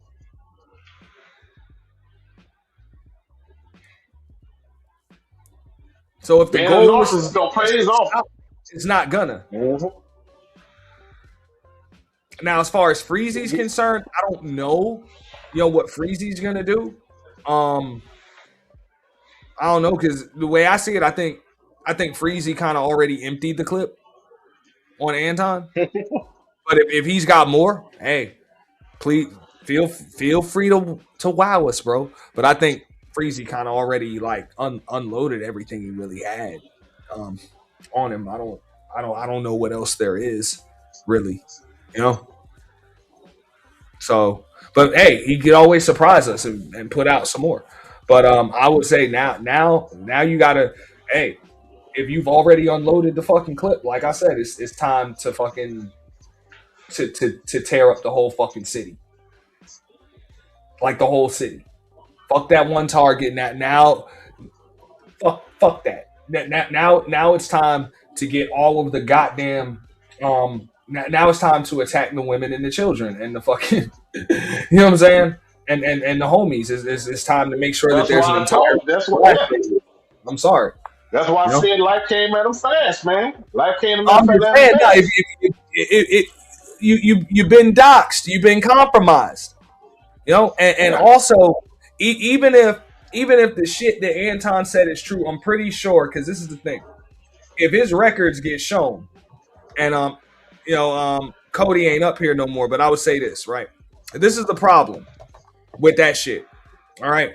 Because a motherfucker don't have you up there to explain, why there's, this thing in your criminal history and that right there. Because a lot of times that shit be, other shit, like they don't have the true story. So they just read a list of shit and then they're able to present a narrative. So it really doesn't matter if the story is fact or fiction. It really just depends on how the story is being told. You understand? Mm-hmm. You know what I'm saying? So that's the way your ass done been doxxed and fucking, you know what I'm saying? Like your file got opened up. So yeah, you got to hit a motherfucker back and hit a bitch back hard. I mean, that's really what it is. Like you can't stand down now. You know? He just got a character issue. He got a character issue, just like because he's a narcissist and he's a mostly unstable man. So he got all kind of things going on with him internally. Internally, he do. So that's why I say he's his own worst enemy. Yeah, I mean, you talking about Anton? That is. Yes, sir. I'm talking about Anton. I mean, I would agree. I would agree, but that's why I always said about the dude that the dude is a fake boss. He's not a real leader.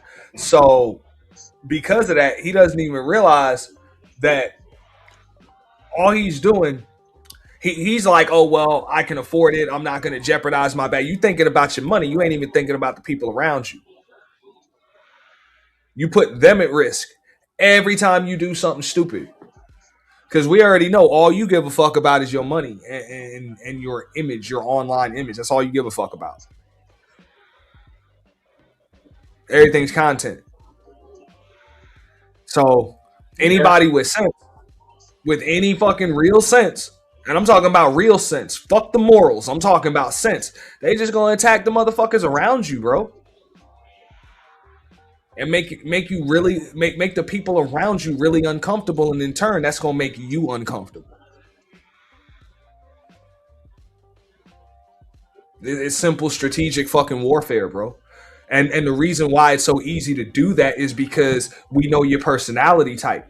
People, if you know Anton's personality type, you know he, just like you said, narcissistic, insecure, God complex, controlling. So you have a lot of weaklings around you. Just keeping it real. You got a lot of mentally weak motherfuckers around you. I'm not saying everybody around him is mentally weak, but a large percentage of people that are able to stay around him for any length of time are going to have, some kind of just mental weakness, inferiority complex, or even they're probably just with him for out of a sense of greed. There might be a couple of motherfuckers you have around you with some spine and some backbone, but it's very few in the grand scheme of shit. So all motherfuckers really have to do is rattle them, and then you'll be alone. He just ain't had nobody like Antoine to pull his collar like that. He used to so many people kissing his behind. He ain't never had nobody like Antoine to put a check mark by his ass to pull his collar. Like, But that's why I always said, I'm like, a hungry dog ain't loyal. You know what I'm saying? So you never really fed your crew. You like, oh, but I paid him. That ain't enough. Money gets spent. You didn't empower your crew. So because of that, you don't have a crew full of fighters. You know, you didn't feel comfortable with fighters around. That's why you closed Fight Club. That's why you shut Fight Club down. You didn't want fighters and bangers around you. It made you feel low. So now you're here with a bunch of yes men and women. Waiting on your fucking order, and you don't have any orders because you're not a real fucking leader. That's why you just pulled out the docs in fucking round 2. In round 2 of a 15 round fucking like knockdown, drag out fucking fight. In round 2, you done pulled out and in his mind, he's like, oh, but they've been talking about me for a month. Nigga, that's nothing on this bitch. In the grand scheme of shit. It's nothing.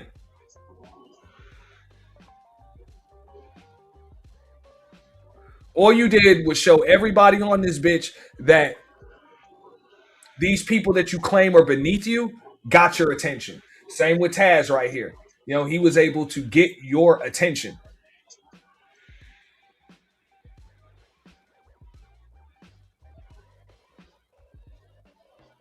You know, that's all you proved. That's it. Like I say, it's all about how they handle it. I don't really like. I mean, it's gonna be tough to beat Anton. Just because he's already got like a self-sustaining brand, you know, kinda. You know what I'm saying? So he's going to keep a large channel. He's going to keep a large following. There are still going to be people that defend him. All of those things. So he'll still be fine, but it is possible for Anton to beat himself. You feel me? You think so? That's the way you handle it. Antoine, like him. Antoine already is. I told you, Antoine been beating himself, man. Antoine been beating himself.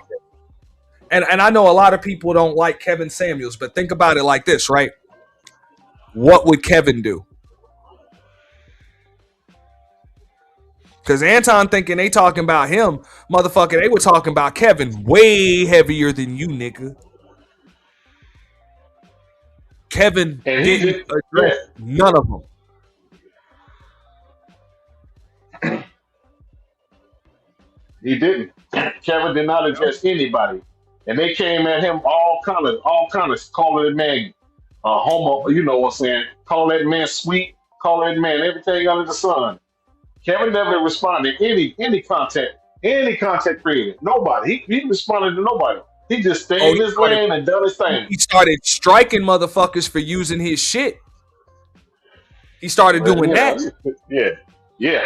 That's that's something different. But as far as it's going around, coming at people, when they came at him, no.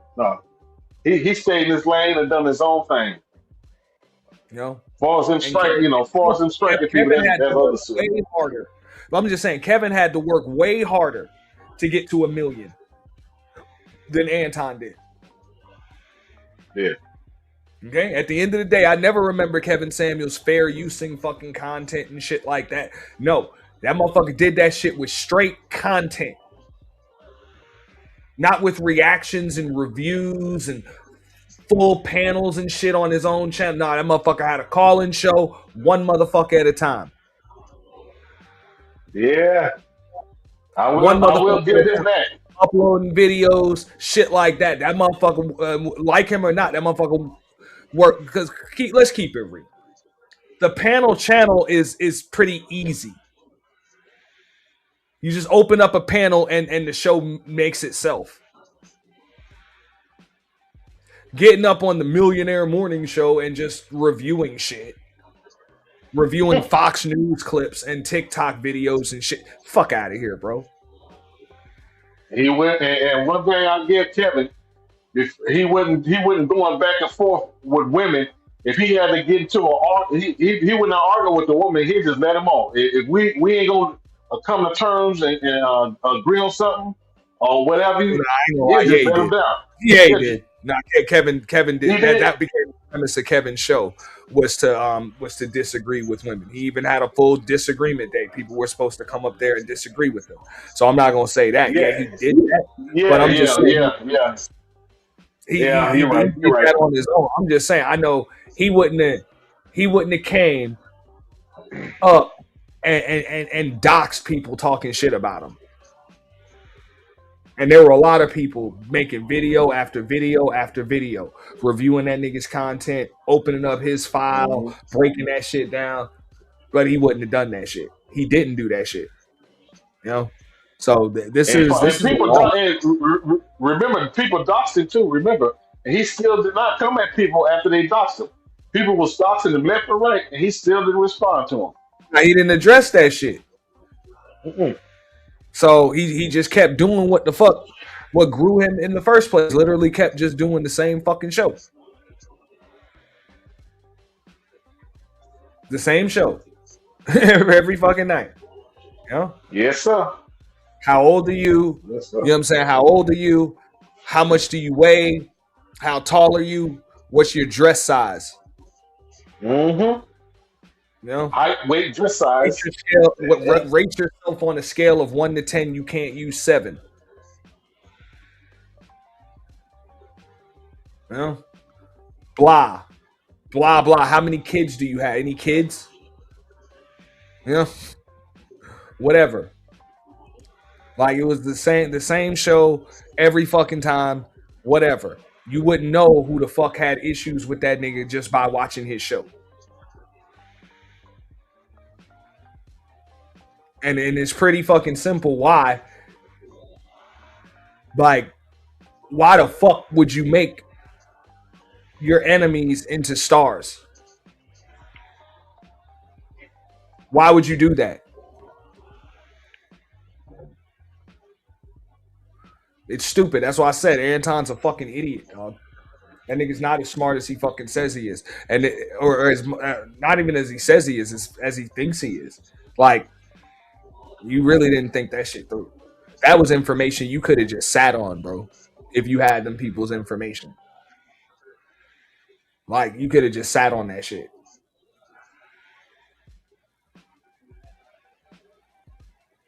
So, whatever. Whatever. I'm not surprised, though. This is the same nigga that said he knew what the fuck people was gonna do before they did it. And then here go his wife and daughter on a fucking t-shirt. Yeah. No. Yeah. You knew that was gonna happen?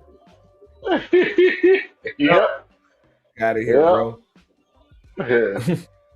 Like, for real, bro. You know, I'm gonna sue you for everything. The fuck you about to sue Taz for?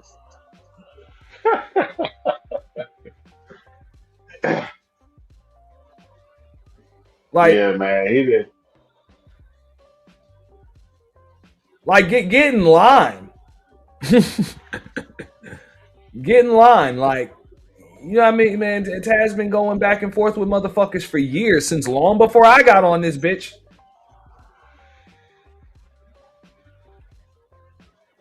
I don't think him or his wife give a flying fuck. They like, cool, let the games begin. Yeah. And it's not even just because they go down for fucking action. It's because they know they got a really fucking like a light work ass opponent in Anton Dane. Let the fuck out of here, bro.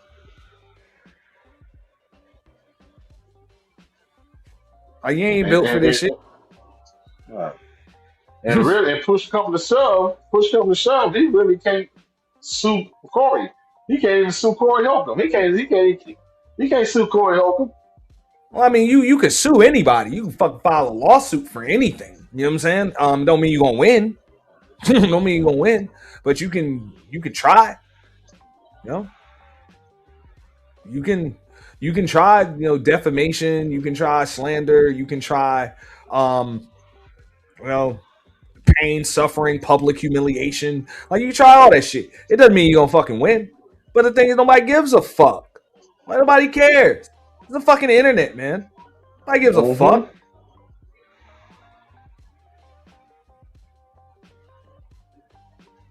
Like it's like telling Debo, like, yo, if you hit me, I'm calling the cops. You think that's gonna stop Debo from knocking niggas the fuck out and snatching chains?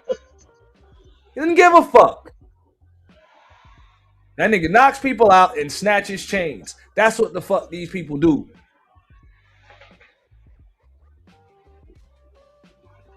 Hey, yes, So sir. all that, Yes, sir. man, Chitlin circuit shit and all that shit, but the fuck out of here. These people don't give a fuck. You know what I'm saying? That's why I said the fucking empty threats don't be meaning shit. You know, people he's scared to be sued. Nobody else give a fuck about that shit. Yo, they'll live stream the fucking the court proceedings. Don't give a fuck. They'll bring their phones right in that motherfucker and then play the recording that night on their channels. Yeah. Don't give a fuck, bro. So Antoine. That's all I'm saying. What up, Bridget? So I don't know what the purpose was of that shit, but I'll check it out. Somebody said, she said, I watch the Millionaire Morning Show daily. The other shows are hit and miss. That's usually how it's gonna be, because it's talk about panel shows and shit, and other uploaded reviews and shit like that. So he probably more so interacts with the audience and shit like that, on the Millionaire Morning Show. But I mean, I'm not really fond of the Millionaire Morning Show because nigga be done watching that shit he reviewing by 7, 8 a.m. in the morning. Like, nigga watching Fox Business and Squat Box and shit like first thing in the morning. So fuck out of here, bro. I don't need to see that nigga take on that shit. I know what the fuck going on in the world. And I don't need to see a grown ass man kissing Donald Trump's ass on another channel. Like, I'm sick of it. I'm sick of it. That's just me. People would give Antoine and Daniels the benefit of the doubt if he wouldn't come across it just running his mouth and coming at people and being slick and sideways at the mouth, coming at people any kind of way he wants to. Then people will have some kind of empathy for him when it going to. But no, bro, if you gonna throw rocks at somebody, don't hide your hand. Don't hide your hand. Let them know you done it. You get no sympathy here, bro. I mean, look, that nigga did that shit on a Sunday morning. This conservative Christian motherfucker. Let me ask you, why was this nigga not at church? All right. This was at 3:37 p.m. that this comment was left, and she said he did that shit about an hour ago. You know what I'm saying? About an hour before. So you talking about at 2:30 in the afternoon on a fucking Sunday when you supposed to have these Christian concern. What up, Raven? My bad if you're still here. But you supposed to be a Christian conservative with all these fucking family values and shit, and on a goddamn Sunday afternoon, you doxing some random people on YouTube.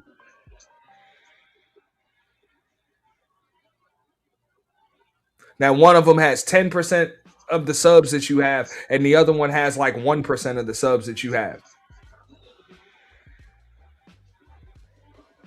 Have you seen that clip where Antoine was talking about the Hebrew Israelites' daughters? I mean, women and their children.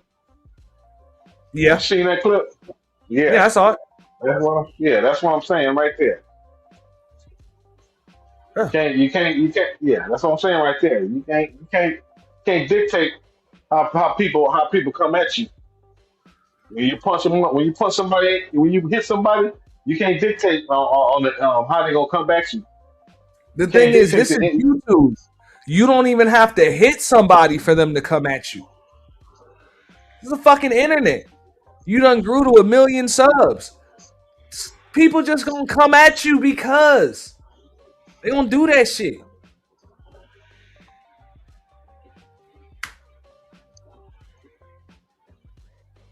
people, you know what I'm saying? There are gonna be people that you thought you was cool with that's about to fall out with you on purpose.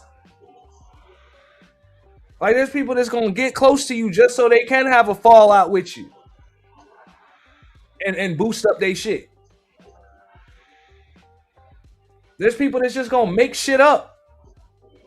Like all that shit about to happen. And the more you grow, the more your name buzzes, the more that shit's going to happen. Like, everybody ain't trying to be your friend. Like that's what it is. People done figured that shit out. You know what I'm saying? It's more bread and it's more clout in going after, you know what I'm saying, the motherfucker with the damn clout and the name than it is being cool with that motherfucker. Look at the sub counts of the motherfuckers around him. They all low.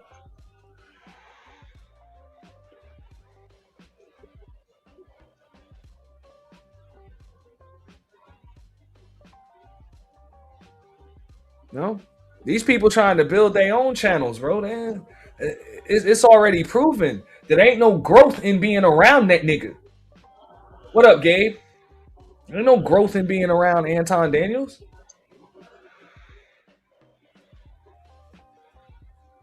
There's growth in beefing with that motherfucker and roasting him and shitting on him and separating yourself from him. Like real shit.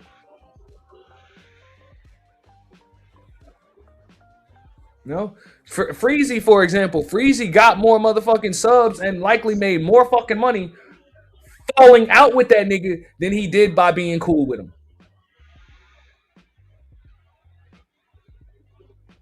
Carrie got more views leaving his ass than you know what I'm saying, than being around the motherfucker. Mika got more clout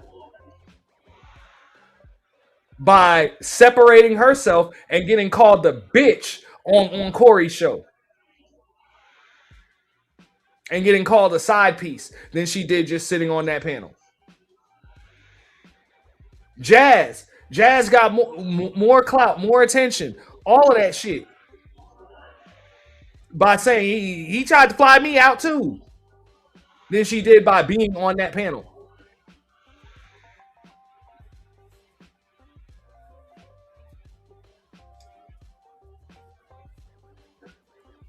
So that's what I'm saying. Hungry dogs ain't fucking loyal, bro. And they shouldn't be. No, that nigga's a shitty fucking boss, bro. So a lot of folks on here can learn a lot of lessons from niggas like that, bro. Really how not to move if you're going to have a crew. Or you're going to be a supposed leader of a crew.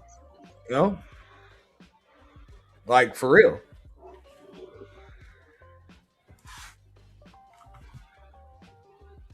Because that's all that's going to happen. People going to wait for the fallout and then they're going to try to eat. You know, that's really what it is. So I thought, you know what I'm saying, he was probably handling that shit. He was a little bit smarter with it at first. Because when everybody else is talking about you, you should be talking about you too. Don't put the attention back on somebody else. You know what I'm saying? Make sure that when people put the attention on you, you keep it on yourself. Cool. You know, they talk about you, you talk about you. Boom. That's smart. As soon as he starts saying, I would dog walk Corey and this and that, oh, you fucked up. And it's like you just return serve. You put the ball back in the other person's court. And then, bam. Got his mouth. He his mouth written up. What's that phrase? Mouth done written a check that is behind to the cash. Mm-hmm. So I'm just saying, man, you gotta. I thought you was the chess player, bro.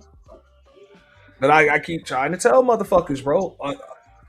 You're gonna have to pull out that four-way game of chess, you know, which most of these motherfuckers have never played. Chess is a very, very simple game, and it really doesn't correlate much to life. I told you I would more so compare that shit to poker, where multiple players can enter the fucking pot, and it's a game of incomplete information where you don't know what somebody's holding, and most important, you really don't know what they're going to do.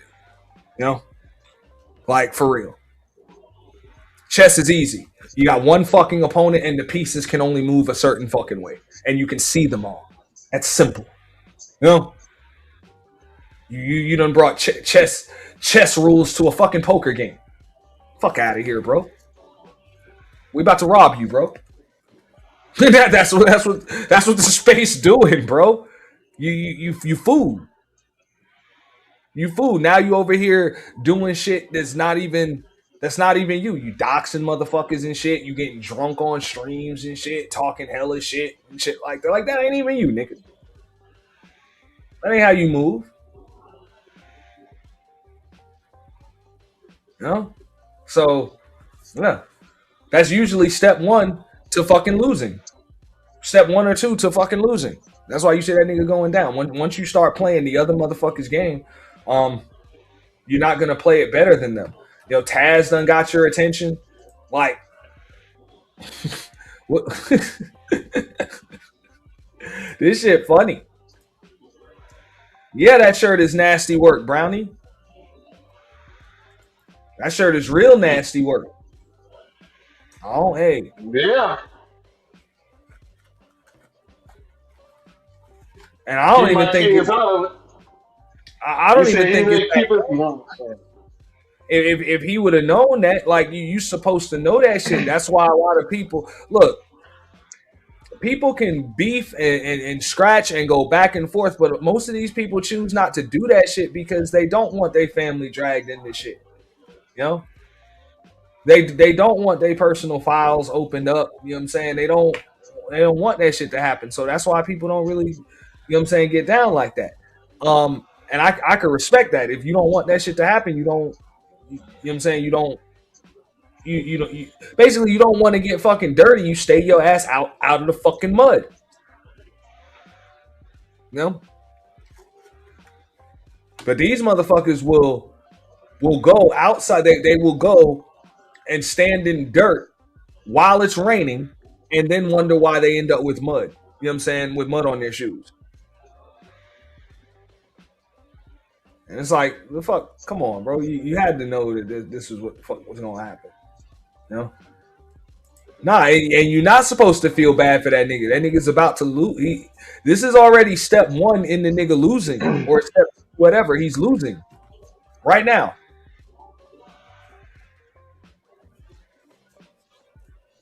You got a who's supposed to be a rich nigga that's supposed to be above all of the bullshit, doxing Freezy and Lakeisha Keisha on his damn show.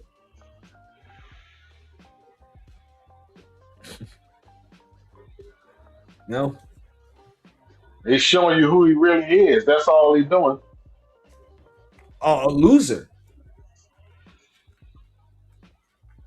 You know what I'm saying? A loser that they got lucky at the last possible second. That's it. No. And losers are not just losers because they keep losing. Losers are losers because they're determined to lose. They will even turn a win into a loss, just like he did. Now, we used to say that shit when, because look, there are bad gamblers and then there are degenerate gamblers. And then there are compulsive gamblers. You know? Like degenerate gamblers will bet money that they can't afford to fucking lose and shit like that. You know what I'm saying? They'll put the rent money on the goddamn table and shit. But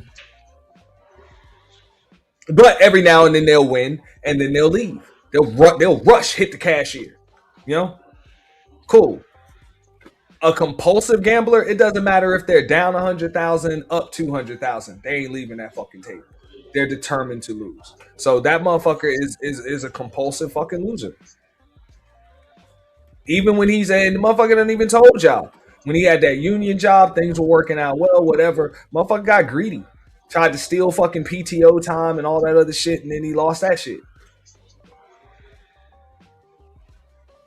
Some people just gonna keep on pushing the fucking envelope. Even when you gotta win, you about to turn it into a loss. You done hit 1 million motherfucking subs. You got all of this attention. You know what I'm saying? You got a nice social media following, clout, everything. And then you about to fuck all that shit up.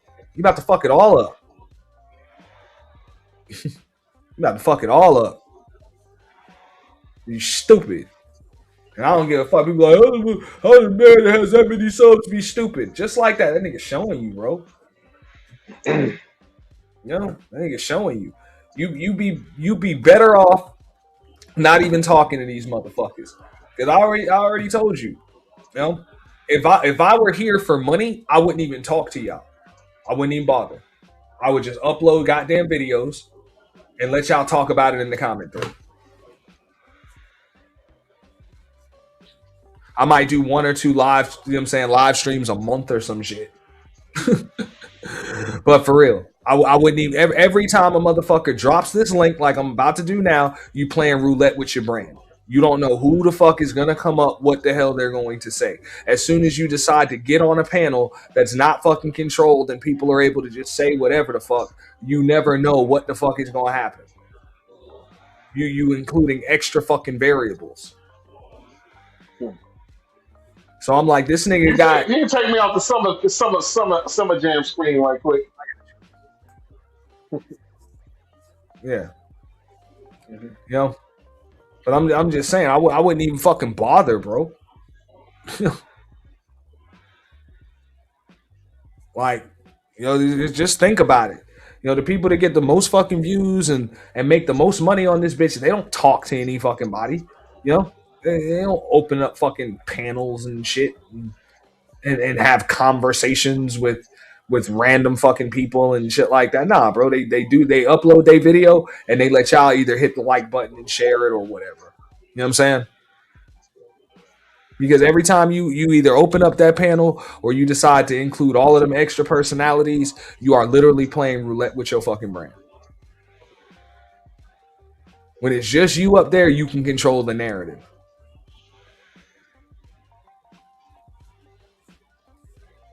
You know? But this is one of the few people on here that actually like won. Like you had already won by doing panels and shit and live streams and shit like that. Like you won. And making appearances and being accessible and on all of that. Telling this one, oh, you got my number and shit like that. And, bro. And you still over here pressing the bet. Pressing the bet, pressing the bet, pressing the bet, pressing the bet. It's a matter of time before you lose, bro.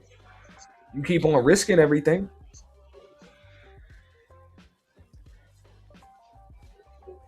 So, and you think it's bad now? No, trust me, it's a matter of time before somebody run up on that motherfucker and just either beat his ass or just try to punk that nigga for some real clout. No. Just walk up to him, push him, punch him in the face or whatever. You don't believe me? Ask fucking Tommy. Ask Tommy. No. So yeah, all because of the character that you playing on the fucking internet, man.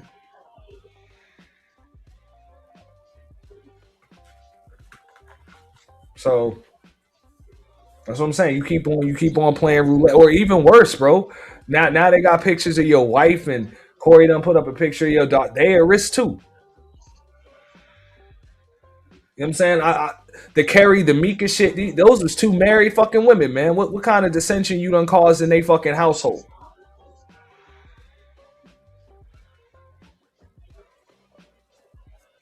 Because I'm pretty sure both of their husbands had some damn input in them having to, you know what I'm saying, come out and tell whatever story they had to tell. No, you ain't think about none of that shit, bro. That's what I'm saying. If you can't protect the people around you and you ain't gonna move as a fucking unit, because that's really what today's stream should have been about, strategic gang warfare. Because a lot of these motherfuckers like to click up and do the gang thing, but they don't move like a gang.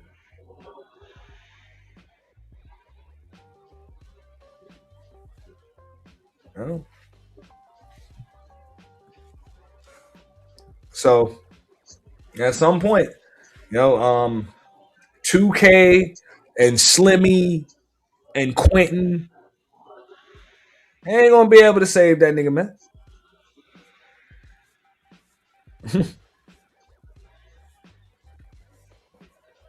For real. You know what I'm saying? People want to click up and build alliances and gangs, and then all you see is a fucking look what he did to me ass fucking cry panel.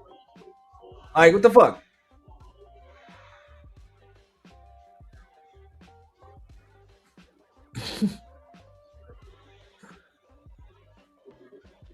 No?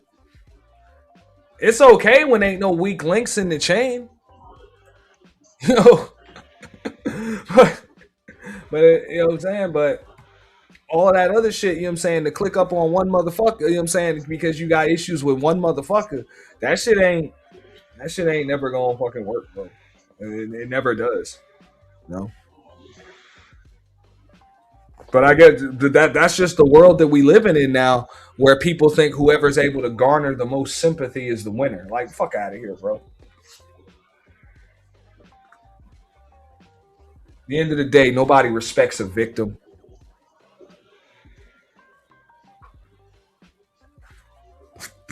They don't. People respect a fucking fighter, somebody that doesn't give up. You know what I'm saying? Somebody that'll hit back. Even if they might not respect how the fuck you hit somebody back, they'll respect you for fighting back. So, I mean, I can't necessarily say I blame Anton for going to those links, because he's just kind of sick of it. But it just wasn't a smart move, you know, on his part. But now the ball's in everybody else's court, so it's up to them what they're gonna do. You know, it's really up to them what they're gonna do, bro. You know, exactly what you build on. Look, I said this shit too. You know, people will say that shit to me. Oh, you know, all you got is the purge or whatever. It's like, nah. You know what I'm saying? I grew. You know what I'm saying? I had my channel damn near monetized before there was a purge. You know, that was just one fucking idea. That's why there's a second channel and all that other shit. But I'm not even gonna sit there and explain it to people. If that's all you know me for, cool. You know, cool. I get it. But it's still 50 times more than what other folks have. People know me because of what I've done and what I've been through and what I've been able to survive on this bitch. People know most of these motherfuckers because of who the fuck they know. Like, for real. That's a shame. People know you because of who you're clicked up with. Like, that's pretty fucking whack, bro. You know? Or because of who you were clicked up with and now you're not clicked up with them. You know what I'm saying? So most of your support doesn't come because people like you. It comes either because they like who the fuck you cool with or because they don't like who you just fell out with. But it's really not, like, that's not your support. It's not support of you. That's what I'm saying. I would rather have 15 or 20 people, you know what I'm saying, in this fucking chat that are here to support me and what the fuck I'm doing than 200 people that are just here because they don't like Anton Daniels.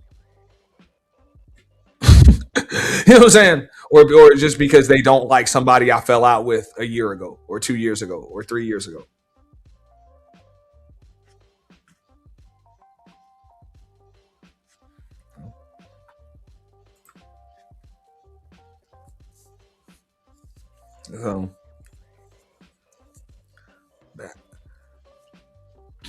But that's exactly what they are, Brownie. They're fucking cults. And usually them shits fall apart. Just like you see Anton's crew kind of falling apart. This nigga literally said, we are trying to chop down the biggest bag ever. That's what he said. I'm like, really? The biggest bag ever? From a fucking YouTube panel?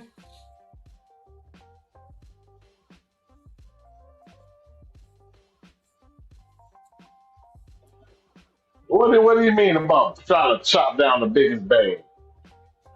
I'm like, you're not going to get it on a fucking YouTube panel. Like, you do know there are billionaires in the world, right? Like, you do know those, you know, multi-million-dollar deals on cocktail napkins in fucking gentlemen's clubs and shit. or at card tables or on golf courses and shit. Like, if Antoine said he made more than the NBA players. It takes a certain type of fucking mindset to believe that shit when it's said to you. Like, we're trying to chop down the biggest bag ever. And he actually got people on his panel buying into that shit. Like, yeah. Show us, Anton. Show us. This nigga, that nigga talking about his own money. And no, it's not the biggest bag ever. It might be the biggest bag he's seen. But no, it's not.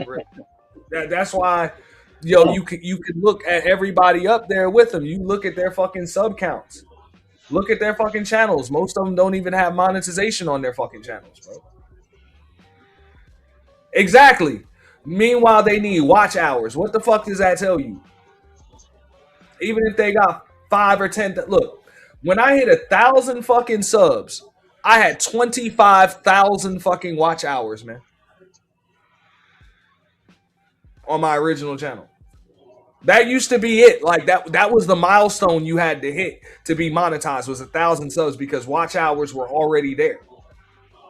They were already there because people that supported you. But now you got people that hit the fucking sub count, no problem, and they still need hours. That's supposed to be the case for people that are uploading they're doing nothing more than uploading videos. That's understandable if you need the watch hours from that.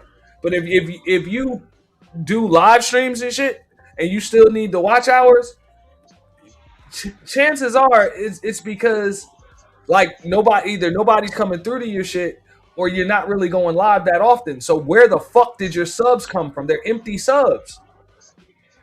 They're not supporting you. They just clicked the link that was probably dropped in the Room 9 chat, and that's it.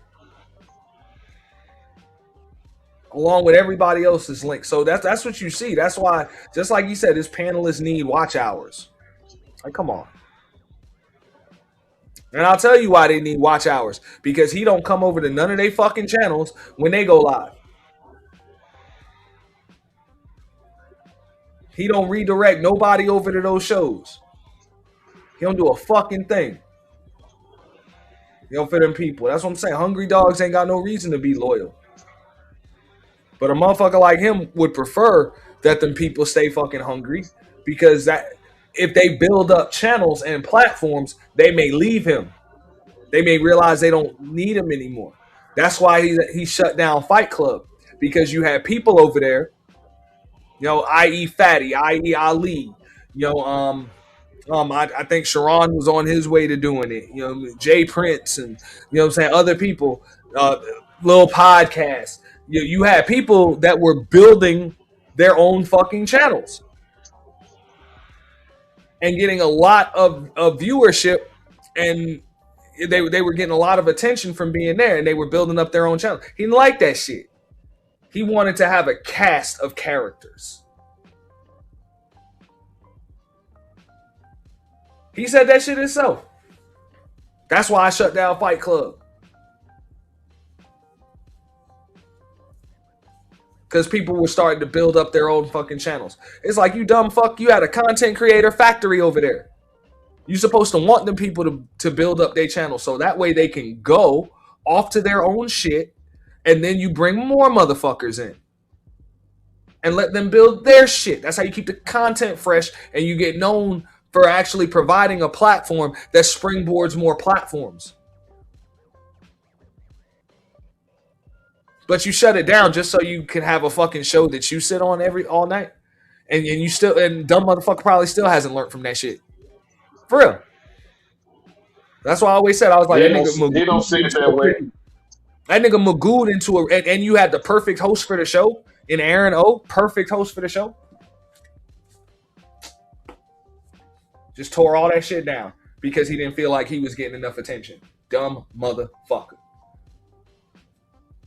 Shit was making bread, all of that, without him even having to fucking be there. He didn't even have to be there. He could show up if and when he fucking wanted to, all of that. Nigga didn't like that he didn't have enough fucking control. He didn't have enough control, and people were building their own channels. You know, like them or not. But that's what they're supposed to do. What the fuck are you supposed to do with all that extra attention?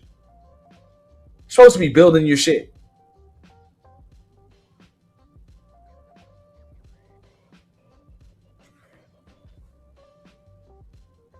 You know?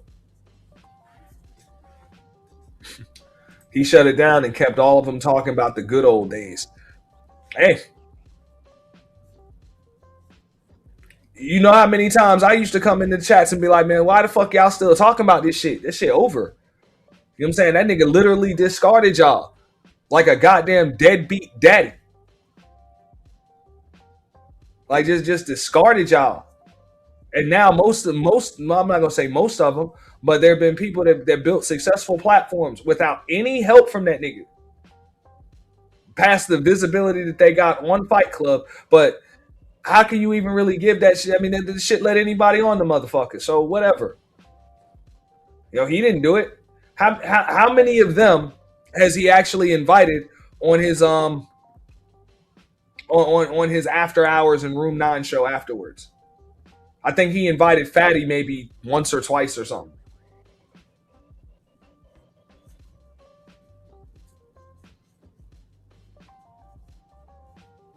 Never saw him invite podcasts on there. Sharon Bracey, you know,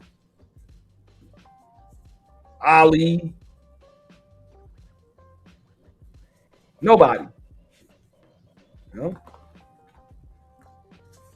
But he come back and congratulate them once they hit a certain sub count and shit like that, and then calls them Fight Club alumni. Now all of a sudden you want to take credit for their growth. Fucking bitch. Like, for real, that's a bitch ass nigga, bro. I'm just keeping it 100. You know, shitty fucking boss, bro. Shitty boss. Shitty leader. And just like Bridget just said, you know, in the chat, what did she say? Yeah, motherfucker got what, hey, he's getting what he deserves. And I'm like, whether you like him or not, you gotta just keep it real. Like, that nigga getting exactly what the fuck he deserved, bro. Like, this is what the fuck happens.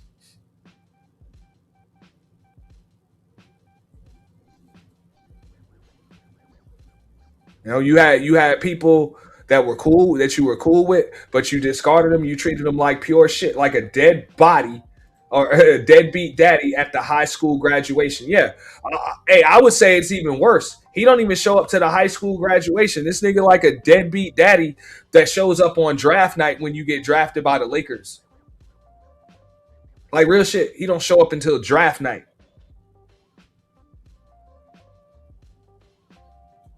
Talk about, that's my boy. Mm-hmm. That's my boy. I put the ball in his crib. Right before I went to go get a pack of fucking cigarettes and never came back. You know? One of them motherfuckers, man. For real. And at the end of the day, I'll even go a step further, you know what I'm saying, when it come to Fight Club. Because they just put his face on the fucking thumbnails. You had a great host in Aaron O, and you also had the different personalities and shit that came on there, spending the time, and you also had, you know what I'm saying, a larger YouTuber like Angry Man spending all that time on that panel. And Tommy used to come through to that shit. Like, nobody gave a fuck about no goddamn Anton Daniels. You know, Angry Man sitting up there for fucking hours is what made people come up there and want to get into the conversation. You know? And Aaron O being able to you know what I'm saying, put in all those fucking hours. And all of the other, you know what I'm saying, people like E Black, you know, they're the ones that made that shit, man. Not him. You know? So that's that, and that's why he shut it down. That's why he fucking shut it down. Because the shit worked, the shit grew, but it didn't have his fingerprints on it.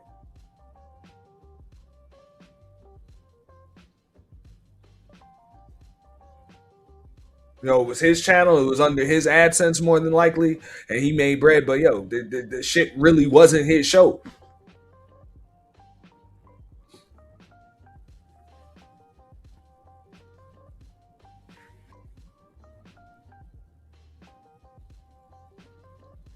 That's a shame that somebody can be that fucking full of themselves that they'll shut down, you know, a business, a good one, or rebrand a fucking business, all because they don't feel like they have enough control over it. Like that's fucking horrible, you know. And granted, I know motherfuckers be like, you know, he was scared of it shutting down and shit like that. Maybe YouTube was gonna demonetize it. You can't control what happened on there. Yeah, but you don't even need a full rebrand. All you got to do is just put shit in place that allows for that shit not to happen. You know, you can upgrade the fucking StreamYard account. You know what I'm saying? Have a business plan. Make sure you got a green room and shit like that. You know, make sure that the link is only available to members or something like that. Don't leave it fucking open, you know, to anybody. You know, open up a Discord for it. Make sure the link is just dropping in the goddamn Discord or whatever by email, like Reg the Bad Guy does it. You got to email Reg to get the fucking link.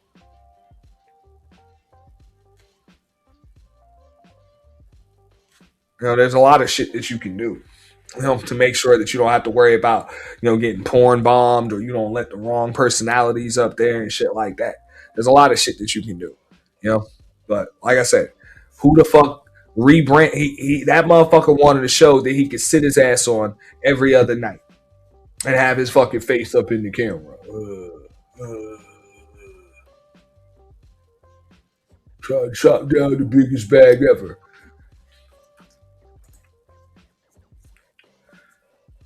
Look, showing a mugshot is not a dox. I mean, but according to Luxury Bucket List, he showed a lot of like he showed like some records. So I guess it's criminal records and shit like that. I'm not gonna show it on here.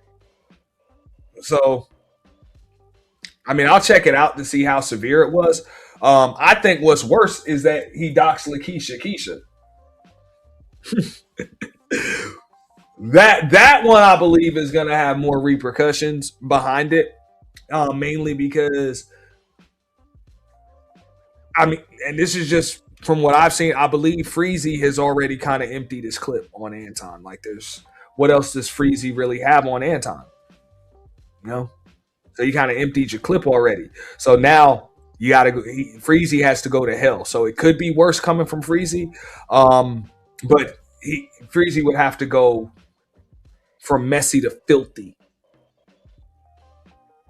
at this point. But I think it's going to be pretty bad from the Lakeisha Keisha chick, because she doesn't have a problem lying and spinning a fucking narrative and shit. So this is it's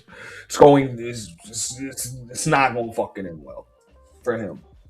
It's really not.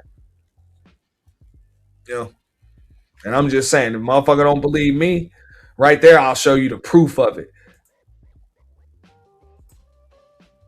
I showed y'all before the goddamn clickbait. Okay, these are the same video, y'all.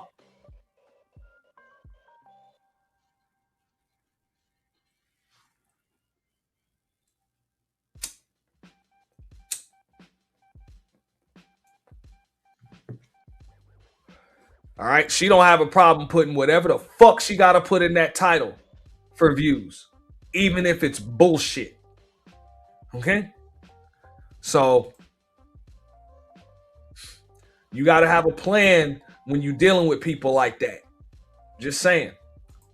You got to have a plan, and you got to have a time frame when you're dealing with people like that. Because if you plan on going back and forth with people like that, for a year or 2 years or some shit like that, or even a couple of months, man, you gonna run out of gas, because she ain't gonna stop. She gonna put out them videos at 2, 3 in the morning, 4 in the morning, 5 in the morning. She gonna put 7, 8, 9, 10 of those shits out a day.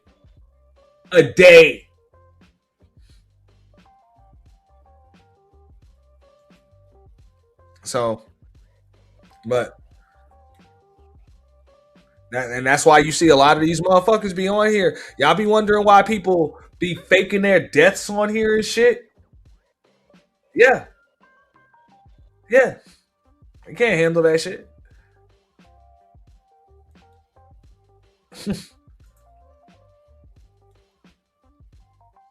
They can't handle that shit at all. And then you say, hey, she going after Tasha K for bankruptcy fraud. Like, that's what I'm saying. That's what I'm saying. And she's somebody that's here for it. She been trying to get that nigga's attention.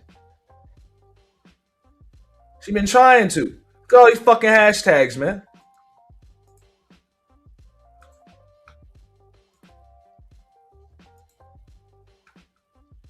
Look at all these shits. Okay? That's it. Women don't give a fuck, yo.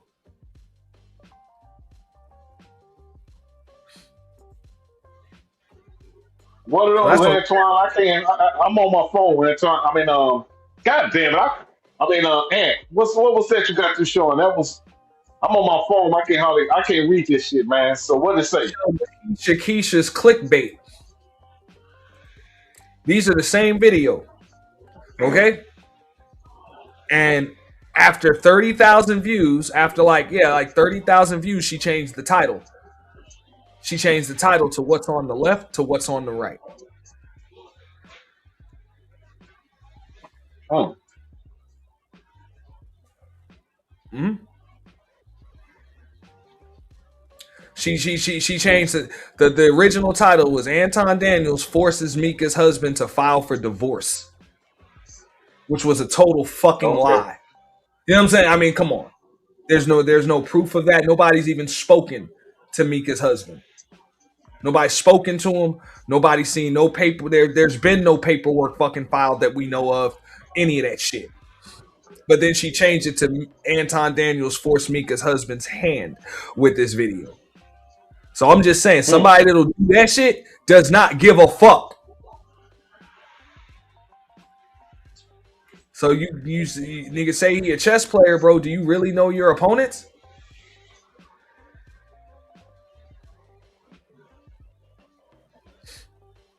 Think about it. I'm just saying, because you dealing with somebody like that, you're gonna have to be willing to go to hell, man. Because they ain't gonna stop. They ain't gonna stop.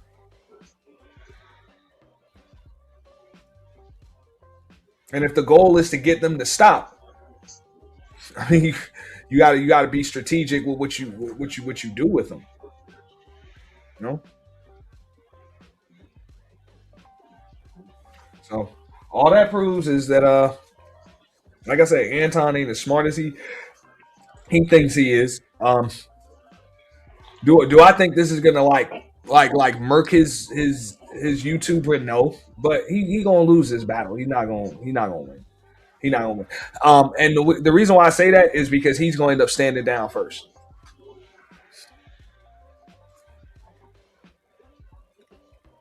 So I guess that's what he means with the Taz thing, where he says, "I'll be right with you."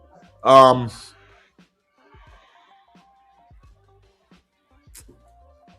mean, like, I guess he's got a shit list, and somebody's supposed to be scared. Like, no.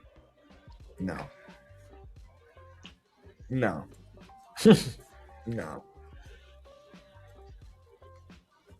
You got to do better than that, tampon.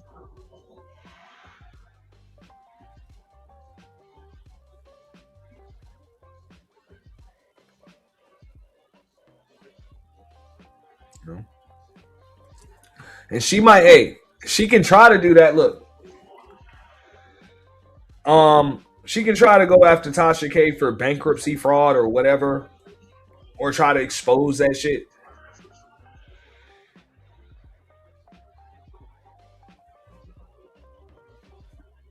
I mean, what's the purpose? You know, Tasha K done been sued for $4 million fucking dollars.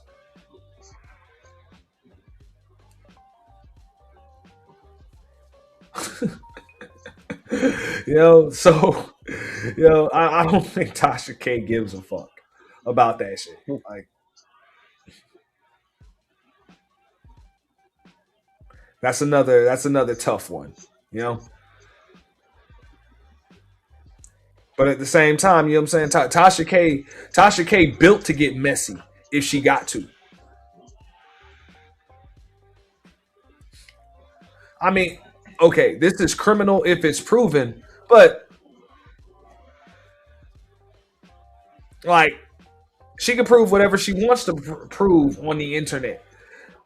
That ain't gonna do shit in no court.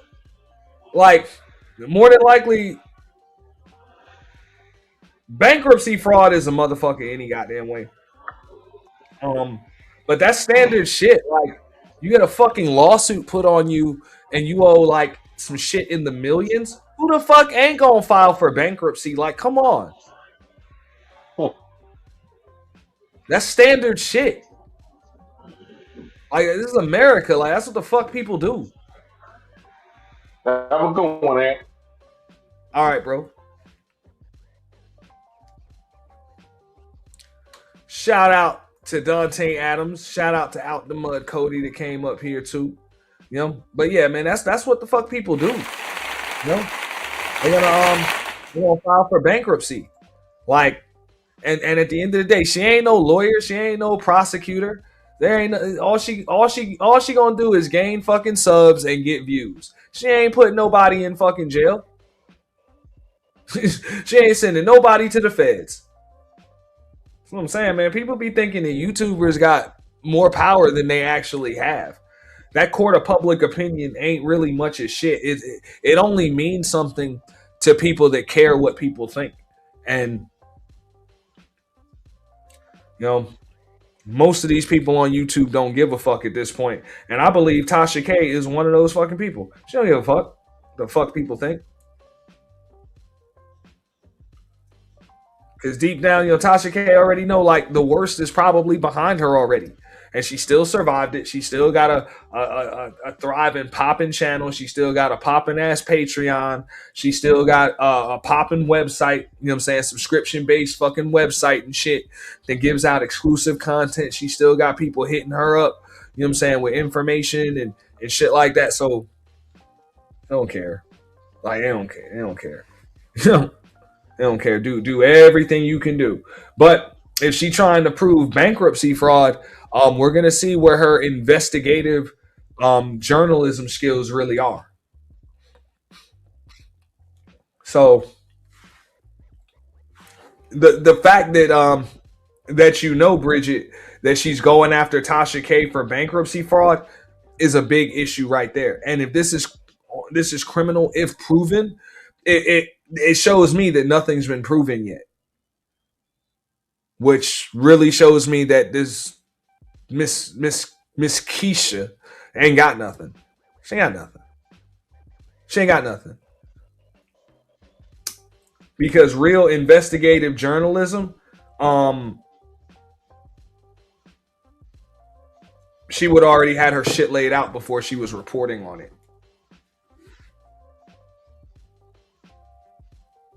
You don't report on what the fuck you trying to do and give the person that you trying to prove this shit on time to cover their tracks and shit like that. You're supposed to be investigating that shit. And then you report the fucking findings. Okay? You don't report that you're investigating it and you have no findings. Like, what the fuck? Like, that should just be the crazy shit to me, man. But it's cool. It's good clickbait. It's good clickbait. You know what I'm saying? She's smart enough to have, a big name in there. A big name in there that's gonna bring the views and shit like that. But it's a nothing burger. It's nothing.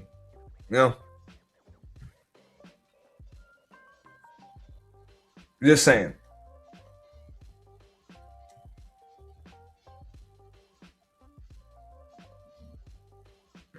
Let's check out some more of this Houston Fyre Fest videos. Hold up. This is y'all spring break!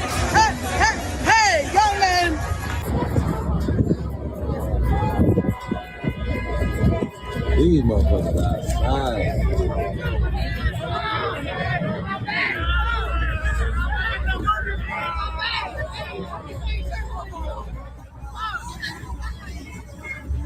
Y'all know I don't even make videos like this, but I just saw the wildest shit regarding this Houston spring break shit. Mind you, I am not a Houston native. I am from Chicago, but I've been living here for 2 years. And before that, I have visited here several times, hung out, did the clubbing. I did it all. Like, I don't know what y'all had in mind about doing spring break here. This is not Miami. This is not Miami Beach. This is not the Strip. This is not Vegas. This is not Atlanta. This is Houston. Like, Houston, Texas. I just saw this girl doing a rant. Y'all, she just did a whole video about how she paid $2,300 for a section at camp. Camp! Like, did y'all even ask anybody that live here what to do before y'all do it? $2,300.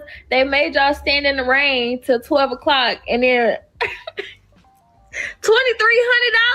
One day y'all gonna listen to us. One day y'all gonna listen to people. One day y'all gonna consult with people before y'all do stuff. Because, baby, I wouldn't even pay $40 to get in camp. Are you crazy?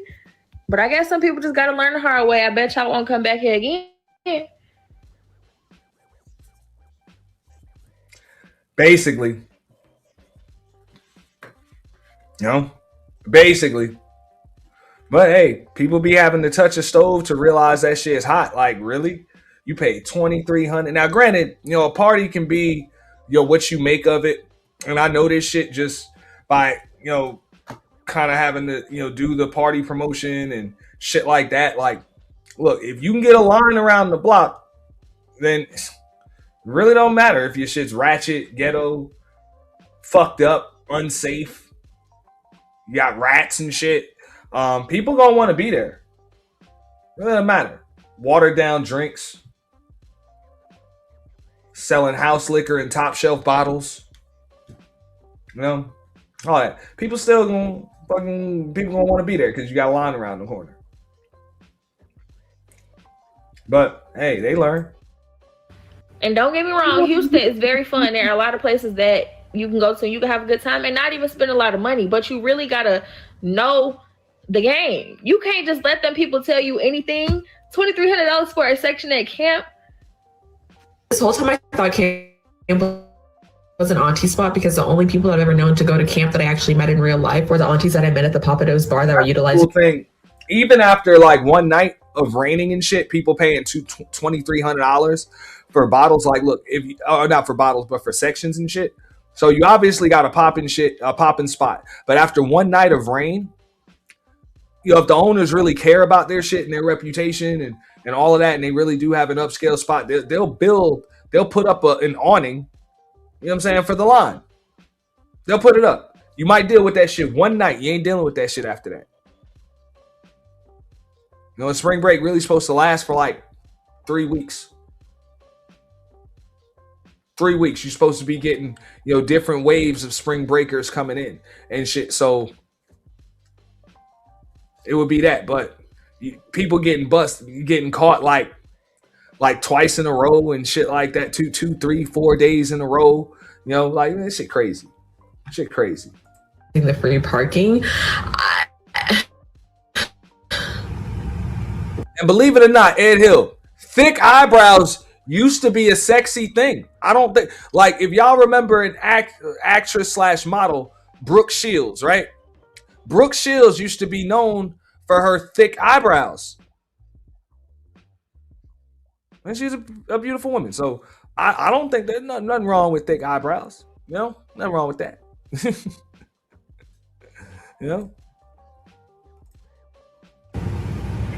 And whole time. But it's got to be a certain type of thickness, As long as them shits can be thick but not bushy, not bushy and wild all over the place and shit. You know what I'm saying? But ain't nothing wrong with thick eyebrows. Y'all are spending $2,400 for a section there. That's crazy. Now I can't not notice this woman's eyebrows because you said something. The eyebrows gotta take up the. I don't even know what the fuck she was saying now because I can't get her eyebrows off my bod. No, yeah, ready to. No, I mean, hey, you got her. She got them groomed straight. You know what I'm saying? Ain't nothing wrong with it. You know, like I say, thick eyebrows ain't a bad thing. You know, I ain't gonna notice. I ain't gonna not notice it now. For the aunties that I met at the Papados bar that were utilizing the free parking, What's up, Lady Bell? And the whole time y'all are spending $2,400 for a section there. That's crazy. And all I'm going to say is, do not buy them little spring break package tickets. Oh, we here, you know, buy this, you at Dome, and then we at after hours, and then we... I'm going to tell you exactly what's going to happen. You're going to buy these little packages for week 1 or week 2, for whatever week you coming down here for. Y'all going to go to the rodeo, have a grand old time. You're going to spend all the little money that you have, because the rodeo is not cheap. Just letting you know, it's not cheap. Most of it is going to be spent on food and maybe one ride. Also, I recommend that y'all pregame, because the liquor that they have, the alcohol that they have at the rodeo is not the alcohol you want. I'm telling you right now, as somebody that's been in college, it's not the alcohol you want. Y'all are young, full of energy, but you were walking around the rodeo all day. Your feet hurt. Now you got to go home, hurry up, get freshened up so you can go to Dome. Y'all done paid for y'all little packages. Y'all got a little spring break college section at Dome, okay? Y'all gonna get there. Girl's gonna tell you $80 because you don't have heels on. 1, you didn't pack any heels because you don't wear heels because you're 20. 2, you've been walking around the rodeo all day. Your feet are killing you. You were never putting on heels. You bought 1 pair and you were like, yeah, bitch, you were never putting those on, okay? And you're gonna be like, no, well, I have to pack. I don't know nothing about that. $80. And before she could even say anything to you, because she's going to say fuck you and go to the people behind you, there's going to be a light-skinned security guard. Fine as shit. But bear in mind, this is not security that be at Dome. This is Houston Police Department. This is HPD. It's going to be that fine-ass light-skinned nigga sit right there. He's going to be like, I don't know nothing about that. You can pay her $8. You can get the fuck out the line. You can pay her. You're going to go back and forth 1 too many times because you're going to get upset because he's being rude to you. Now, that probably cut out for a little bit. I don't know. My signal started to fade a little bit. So I'm going to spin that back. Putting those on, okay? And you're going to be like, no, well, I have to pay. I don't know nothing about that. $80. And before she could even say anything to you, because she's going to say fuck you and go to the people behind you, there's going to be a light-skinned security guard. Fine as shit. But bear in mind, this is not security that be at Dome. This is Houston Police Department. This is HPD. It's going to be that fine-ass light-skinned nigga sit right there. He's going to be like, I don't know nothing about that. You can pay her $8. You can get the fuck out the line. You can pay her. You're going to go back and forth 1 too many times because you're going to get upset because he's being rude to you. Hey, look, you can shove that flyer up your ass, get the fuck out of my line. And now you're going nowhere. And now your ass at $100. You blowing up the promoter phone and he's not responding. So then y'all are going to say, fuck it. Y'all are going to go to a little lounge, you know, privilege, sneaks, go somewhere or go back to the B&B and just like chill so you forgot your next move. Fuck it. Let's go to after hours. You know, we could try, like, it's not going to be too packed. Like, you know what I'm saying? Bad habits ain't going to be too crazy. Y'all are going to go to bad habits. The exact same shit is going to fucking happen to you. And not only that, if y'all rented a car, you paid $40 to park, or you paid $40 for the Uber because they're going to base the pricing based off of the traffic in the city. And it's going to be traffic out the ass because it's rodeo season and all of y'all have brought y'all young guests down here for spring break. So I hope after this year, y'all learn y'all lesson and y'all take y'all asses down to Panama City or stay the fuck at home and work on that assignment that you know is due the Monday you come back from spring break. Okay? And stop trying to discourage us from coming to Houston, bro. We're coming.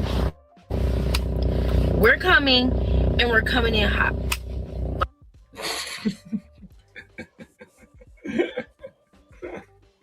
Alright. Like, we're coming in hot. We excited as fuck. We're gonna have a motherfucking blast. I don't give a fuck about all that. Oh, sometimes you're not gonna get in. Oh, this, oh, that. Okay, so then it's something else on the floor. Stop all that. Oh, y'all are taking over the spots. Y'all are coming to all the local Houston spots. And what? Yes, we are. And we coming to turn that bitch the fuck up. Like, stop being haters. I don't know. I'm not liking it. Every time I see a little Houston Texas video and they want to sit and chat, I just skip that bitch because it's like, I don't want to hear shit. I'm coming. I'm on my way. Make room for me, because I'm on my way. Yo, I'm so. Man, just like out the mud, Cody said earlier, you can't tell these motherfuckers shit. You can't tell them shit. She's like, oh yeah, we're still coming. Yeah. Oh, we're not gonna get it. Don't try to discourage us from coming. We're coming, and we're coming in hot. Yeah, you about to learn some shit. Coming, and we're coming in hot. Like, we're coming in hot. We excited as fuck. We're gonna have a motherfucking blast. I don't give a fuck about all that. Oh, sometimes you're not gonna get in. Oh, this, oh, that. Okay, so then it's something else on the floor. Stop all that.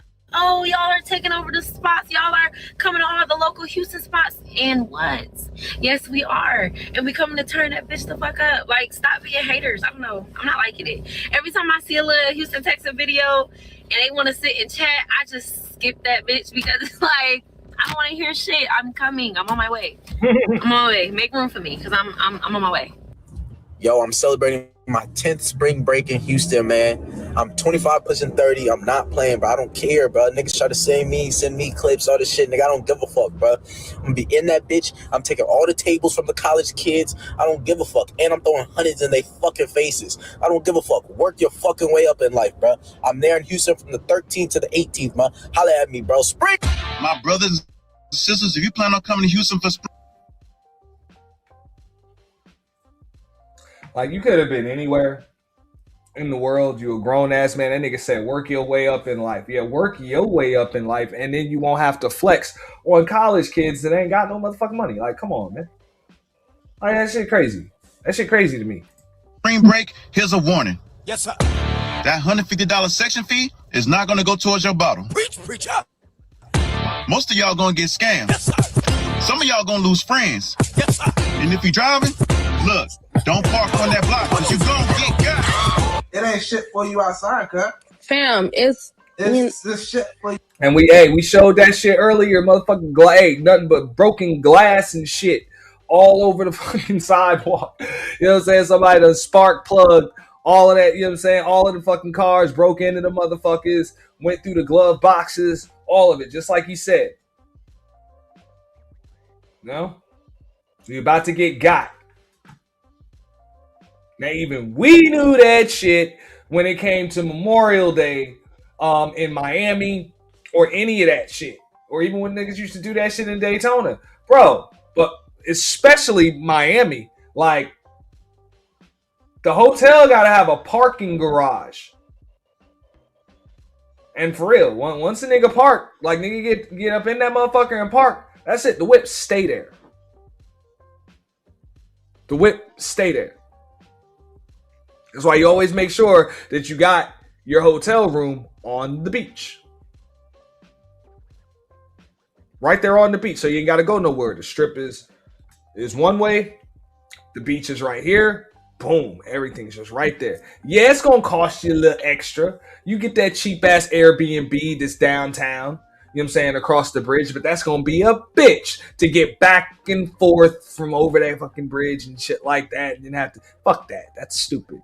You know what I'm saying? Then you got to park when you get down there. It's just a pain. So you're better off with a hotel that got a garage and get everything that you need out of that motherfucker. You know? Out of that motherfucker. So that way, you don't have to go back and get your motherfucking car until you on your way out of that bitch. But what do I do? You outside. Nah, brother. You outside for the girls that is shit for the outside, girl. Fam, somewhere I'm outside with my homegirl shaking ass in the yard, fam. And you know where you finna be with your homegirls? Out the door. Fuck wrong with your ass? Fam, I'm outside with the girlies. Right out the door with your homegirl. Babe, I'm sorry. Nah, brother. I run this shit, nigga. Babe, I'm telling you, I'm like going outside with my home. And then look. And then like plus, listen. And then plus, it's a good time because, you know, I like get off at 4. So as soon as I get off work, you know, we just gonna go outside. We just fun with the game. Look, I don't give not one fuck, man. Real life, cut. You're not going nowhere.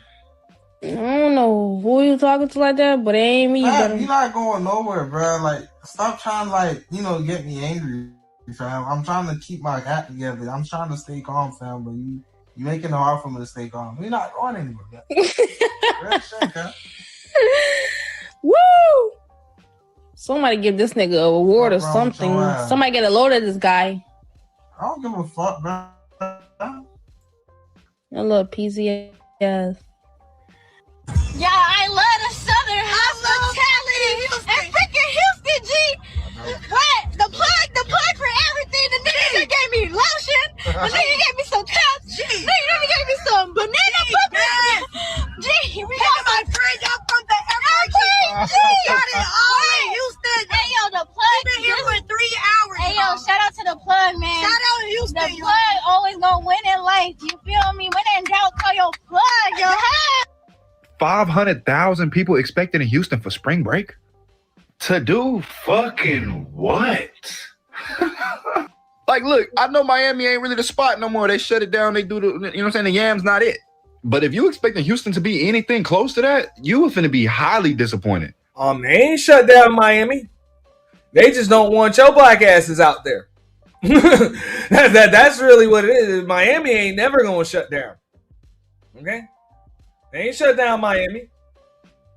They just don't want that ratchet shit out there, and they damn sure don't want that 35 and 40-year-old shit out there. Not during spring break. You can come to Miami any other time of the motherfucking year. Bring your old ass out there for that. But, hey, spring break is for the college kids. That's it. The ones from Iowa, the ones from Indiana, the ones from South Dakota. You know what I'm saying? The ones from goddamn Arkansas. You know what I'm saying? the ones from Utah. All right.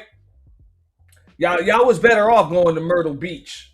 You know, in South Carolina. Y'all was better off with that. Cause like Miami was cool. Like you could walk around, you could walk down the strip, interact with people, see everybody. You understand?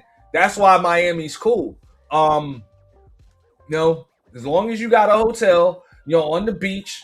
I mean, don't even get me wrong. Like, you can cross the bridge, you know what I'm saying, and get there and still get an Airbnb, you know what I'm saying, a nice little, you know what I'm saying, secluded house or whatever, cottage or whatever that's still not too far, you know, from it. But yeah, you get a hotel room on the beach and shit, you straight. And there's still a strip. And you're not going to be getting hit with the open container charges and shit like that. But damn shame, man. Damn shame. Do your little thing. Everybody was really in like one little area. Houston, you can't walk nowhere. Yeah, Uber everywhere. Only so many people can fit in playground in Sakai. What the fuck with y'all? Is not going to be outside having a good time. You're going to go from hotel to Uber to wherever the hell you finna go, back to Uber, back to hotel. And if they catfishing y'all with Galveston Beach, nigga, I wouldn't touch that water with a 30-foot pole, nigga. Going there. Where Drip at? Anybody talk to Drip? Did Drip report on this? Because this seems like a pretty good time to be running a party bus business in Houston. Like a really good time. Because just like you said, you know what I'm saying? Like, who the fuck wants that Uber shit when you can actually have a goddamn party bus dropping you off, picking you up, you know, waiting for you and shit like that? That's when you need like limo service. Limo service, party bus service, and shit like that. Especially you trying to bar hop, club hop. That water with a white tee come out Coco Jones. Listen to me, bro. Don't bring y'all ass to Houston. I'm telling you. Seaside, yeah, okay. That shit fake live. Whatever. Not all of y'all is finna get a table at Taste. Oh, y'all trying to go to 810, huh? See where that boy Offset got shot. RIP. It ain't that many lanes at that motherfucker. Post is gonna be packed like a motherfucker. Telling you, you're gonna end up at some Reeky Dinky lounge that some BBL warrior on Instagram DM'd you talking about, hey, book a section with me,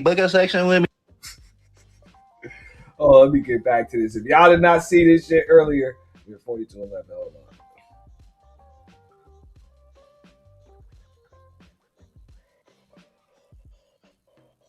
Like this chick was saying. Remember her? February 14th, $200 motherfucking dollars to a bitch named Bree. Mind you, we on spring break week 1. Mind y'all, we pre-booked for a fucking section at Sakai week 1. Look at my motherfucking hair. I paid Her shit's fucked. $200. It's pouring fucking raining. So me and my homegirls paid $60 The fuck? to get there. We Uber. We didn't drive our cars. We didn't want to drive home drunk. Anyways, we get there. I'm like, hi, my name's Nova Love. I have a section here. The workers look. She's like, ma'am, you're not on here. I'm like, what you mean you don't have me here? She's like, your bottle girl did not put you on the list. I'm like, yeah, they sent me proof that they put me in the motherfucking group chat. I'm on the list. We're on the fucking list.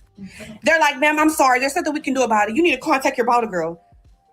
Contact the bottle girl? Okay, let me try that. I'm calling this girl named Love Bree. I don't know her motherfucking name on Instagram, but I'm going to attach it because I don't keep up with bitches. I'm calling her. She's not fucking answering.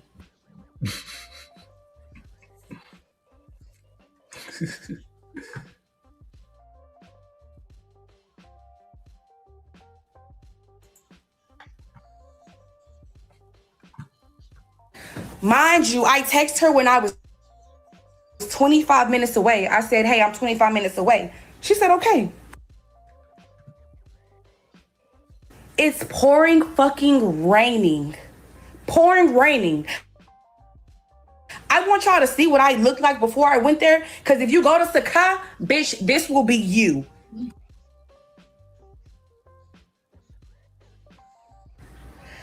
And we finna get on these motherfucking security bouncers, whatever the fuck these niggas wanna be. We're trying to explain to them like, hey, we booked the section. We can't contact the girl. We're not on the list. They don't give a fuck. They're like, back up, ma'am, back up. I don't care, back up. Her name's not on the list, back up. I'm like, sir, no, wait, we paid $200. We on the list.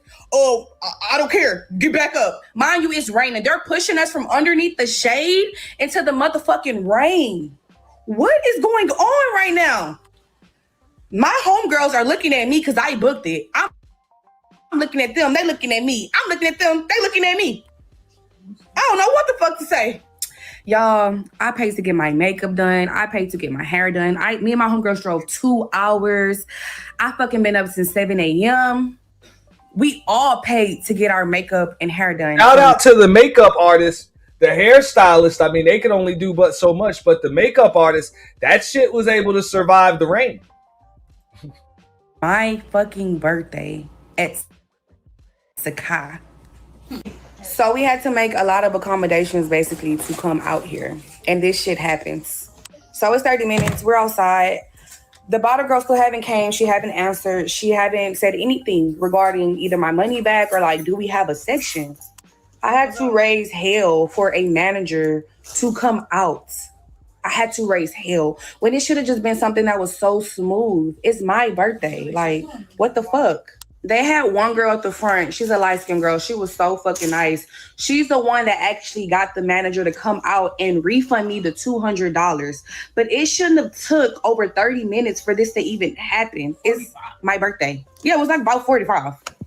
All I could say is, y'all, don't book Sakai. Don't book this bottle girl. Stay the fuck away for spring break. They don't give a fuck about you.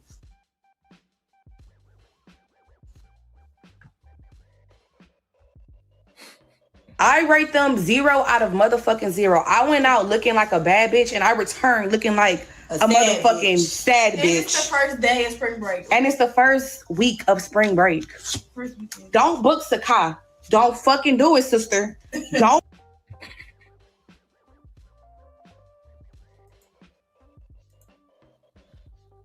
Do fucking what? Like, look, I know Miami ain't really the spot no more. They shut it down. They do the, you know what I'm saying? The Yam's not it. But if you expecting Houston to be anything close to that, you were finna be highly disappointed. Cause like Miami was cool. Like you could walk around, you could walk down the strip, interact with people, see everybody, do your little thing. Everybody was really in like one little area. Houston, you can't walk nowhere. Uber everywhere. Only so many people can fit in playground in Sakai. What the fuck with y'all? It's not gonna be outside having a good time. You're gonna go from hotel to Uber to wherever the hell you finna go, back to Uber, back to hotel. And if they catfishing y'all with Galveston Beach, Nigga, I wouldn't touch that water with a 30-foot pole, nigga. You go in that water with a white tee, come out Coco Jones. Listen to me, bro. Don't bring y'all ass to Houston. I'm telling you. Seaside, yeah, okay. That shit fake live. Whatever. Not all of y'all is finna get a table at Taste. Oh, y'all trying to go to 810, huh? See where that boy Offset got shot. RIP. It ain't that many lanes at that motherfucker. Post is gonna be packed like a motherfucker. Telling you, you're gonna end up at some Ricky Dinky lounge that some BBL warrior on Instagram DM'd you talking about, hey, book a section with me, book a section with me. All them bad hoes that y'all seeing on Instagram and all of that, and all these TikTok hoes and shit, them hoes don't look like that. My nigga, what are you talking about? Ooh, the Galleria. What up, you baby? finna walk around that bitch and not buy a damn thing. You think the celebrities that you want to see is gonna be here for spring break? Nigga, no. They got money. Listen, I'm not hating on y'all, you know what I'm saying, wanting to do something for spring break. But Houston? Even Atlanta would be like, okay, because you can still kind of walk around downtown Atlanta a little bit. I promise you, gang, you not walking nowhere, bro. And downtown Houston is really not even that exciting. Bro, like, Houston is so big that you gonna think that you going to downtown Houston and your dumb ass is gonna be in third ward. I'm gonna answer this question right here, Ed Hill. South Florida. Right now, it's a little light rain. Sun ain't really came out since this morning where I'm at. But we had a solid 78. And this is one of the cooler fucking days. We've been hovering at like 80, 85 all fucking week. And it's even warmer in Miami from where I am. You know? So like this is where you're supposed to go. You know what I'm saying? If you trying to have a decent time or whatever, because you might get some fucked up weather elsewhere. Like, you're supposed to be in South Florida, not even Central Florida, like Dante was talking about, because it get a little cooler there. And of course, you know, North Florida, like Jacksonville, Tampa, shit like that, it can be pretty, you know what I'm saying? You really don't want to fuck around out there until like the summertime or you know, like kind of like late spring, you know, after April, you know, because it might get a little cooler. But South Florida, South Florida would probably be considered anything south of the fuck. I want to say Port St. Lucie, but probably even a little further north than that. You know, yeah. I mean, really, yeah. Anything south of Orlando, really, because that's like Central Florida. Yeah, but yeah. Vero, Palm Bay, you know, Fort Pierce, Port St. Lucie. You know, West Palm Beach, you know, Palm Beach, of course, Delray, anything further south than that, all the way down to Miami. You're going to have, you know, that shit's going to hover at damn 80 to 90 fucking degrees pretty much all goddamn year round. We might have 2 weeks of between 55 and 65 degree weather. Sure. Walk your ass down OST if you want to, nigga. Over there by the JJs and nigga, don't. What the fuck is y'all finna do in Houston? Y'all see that fucking TikTok, man? I just left fucking Encore. That shit fucking lit, man. I ain't gonna lie. 10 out of 10. Drunk as shit. Air shot. Bitches going. All that. Houston like that, man. You want to record? That shit be funny, man. You got people that ain't even old enough to drink talking about they drunk as shit, man. Who the fuck? This is just what bugs me out. Like, yo, if your ass is grown, why the fuck these niggas is babies, man? And that's cool, man. Let them have fun. I know when I was that age, I was out having fun too. Ain't nothing wrong with that shit, man. But the fuck, man, 35, 40-year-old, no. Just going. All that. Houston like that, man. If you want to record, It's too My funny, name is sir. Trey. What's your name? My name is Trey. I'm inside of y'all car. Where you from? Y'all kind of boring.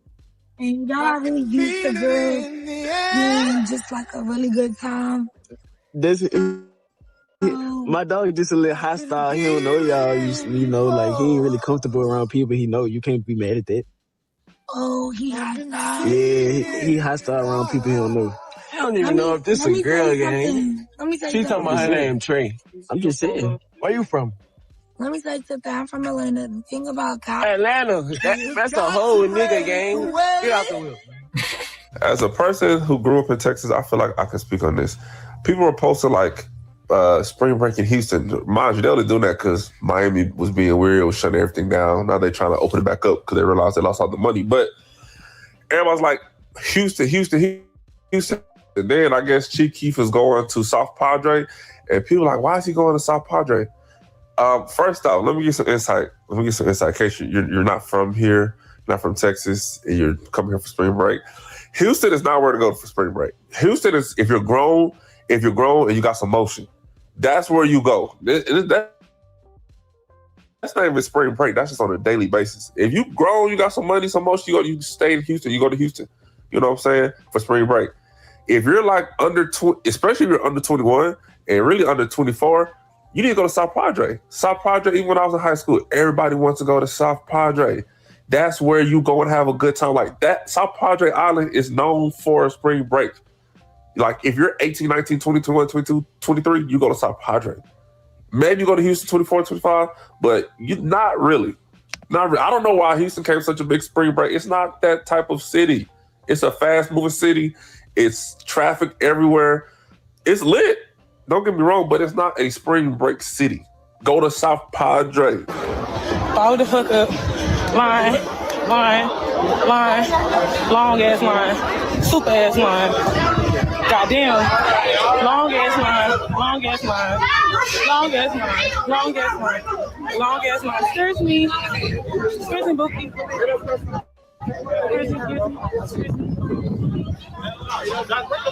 Thank you.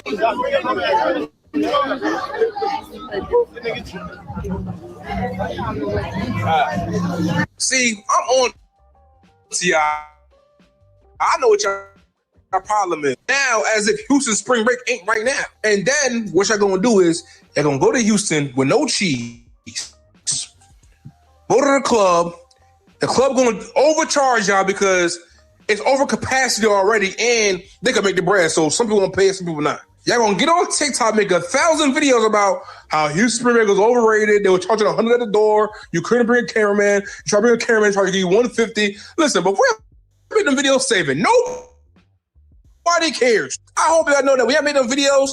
Don't nobody in Houston give a damn about what you're talking about because that's regular shit in Houston. So I'm saying right now, if you go into Houston for spring break, have your cheese together. Parking, taxing. Hookahs, taxing. Entry, taxing. They are taxing for everything. Oxygen, taxing. If you think you about to go to Houston with a couple $100, all right, man, stay your ass at home. This shit about to get over. I'm just being honest with y'all. I'm trying to help y'all out because a lot of y'all better get y'all feelings hurt. And y'all gonna be like, man, my spring break got ruined. Shit. They said don't leave Houston on a Sunday. Bitch, we can't. We can't. If I wanted to go right now, we can't go nowhere. We stuck in this motherfucker. The line long as hell. We've been standing line how long? About an hour. Over an hour. And that bitch go way over there, over yonder. Way to the back. You can't even see it. You in that bitch. If you're trying to leave Houston right now, you should have left yesterday. Cause leaving today is crazy. You ain't leaving today. You should have left yesterday. This shit is dumb. We told y'all not to come to Houston. Like, we fucking told y'all. The ones who actually live out here, we told y'all not to come. Like, bro, now I done seen 5 different. Said it. I'm like, yo, they ain't got no fucking beach, dog. Like, the fuck? Y'all not to come. Like, bro, now I done seen 5 different story times about the clubs and different things like that. Like, gee, we don't even have a beach. Why are you out here for spring break? You should have been in Puerto Rico. You should have been in Miami. You should have been out of the country. Like, Houston is just strictly clubs and bars. You can get drunk anywhere with a way better experience and probably way better, prices. But y'all want to follow trends instead of actually listening, bitch. But no, like, don't get me wrong. Like, Houston is definitely an experience, but not a spring break experience. Like, when stuff is too crowded and it's too much stuff going on, you're not going to get in. You're going to pay $150 to get in, but not on spring break or rodeo. I recommend September, August, summertime. That's the best time. But yeah. And I'm walking around the rodeo, and I'm thinking to myself, the rodeo then became the bootio. I done seen so many women walking around here as cowgirls wearing booty shorts all the way up to their booty, cheek shorts, whatever you want to call it. And I'm like, damn, is we at the strip club or is we at the rodeo? You know what I'm saying? Hey, I ain't complaining. This is a beautiful sight to see. Ladies, y'all look good. You know what I'm saying? Hey, I love it. I love it. But come on, man, we got children walking around here. We got kids walking around here, man. You know what I'm saying? What you supposed to tell your kids when you got a woman walk around with her ass all out as a cowgirl and they be like, Mommy, Daddy, why that girl got her butt all out? Like, what you supposed to tell them? You can't. You know what I'm saying? Like, the rodeo has become the bootio. Like, this is crazy work. Crazy work. But hey, I ain't complaining, but hey, just remember, we got kids out here. And I got a motherfucking question. Why the fuck is y'all walking around the rodeo with y'all ass hanging out? That is not a adult-only event. It's babies, toddlers, teenagers, kids there. Why are y'all doing that? Y'all don't have no fucking self-respect. Bare asses hanging the fuck out? No. Y'all need to have some motherfucking morals. Y'all look trashy and tacky as fuck. And I'm not trying to tell y'all how to dress. I'm just saying that y'all need to be a little more respectable. That is not just for adults. It's really for fucking kids and teenagers. And y'all walking around there with y'all fucking shorts jacked up in your pussy and your ass hanging out. Ain't nobody want to see them fucked up ass BBLs. Do better.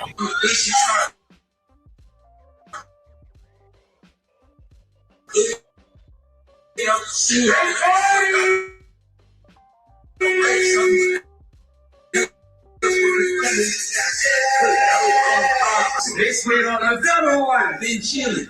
All around that chain, they ain't everywhere. Red beat trailing, they up here. Every turn. I'm kept slipping on. I know what the way is. Put it down, man. Yeah. I just stopped being still close to the trap hill. Oh, please, real back. Oh, left. A girl I was texting just told me she was going to Fort Lauderdale for spring break to tan. Yeah, I blocked her. Y'all have seen that whole chaotic compilation go down. It's on shit. I think it's fucking hilarious. Shout out to this chick that did a hell of a compilation for us right here. This is the Slash by Sandy channel. You know what I'm saying? Y'all make sure that y'all sub to her. I'm gonna put the link to this video and channel, in the description. I am also about to get out of here. You know what I'm saying? We in overtime. But yeah. Y'all make sure that y'all hey, check it out. Sub over there. This is one of the best compilations that I saw, you know what I'm saying, on YouTube without me having to download a shitload of TikTok videos. So shout out to her for putting those together. It's about an hour-long video of nothing but spring break disasters and shit. That's the title, of that video. But look, I thought it was funny every which way, from 40, 50-year-olds and shit trying to spring break with college kids and teenagers and people that are 21, 22 fucking years old. I think that's fucking funny. People getting taxed like a motherfucker, being stuck out in the goddamn rain because they picked a spot like Houston to do spring break. And honestly, I think that has to do with, I think people are kind of reminiscing on the way spring break used to be in Atlanta. So I think a lot of folks kind of think that, okay, we can just turn up in the street and shit like that. But it's like, nah, I mean, I could have told you that, and I'm not even familiar with the Houston area like that. But I just that's just not not smart. It's too many places to go. And when you talk about some spring break shit, you're gonna want a goddamn strip that ain't too far where you don't really have to drive too much. And I mean that club service shit, like who the fuck is really trying to do that shit in a for spring break? Like, you know, who the fuck want to be sitting indoors? Like, that don't really make sense. Like, you're supposed to be going somewhere where you know shit's about to be turned up and litty outside. Like that makes sense, right? You would think, but people don't really think no more. And I thought it was funny that you guys would see people's reactions when they were being warned by actual Houston residents, like, yo, don't do this shit. We can tell you exactly what the fuck gonna happen. And then this shit happens and people just still like shit on the city of Houston. It's like, yo, you got warned. Like, that's the way it go down out there. Like, what the fuck? Like that's the way they do it. Nigga don't give a fuck. Like, nigga don't care. You know? Like, that is what it is. So even when that woman said, yeah, I got a $200 refund. Now they gave you, she said she had to raise hell to get the manager out there to give her a $200 refund. Now they gave you $200 to shut the fuck up. Get the fuck out of here. What up, C Moss? That's what that is. They gave you $200 to shut the fuck up, get the fuck up out of there. That's how small that shit was to them. Like, here. Yo. Put this in your mouth and shut the fuck up.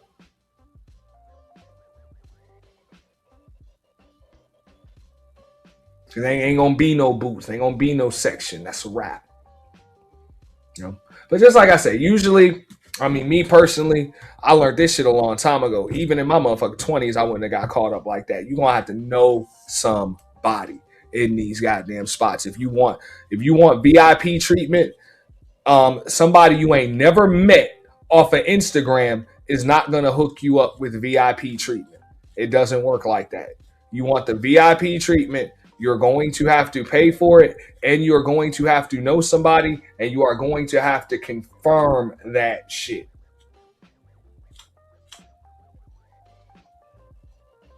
I'm actually going to change that, but that's what they said. They said, like, people got scammed with the bottle girl service and shit. Yeah. Now, I ain't talking about sports right now. But now, Houston is now the spring break capital, right? After the black people are going there for black spring break. And yeah, that's it. So people are buying VIP treatment from avatars on Instagram. Yeah. Pretty fucking stupid. Pretty stupid. Yep. That's what's going on. As far as the lawsuit threats, that's the shit that's going on fucking YouTube. People are threatening to sue people on YouTube because they don't like what's being said about them. It's pretty fucking funny. You know, if you ask me, very, very funny. They're not going to get anywhere with that shit. Yeah. Not going to get anywhere. And then the same people threatening to sue people are going to hell, and they're over here doxing motherfuckers and shit. So it's amazing, bro. It's amazing. Amazing. You know, you cannot make this shit up. Like, you can't. This shit has to be real, or else it wouldn't make any fucking like for real. You can't even imagine a better script than what the fuck you see going on the fucking internet. Like, the shit will never cease to. Every single fucking day I see some shit that, even though it can kind of, you know, you can kind of like predict it, it's still is surprising when it actually happens. It's like, really, motherfucker still did that shit? Like, I kind of had a feeling you were that fucking stupid and you would do something stupid, but then they actually do it, and it's like, the fuck? Like, really?